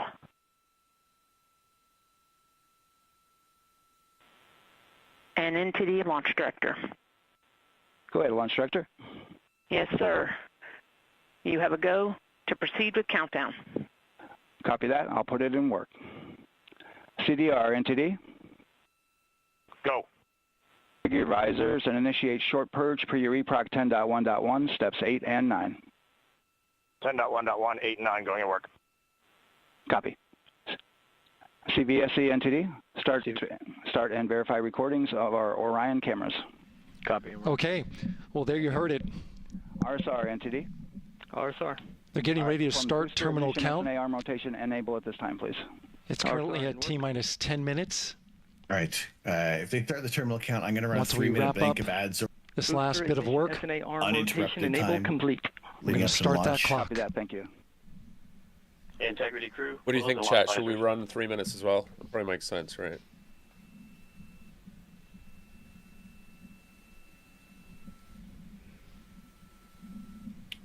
They're saying, Okay. yeah. Ads incoming, guys. In 3 minutes. All right. You heard an issue. 3 minutes. Worked in real time with telemetry lock on the Orion. It was transitory. It was very short. They checked the data. All right. Confirmed that they had a good lock. This was with the S-band Those that are transmitter on the All right, Orion. you're doing nothing. I'm going to take a quick break. Worked through that issue, looked at the data, and cleared it. All right, we got the All 3 minutes of with ads. the That'll give us an world hour. watching. Plus, we have Impressive work by as the well launch we can team. run if need be. So we have a 2-hour window, which starts in just a few minutes at 6:24 p.m. Eastern Time and goes until 8:24 p.m. Eastern Time. And ECL NTD will be waiting for your verification on the short purge. ECL copies. And for all personnel, once we get that short purge verification, we'll verify that we are clear to go, and then we'll proceed with the terminal count.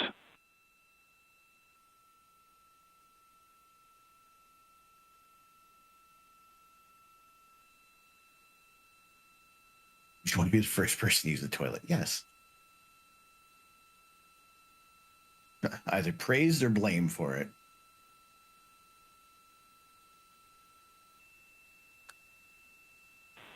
ECL time estimate? About a minute. Copy.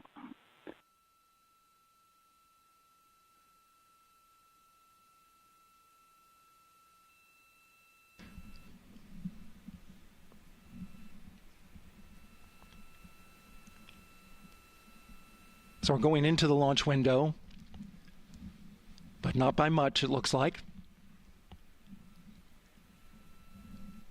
Just wrapping up some final work. And once that's completed, you'll hear NASA Test Director Jeff Spaulding ask for the ground launch sequencer operator to go ahead and start the clock. The ground launch sequencer is an application software. It runs on top of the launch control system in the firing room, acts like a conductor of an orchestra, executing hundreds of commands in precise order and timing. It's all autonomous. Entity CCL 212, short purge initiations verified. All right, copy that, and we're verifying our constraints.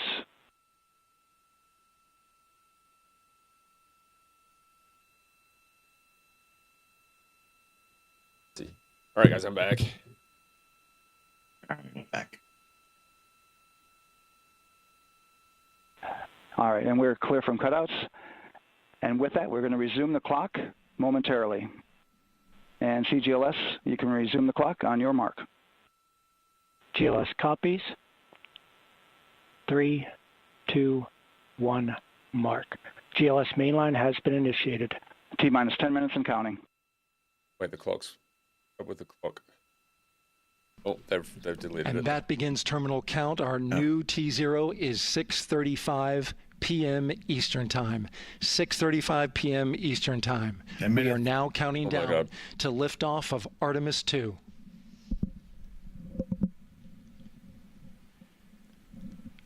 From now on, you're going to hear two voices on the loops. If everything goes nominally, NASA Test Director Jeff Spaulding, who's directly managing the launch team, and Alex Bendelos, the GLS operator who closely monitors the software. He has the ability to stop and restart the countdown.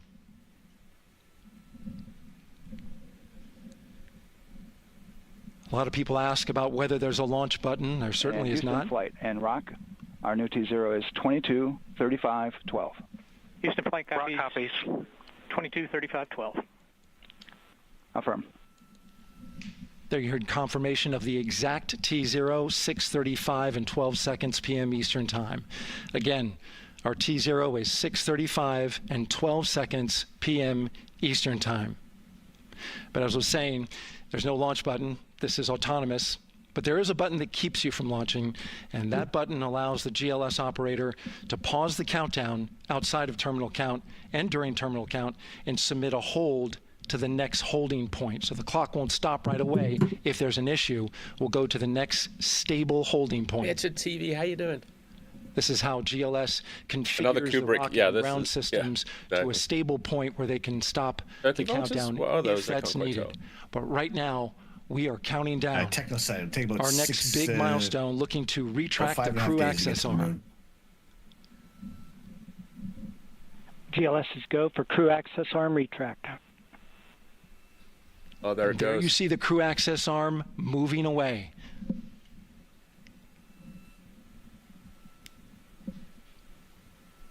That's the path that the astronauts took to ingress into the rocket. That's it. Until this point, that was their way off the pad if they needed to evacuate. But now with that arm retracting, the backup transitions to a launch abort system. And they'll begin arming that shortly.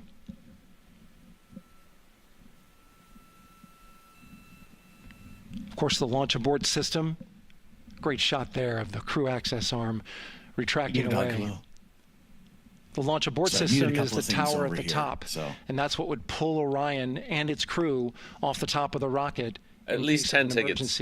Whether it's on the ground or in flight.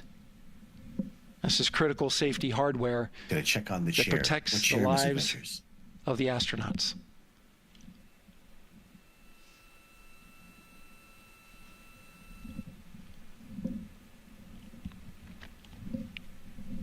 Starting at T-minus 6 minutes, the GLS will start bringing that and other high-energy systems online, starting with core stage pressurization. Weather looks really good, huh? Yeah, still good.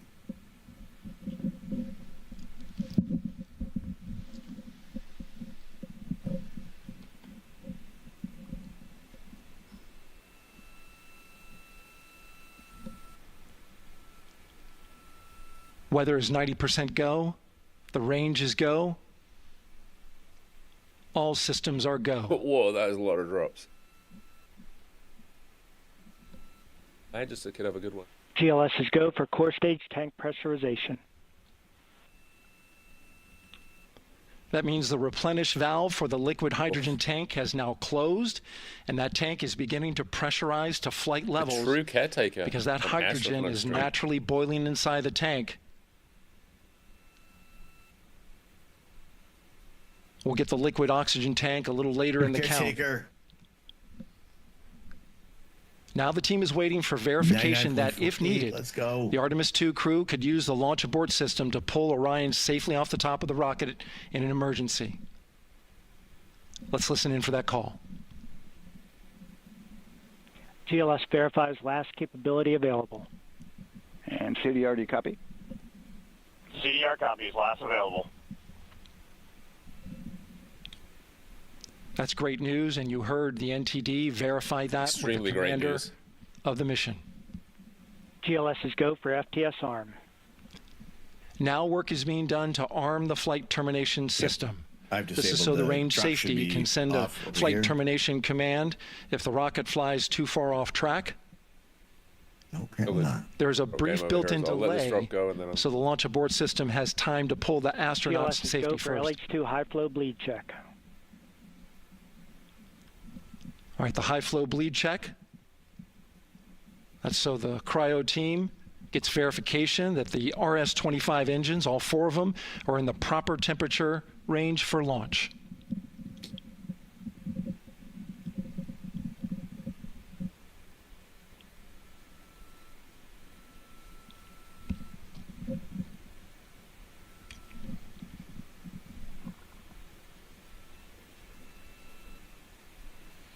I'm hearing the drop game over here. GLS is go for core stage APU start. Core stage APUs start. Those are auxiliary power units, high-speed turbines which provide pressure to hydraulic pumps that steer the RS-25 engines. We're going to see a gimbal test a little later at T-minus 2 minutes and 30 seconds. This is what allows that to happen.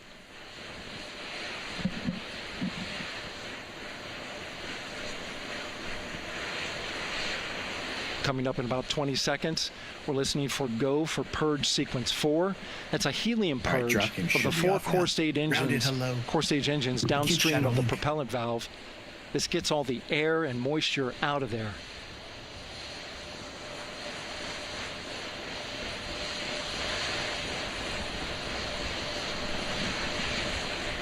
GLS is go for purge sequence 4. Moving through the milestones. All is looking good.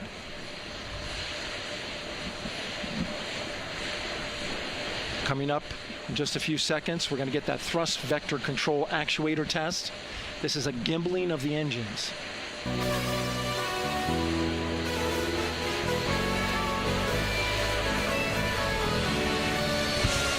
There are 4 RS-25s, 3 of them Shuttle Heritage, 1 of them built from shuttle parts. And there you see them moving. Oh my goodness. 2 minutes, 20 seconds. 2 minutes.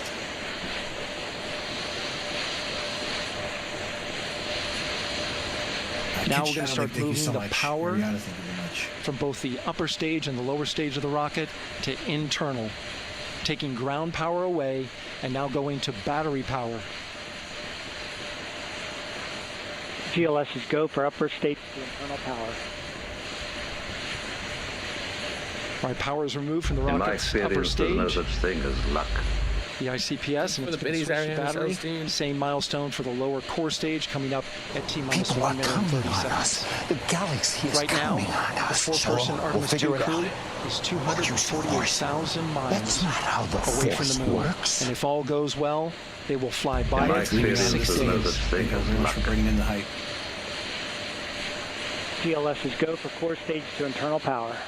People are coming. All right, on there's us. the rocket's core stage, which houses 3 flight computers, and is now on its own power. Force. That's not how the Force works. There's no more to the moon, indeed. There's no more margin on these batteries, so we would have to recycle back to T-minus 10 to recharge if we had a hole. What are you doing? Transmitting, welcome in.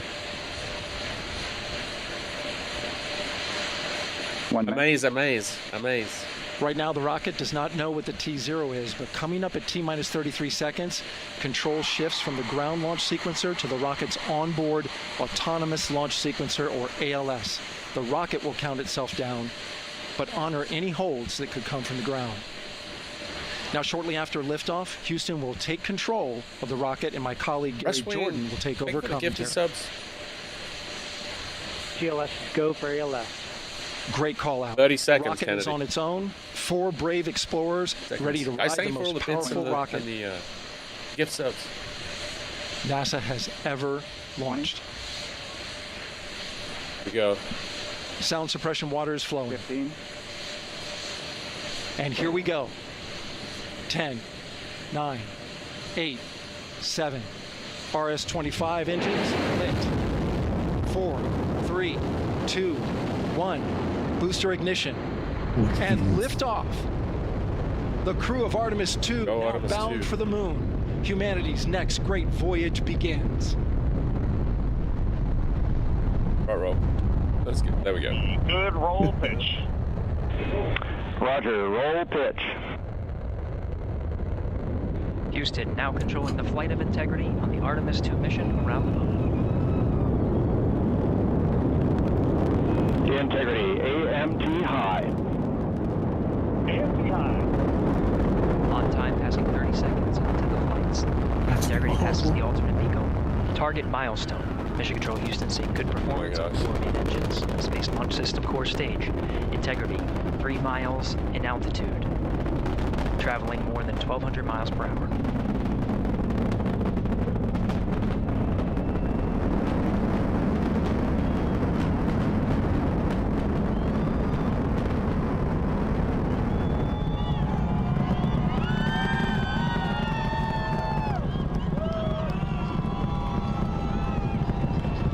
Mission elapsed time, passing 1 minute, approaching max Q. On, Ponce de Leon. Stan, we have you loud and clear on Ponce de Leon. Have you the same? LC, thank you. Communication signal transfer confirmed as Integrity and its crew go supersonic. I'm speechless. Approaching 90 seconds into the Artemis II mission. Integrity is 14 miles in altitude, 8 miles downrange, traveling more than 2,600 miles per hour.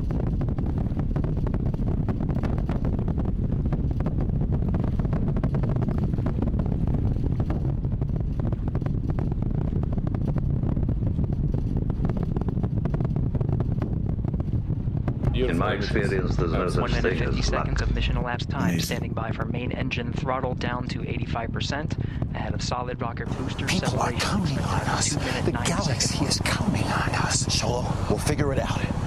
We'll use the Force. Throttle down. That's not how the Force works. Confirmed separation. Main engines throttling up. Guidance nervous, yeah. 100% Zintos. Very nervous. Booster separation. Boosters are coming back. Integrity. Oh, look at that. Wow. Upper stage RCS ready. Copy all, Stan. Integrity. SM priming complete. SM priming complete.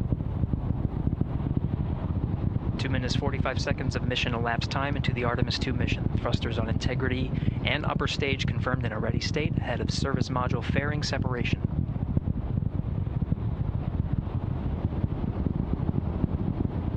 3 minutes into the flight. Integrity 49 miles in altitude, 78 miles downrange, now passing 5,000 miles per hour.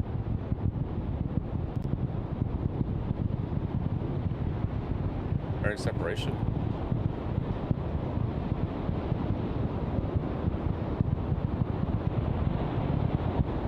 Standing by for launch abort system jettison. Houston Integrity, good last jettison, great view. Copy jettison, Team Eco 8+02. We see the same on board, Stan. Anonymous, thanks for the gifteds. And Houston Appreciate has you guys. loud and clear on Tidris at the Carmen line. Or we're a bit distracted. Outstanding, Stan. We have you the same. 3 minutes 50 seconds into the flight of Artemis II. Wiseman, Glover, Cook, and basically in Hansen space cross already. the boundary to space with good comm checks. GPS signals acquired after last jettison, now working on internal checks to verify accuracy. Thanks for the follow. Flight Dynamics Officer analyzed the time of main engine cutoff, confirmed at 8 minutes 2 seconds, time of MECO.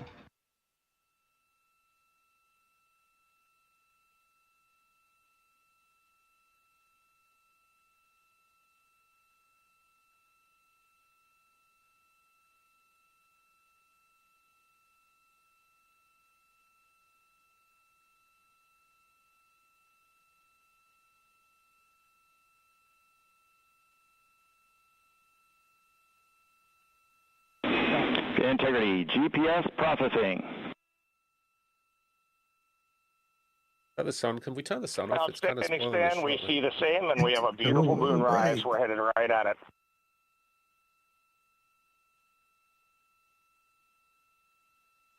Approaching 5 minutes into the flight, Commander Reed Wiseman confirms he has visuals of his destination. GPS guidance, navigation, and control software finishes internal checks and sends to navigation channels. Arduino. Dino Dax, thank you for the resub. Legend. Integrity, 3 engine press. Good night. 3 engine press. Holy crap. Level 6 hype train. On time, Nice. now passing 5 minutes 20 seconds of mission elapsed time into the Artemis II mission. At this point, 3 good main engines are all that's needed to carry Integrity to a nominal main engine cutoff target. Though at this time, we're seeing 4 good engines here in Mission Control Houston. Integrity, 75 miles in altitude, 330 miles downrange, approaching 10,000 miles per hour. The force is strong in this one.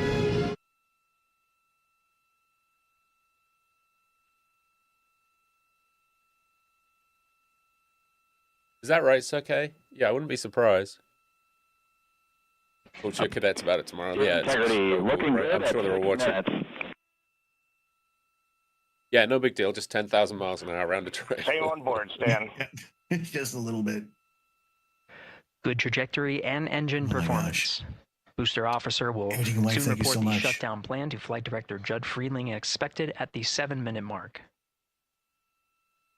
Integrity, 78 miles in altitude, 460 miles downrange. Integrity, expect nominal shutdown. Integrity copies nominal shutdown. Reese, you saw it. Excellent. Artemis, 6 minutes 40 seconds of mission elapsed time. Incredible stuff, right? One calls on us. Oh my god. Again, the time of MECO was confirmed at 8 minutes 2 seconds into the flight. Hey, Chloe and Bacon. Nice thing for the hype train. 75% of a level 6. Oh.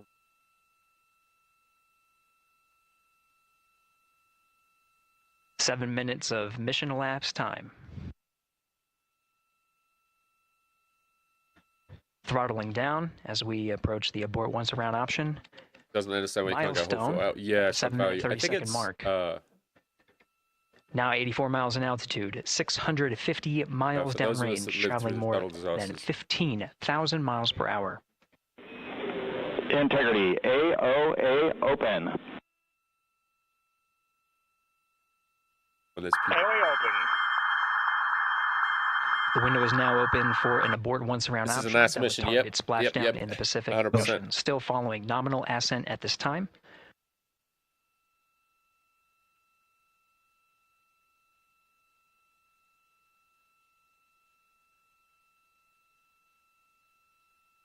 About 10 seconds remaining. until the main engine cutoff of the Space Launch System core stage. Standing by for confirmation of MECO and core stage separation.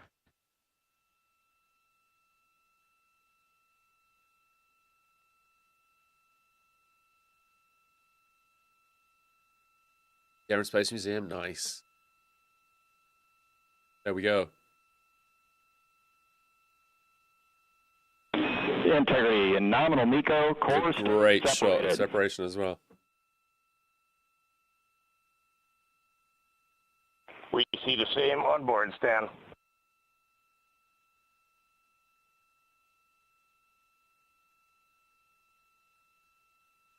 Eight minutes, 40 seconds into the flight, we have a nominal main engine cutoff heading in the right trajectory on the way to swing around the moon. Core stage has separated, done its job. The Space Launch System upper stage, the interim cryogenic propulsion stage, or ICPS, still attached to the Oh my god, Black Hats Man, thank you for the 10 gifted. You legend. Holy shit, we're in a level AI train.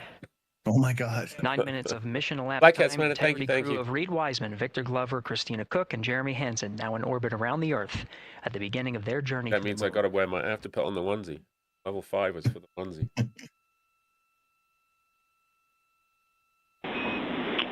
Integrity Houston, looking ahead to PRM numbers so far per the pad.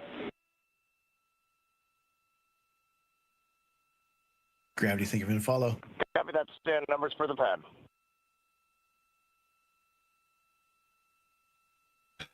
Capcom Stan loves this should be on their Twitch VOD. Now reminding the crew that the perigee raise maneuver time of ignition is as expected prior to booster ignition. That time being 49 minutes, 50 seconds of mission elapsed time.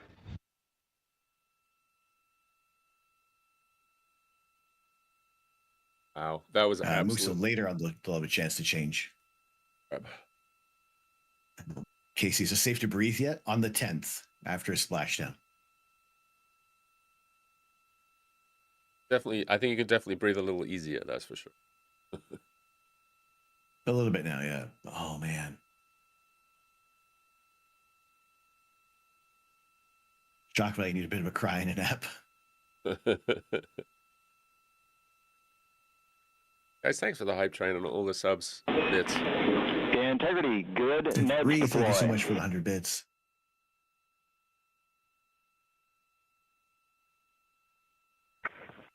Copy that, Stan. Good, Neds. No worries, Gravity. Thank you very much. Thank you very much for the resub. 100% Raven. Yeah, no worries. I'm excited to be here. Thank you all for watching with us. And Integrity Houston for PWD setup. Just a reminder, halfway open on the secondary. Def LRX, you legend. Thank you, thank you. We copy that. Thank you for Let's go. 5 community gifted.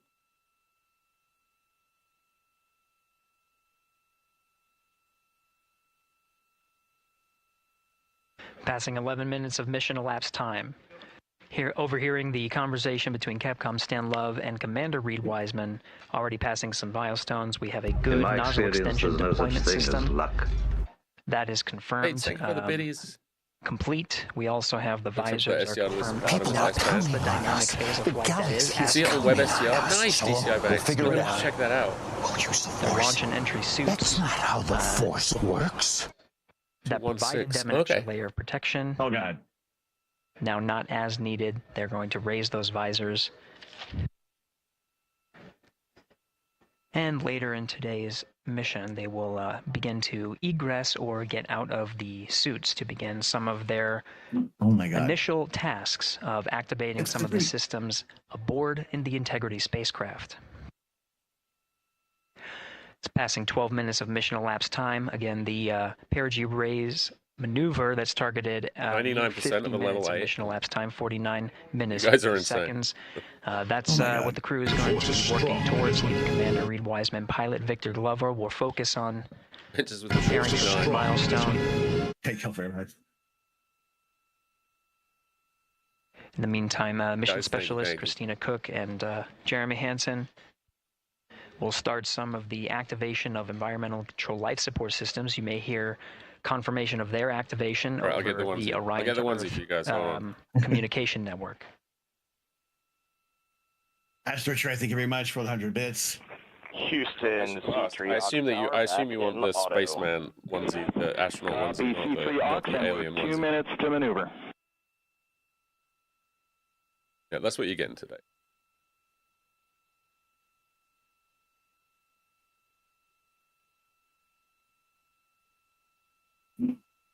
Red Dog.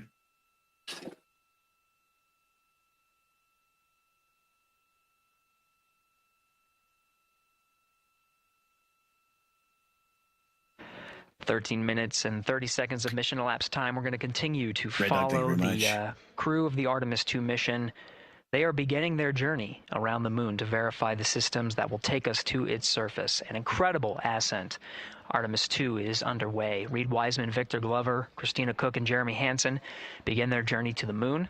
Still milestones to come up as we await solar array deploy and the critical burns that will get integrity into high Earth orbit around the Earth before engines are fired to get us around the moon.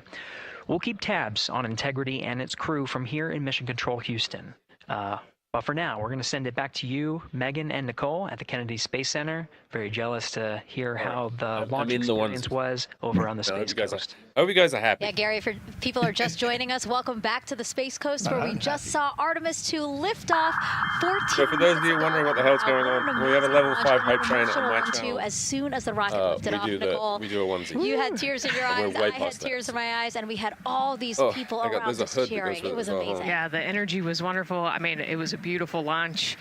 You know, we've got 4 friends and family members headed to the moon. It's pretty amazing. Yeah, how does that make you feel as someone who, you know, is an astronaut as well, but also, as you said, friends? Yeah, so super proud of them. You know, man, we don't have the words in the English language to describe this kind of an event and pride, love, so many emotions. You know, they are truly breaking some barriers, and hopefully, you know, as Gary just said, we've got a long day ahead of them, so wishing them well on everything, but so far, what a beautiful launch to watch. Yeah, to be returning to the lunar orbit in more than 50 years.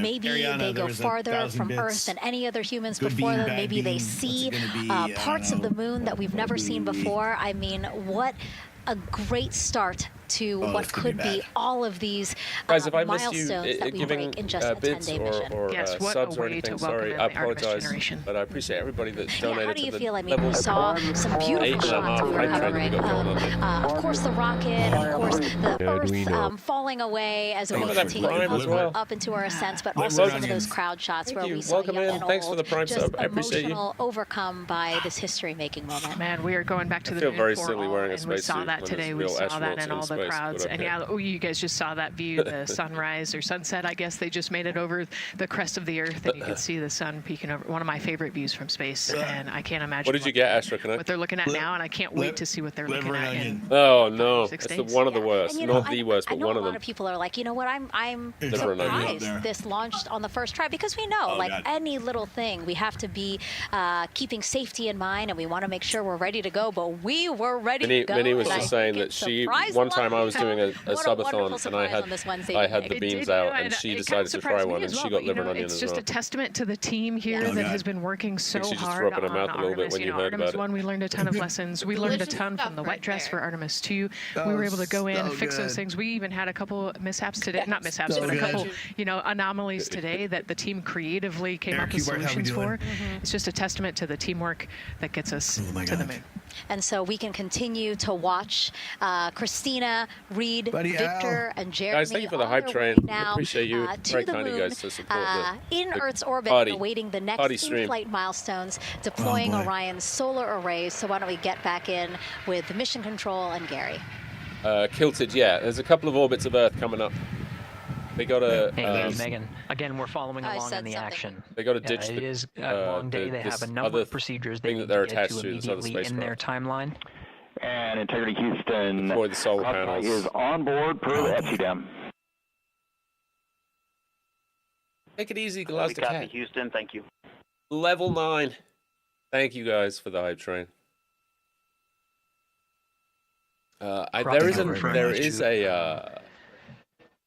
There is an animation somewhere that shows you the actual path that they're going to follow. Connection between some of the batteries aboard the Orion spacecraft, allowing for an even distribution of power. Thank you very much for Bringing in the hype. Flight control teams that took us through ascent of the Artemis II mission today. Right now, we're, Tyler, as you see, passing 18 minutes of mission elapsed time. For the Prime resub. The Orion spacecraft integrity and the interim cryogenic propulsion system are maneuvering tail to sun. Well, let's go. Thank you so much. It is in this orientation, this attitude. When they plan to step onto the moon. So this one is just going to be around the. They're going to land on the 10th. And read no action. We're looking at 10th of April. So we're going to watch that as well when they return to Earth. Commander Reed Wiseman is verifying what is being routed to his displays aboard integrity. Propulsion engineer confirming that no action is needed at this time. They're pressing through with their nominal procedures to prepare for the perigee raise maneuver. Then they come back to Earth. And of course, the solar array wing deploy ahead of that. The solar wing deploy is a critical milestone. We'll continue to have our coverage follow the mission until that deployment. They can control when they come back to Earth. Successful launch is just the beginning. If there's weather issues with deployment of the solar arrays and successful confirmation that those solar array wings are drawing power. Is 20 minutes ago. Yeah, it launched. Everything's going well. That we will continue on today's mission. Power needs to be drawn to continue through some of the next milestones. Until then, the AOA open option that was called up upon ascent, the abort once around, is the current option, and abort to orbit option ATO will be switched to a preferred mode at the time that the solar array wings are deployed and latched. It gives the flight control team of the moon, Musa, yeah. One lap of the moon. But we were talking about the Earth, like how long before they get going. Yeah, thanks DCI Banks. I'll check it after stream. That's really exciting. Give us just 1 minute. Chris, thank you very much for and Stan, you can read it. So, we're going to wait for the solar array. TDR's handover east to west expected 1 second earlier at 5:1 minutes 26 seconds. It's a splashdown, yeah. Abiding on. Yeah. How long before we copy 1 second. Will they arrive at the moon earlier for 5126 TDR's east to west? That's going to be the lunar flyby. SAW are starting to deploy. There will be a Twitch stream for that. To confirm what time that's going to be. If it is a time that I can stream. Astronomy Show, thank you for hanging with us. Astronomy Show, thank you very much, sir. Good to see you. Read back of the reports that you just heard on the Orion to Earth network. Integrity has maneuvered tail to sun. The RL-10 nozzle on the end of the ICPS is pointed towards the sun, and the solar array deployment sequence has begun. Nice, solar array deployment on the way. With the deployment confirmed, it'll be several minutes until they are what is called in a latched position. I don't know about gentlemen, once they are latched and confirmed to be drawing power, they can switch the mode to ATO and continue along the mission. You, sir, are no. The teacher's handover at the pad, that message meant... Thank you so much. The crew was provided some preliminary numbers of when to expect handovers between the tracking and data relay satellites. Currently orbiting Earth at an altitude of 545 statute miles above the Earth, they are in a near-Earth network communication system. The tracking and data relay satellites, geosynchronous satellites that are stationed about 23,000 miles above the Earth. After the apogee raise burn that occurs later today, the how's it slowing down in burn space? itself will put them in an altitude that surpasses the range of the tracking and data relay satellites, and they will transition to the deep space slow down when it comes back today. to Earth, yeah. And Integrity, for prop messages, we see 2 temperature measurements right near the line. It's that momentary message you saw earlier. We're going to suppress those.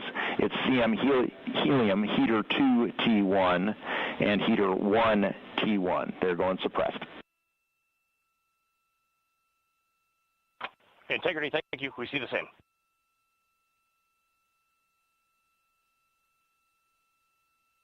How's the Wi-Fi up there? Well, I mean, they're communicating pretty good. There will be 24/7 images from the Orion craft low resolution, but still, nonetheless, they were able to get some views there.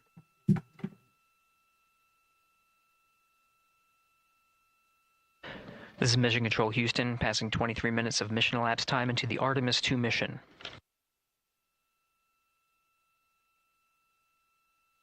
This is after a launch that began at not enough base, RC Maniac. We'll write a letter. We'll write a letter of complaint. Don't worry. I'm sure they'll be Eastern time. Add more base. Right now, you need a better orientation you're seeing from our aero visualization that translates some of the telemetry that we're getting from the spacecraft and puts it into a model, so you can follow that launch was right on time, some of the milestones that we are following here. The RL-10 nozzle that you see at the left end that was of a good crackle, screen, yeah. Though it is currently not firing, that nozzle is pointed towards the sun, and the solar arrays are currently deploying. From this visualization, they look fully stowed in a position. Yeah, Obi, we didn't get any shots from inside the capsule, but that's probably sensors on. Copy O2 sensors.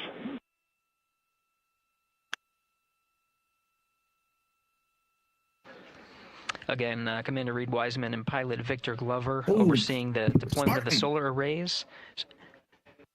And we'll follow the attitude maneuver changes ahead of the first burn of the ICPS engine, the perigee raise maneuver. Integrity Houston, we see 4 saws deployed and latched, ready for ATO preferred. Nice. But we got solar arrays. We're almost there in the procedure stand, and we see the same thing.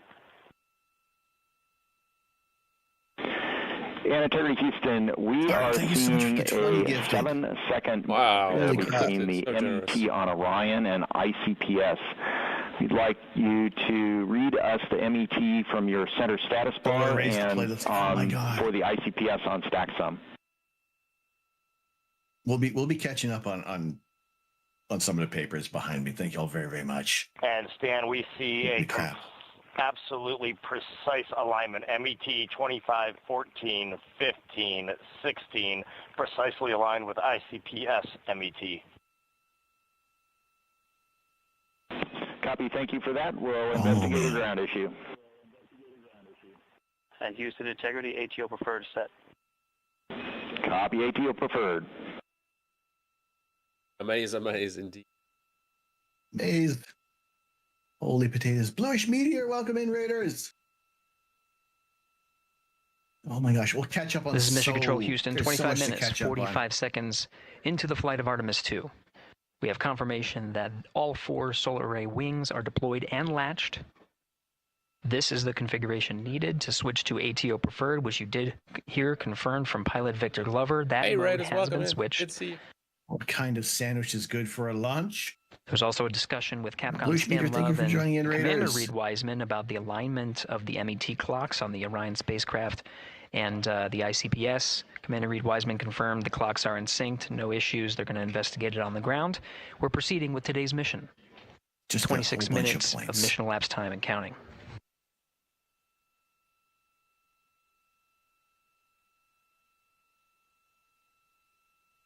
A re-instant game there for. I'll have to do that as well. Oh, I changed the code on the drop game to turn it off. Oh, no. Gotta go get that back. Oh, 77.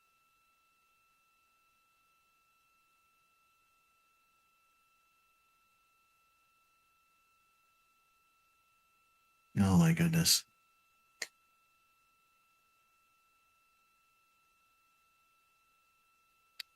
Rose, thanks for hanging with us. Appreciate you. It was nice to see you. So much.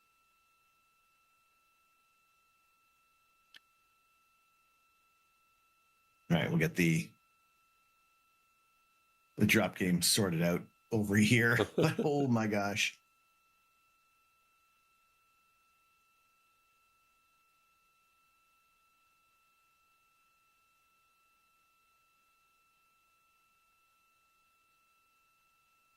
Is velocity drop? Yeah, it's decelerating a little bit. They're going to do a maneuver here in a minute to raise the perigee. This is Mission Control Houston. We're approaching 28 minutes of mission elapsed time into the Artemis II mission.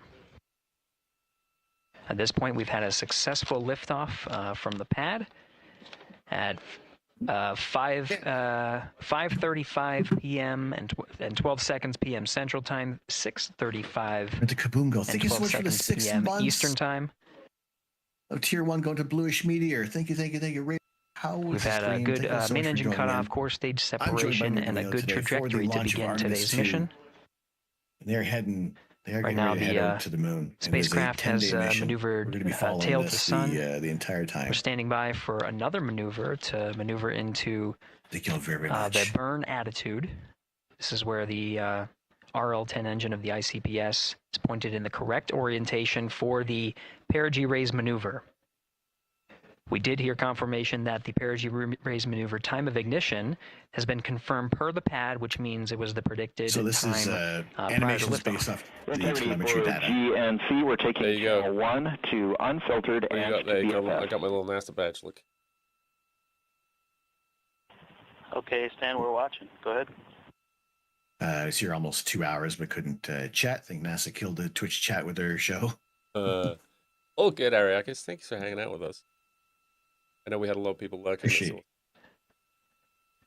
Capcom Stan Love. Appreciate all the support. Reading up to the crew of Integrity. They will switch the navigation source from Channel 1, standing by for confirmation that that switch has occurred. Pilot Victor Glover will receive confirmation when, and as at least watching to confirm that switch has occurred. You have the NASA Sparkle emote you can drop with it. Again, the perigee raise maneuver that we're heading towards, not too long from now, we're actually inside 20 minutes at this time from the time of ignition of the perigee raise maneuver. For a second. We did have a successful deployment and launched of all 4 solar array wings. This is the configuration needed to commit to the perigee raise maneuver. Of course, flight controllers here in Mission Control Houston will continue to evaluate that everything is good before committing to that burn. The perigee raise maneuver does raise the perigee. Andy Sapin, you just have to go watch the NASA 15 feed to 100 anytime, I think, in the next couple of days. 100 nautical mile mark is needed to continue in low Earth orbit and hit the target for the apogee raise burn. There we go. That will put them in a high Earth orbit for the remainder of the day and set them up for the right position to execute the translunar injection and head to the moon tomorrow. So much space fun the burn here. Duration of the perigee raise maneuver is 26 seconds. Thank you so much for joining us. Also, relatively short burn, but it does raise the perigee and do the job to get into the correct position before firing that main engine on the ICPS. There's a lot of everything happening. The pad had a teeter's handover. This is the tracking and data relay satellites, east to west. They are so Dark Sky Builds, there's a NASA badge that you can get for your chat identity on Twitch. And there's also an emote right now get, if you watch their stream west coast of for Africa, an hour today, or I think it runs through tomorrow. At an altitude of about They've extended 923. It was very popular. Miles. So if you just have their stream up in the background, and counting, eventually after an hour you should get the emote and the. The perigee raise maneuver is not I put the badge on my thing, and this is the emote. It is rather those are the 2 things that you would get: is the little NASA badge and the. Actually, closer to the apogee. But what it does is it raises the perigee on the other end of the orbit. And toilets to 100 nautical miles. Ariakis MD, thank you for the 5 gift subs. The 26-second duration burn does not conflict with the time that they've reported of the tracking and data relay satellite handover from so much. East to west. Again, geosynchronous satellites that are used not only by Integrity today, but the International Space Station as well. Tamando1, and Sinako enjoyed the gifted courtesy of Ariakis. Very kind of you. Thank you. There is onboard cameras, Dog Fats, but we're not seeing that time of handover is 51 minutes and 26 seconds. Plenty of margin before the perigee raise maneuver cutoff happens, and the trajectory is analyzed to see whether it was a good burn Good burn means that the burn was performed as expected and sets the trajectory on course for that 100 nautical mile perigee target mark. Hey guys, thank you for the follow. Astro, do you want to do a little intro for everybody who's here? Maybe they have some people in chat. Yeah, we got some again for those sticking with us on NASA Plus and following along on our latest callouts. For those that are new to the channel, my name is Tom. I am the Astrocanuck.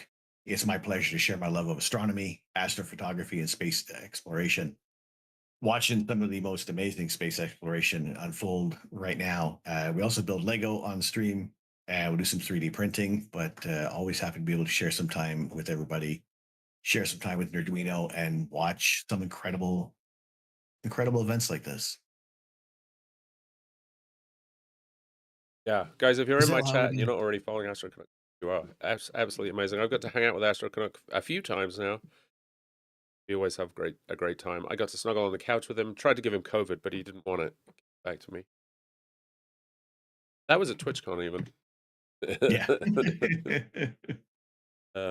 But yeah, make sure you're following. And then if for those of you that don't know me, I'm an Arduino. So I'm an astronomer. I got my PhD in astronomy from the University of Illinois. Go Illini. And then I worked at NASA's Jet Propulsion Lab for about 10 years, from around 2005 to 2015.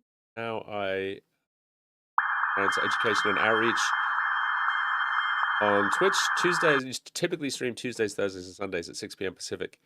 But we also do special events like this one. We do great collabs with people like Astrocanuck and the other great science streamers here on the platform. And yeah, we love watching launches, so we do those off schedule. And then we talk about the latest astronomy research and papers. We look at amazing images. We have I have a small roll-off roof observatory in the backyard where we can do live astrophotography, just like Astrocanuck live astrophotography. Play some space-based games and the old bit of space-based Lego. We built the SLS, a bunch of other space sets, and we're working right now on the Galaxy. I've built one panel of the Milky Way. Oh, nice. But yeah, thanks for all the follows, guys, and thanks for hanging out with us today and joining our little launch party. So cool. I realized we were not exactly communicating very well during the launch, but I think we were just both speaking. I mean, what could there be to say? Right. We launched. It happened today, and things like improved. You know. Yeah, I mean, it went without a hitch. A couple of very small, minor issues. Yeah. And when safe, which is indeed.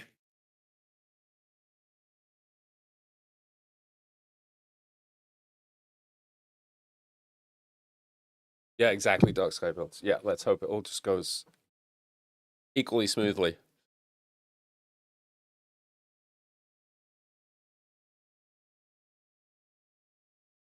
NASA badge drops through the 27th. Okay, so you got plenty of time to get that. And they're going to be streaming throughout the Artemis mission.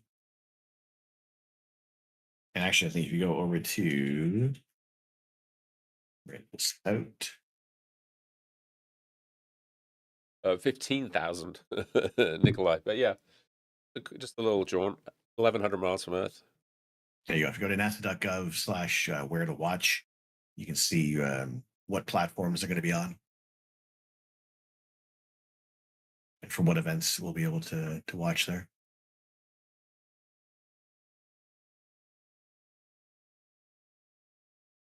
It's miles, I think. Yeah, it's miles because it's NASA feed. I don't even understand. I don't even understand it, but it's miles.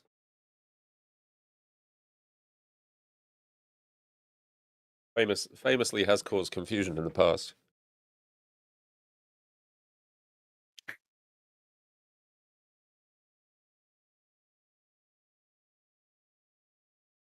The purple makes the onesie pop. I think, yeah, I mean, I kind of look like an actual real life dork.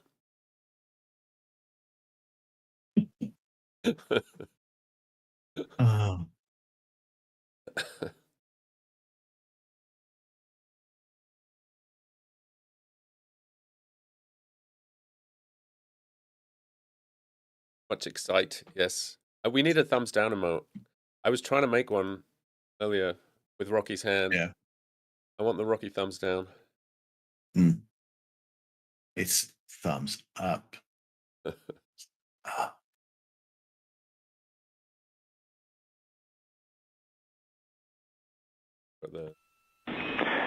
right, that one is not urgent. Do you know when we hear from the 2 crew minutes question? to maneuver to PRM attitude. We are watching. Not sure and, when. Jamir, hello. 90 seconds-ish, maybe. Hadley pooping suits in the small vessel. Pilot They have Victor Glover confirming that maneuver less than 2 minutes. in the Orion capsule. If they need to go, the point of that maneuver is to point the engine of the ICPS, the RL-10 engine, in the 100%. proper orientation to execute that 26-second burn. It needs to point in the correct position to achieve the goal 10 days of raising the perigee to 100 nautical miles. Mission. And we'll be streaming on the 10th when they You have heard some of the environmental coast to control San Diego. system activations over Orion to Earth. Jeremy Hansen activated the O2 sensors. They'll be measuring the cabin of Orion. Probably after the burn maneuver. During all of the activations here on the ground, I'm Mission not Control sure. Houston's Flight Director Judd Freeling is doing a poll with all flight controllers in the room to see if we are in a go position to go ahead and execute the perigee raise maneuver.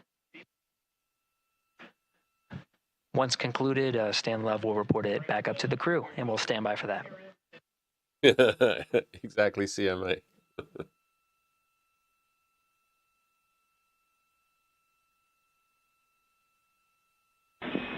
Integrity Houston, MCC polls go for PRM pending attitude and saws.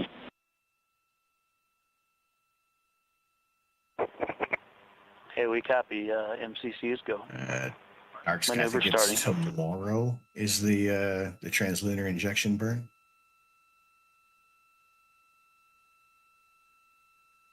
40 minutes of mission elapsed time. The maneuver to the burn attitude has begun. The maneuver also is paired with reorientation of the solar array wings that have been deployed. They will have various positions throughout the duration of the flight. Of course, solar array is meant to Canadian astronaut Hagar. the draw of power from the sun.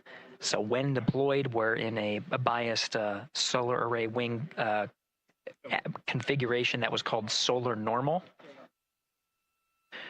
This allows for the greatest surface area of the solar array wings to be drawing power and powering up those batteries of integrity, of which a cross-tie was enabled between the four batteries, the four battery buses that are inside of Orion.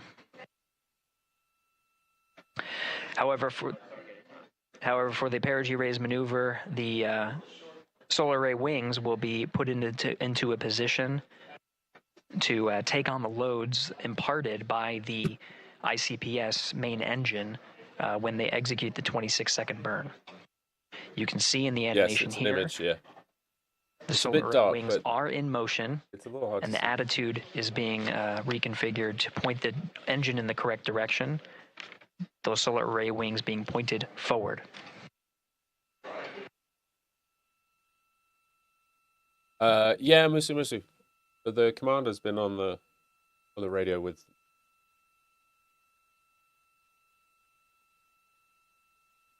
Basically, he told them off and said they were too busy.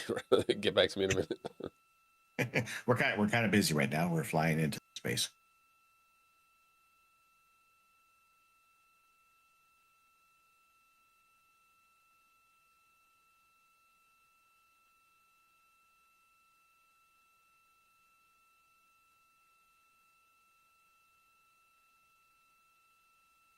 You're getting a live look inside the Artemis II mission flight control room. The team you see here oversaw the ascent of our four astronauts inside Integrity, launching at 6:35 and 12 seconds p.m. Eastern Time.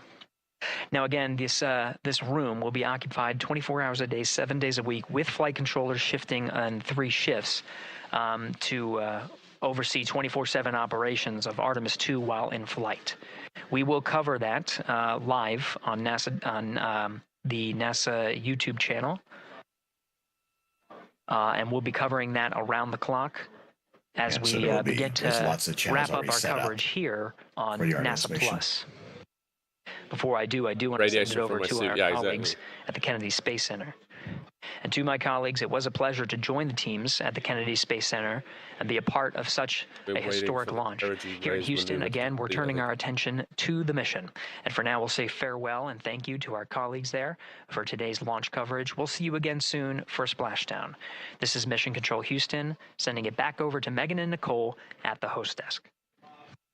Thank you, Gary. And yes, it was such a pleasure to be a part of this historic mission that started right here at Kennedy Space Center. It was such an amazing sight to be a part of. And now, as Reed Wiseman, Victor Glover, Christina Cook, and Jeremy Hansen begin their journey, we here at the Kennedy Space Center are about to wrap our broadcast. We'll, of course, though, have 24/7 coverage with our colleagues at Johnson Space Center starting as soon as we sign off, so don't worry. You can follow along our 4 astronauts every minute of their nearly 10-day journey to the moon and back. Nicole, I'll definitely be watching it, and I'm sure you will, too. Yes, of course. You know, they just started, right? The launch was beautiful. This was a historic day. They're on their way back to the moon for the first time in over half a century, but they've got a lot of work ahead of them, and so we're excited to see what they have to do and excited to test out the Orion spacecraft. This is a test flight after all, and we're excited to see what we can learn from this mission. Very humbling, inspiring. It was really amazing to be a part of this, and I'm so glad that so many people joined along by either watching here in person or watching online. And of course, Nicole, thank you so much for sitting through this, answering questions, adding so much context and information that really brought a lot out of what we saw today. Oh man, I had a blast. You're a rock star. You're a professional. This was great. Oh, you're great. So this was a wonderful day. Well, again, thank you so much, and thank you to you for watching at home. You know, tonight we didn't just launch a rocket. We launched the next chapter of human exploration. Our Artemis II crew now on their way back to the moon, and we're taking you with us. So thank you again for watching, and go Artemis II. Now you see the adrenaline dump.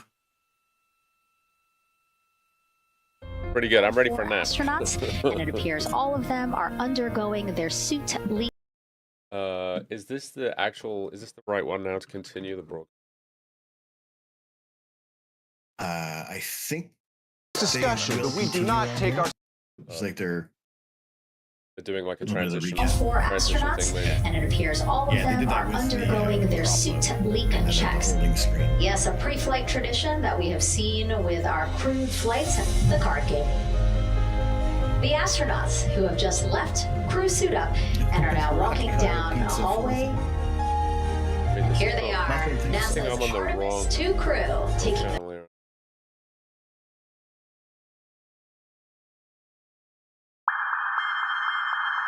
Pick the wrong thing. Bingo, Dolce, thank you for that. Muffin, have a wonderful night. Thank you so much for joining me. That. Oh.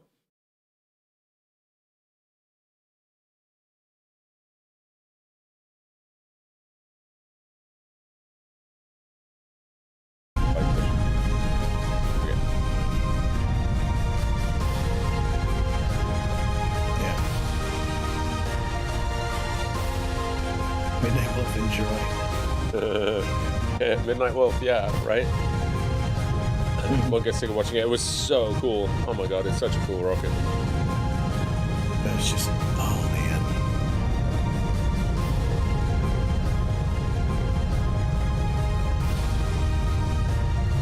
By the way, it was 5 minutes away from qualifying. So when they're on next, you can still qualify for the badge.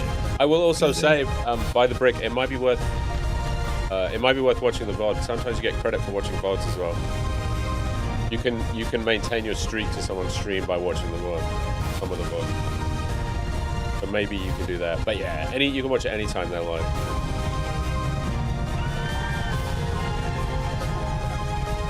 Just give you the badge. You should write a letter. Wembley just appeared in the NASA stream? No kidding.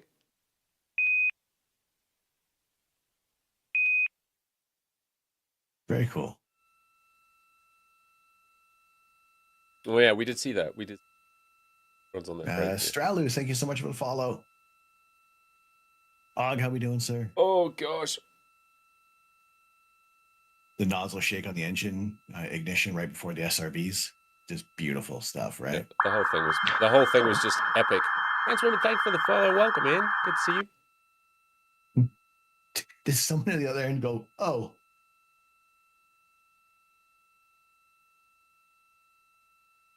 Really sleep. Ah, you took a nap. That's okay.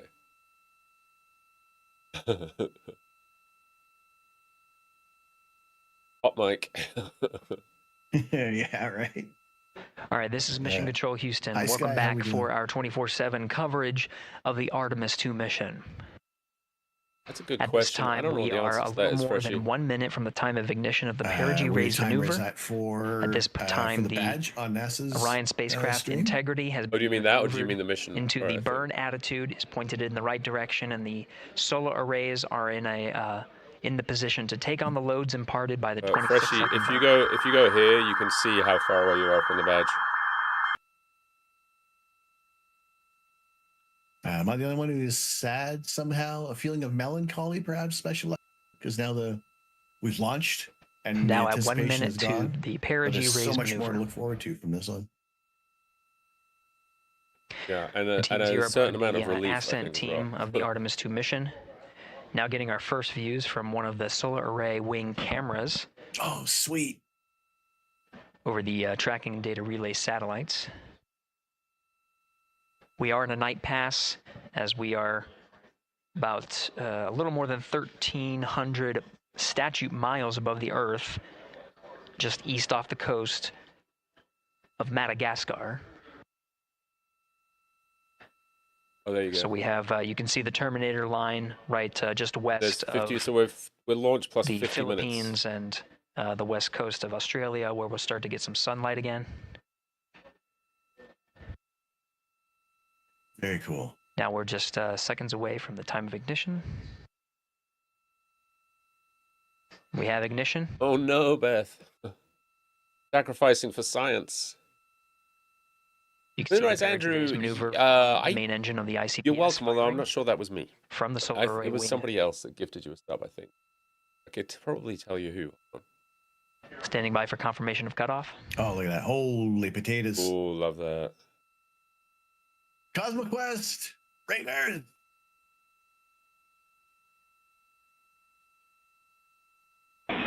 Integrity, good PRM, and 1 minute to Teeter's handover. Dr. Ebsdorf, welcome in. Red Fortitude. Guys, if you are watching on the YouTube, I'm probably gonna end the YouTube stream, but I'll probably be back tomorrow with more coverage. I'll be live tomorrow evening at 6 p.m. Pacific. That's when I go live on Twitch. You could come and find me over on Twitch. We have an active community over there. That would be really awesome. And don't forget to subscribe to the YouTube channel. I do post about 2 or 3 videos a week on the YouTube. And there's been a few fun ones recently. Thank you so much for sharing. So I'd appreciate all that. Over there. Thanks for hanging out with me. Over to our stream. Yeah, I hope to see you tomorrow. I'll dual stream again tomorrow. I'll have the YouTube up 6 p.m. Otherwise, come find us over I am joined today by Twitch. Arduino. We've both been watching this. Appreciate you hanging out with me and take it easy. And it has been absolutely incredible. So thank you all so much for joining in.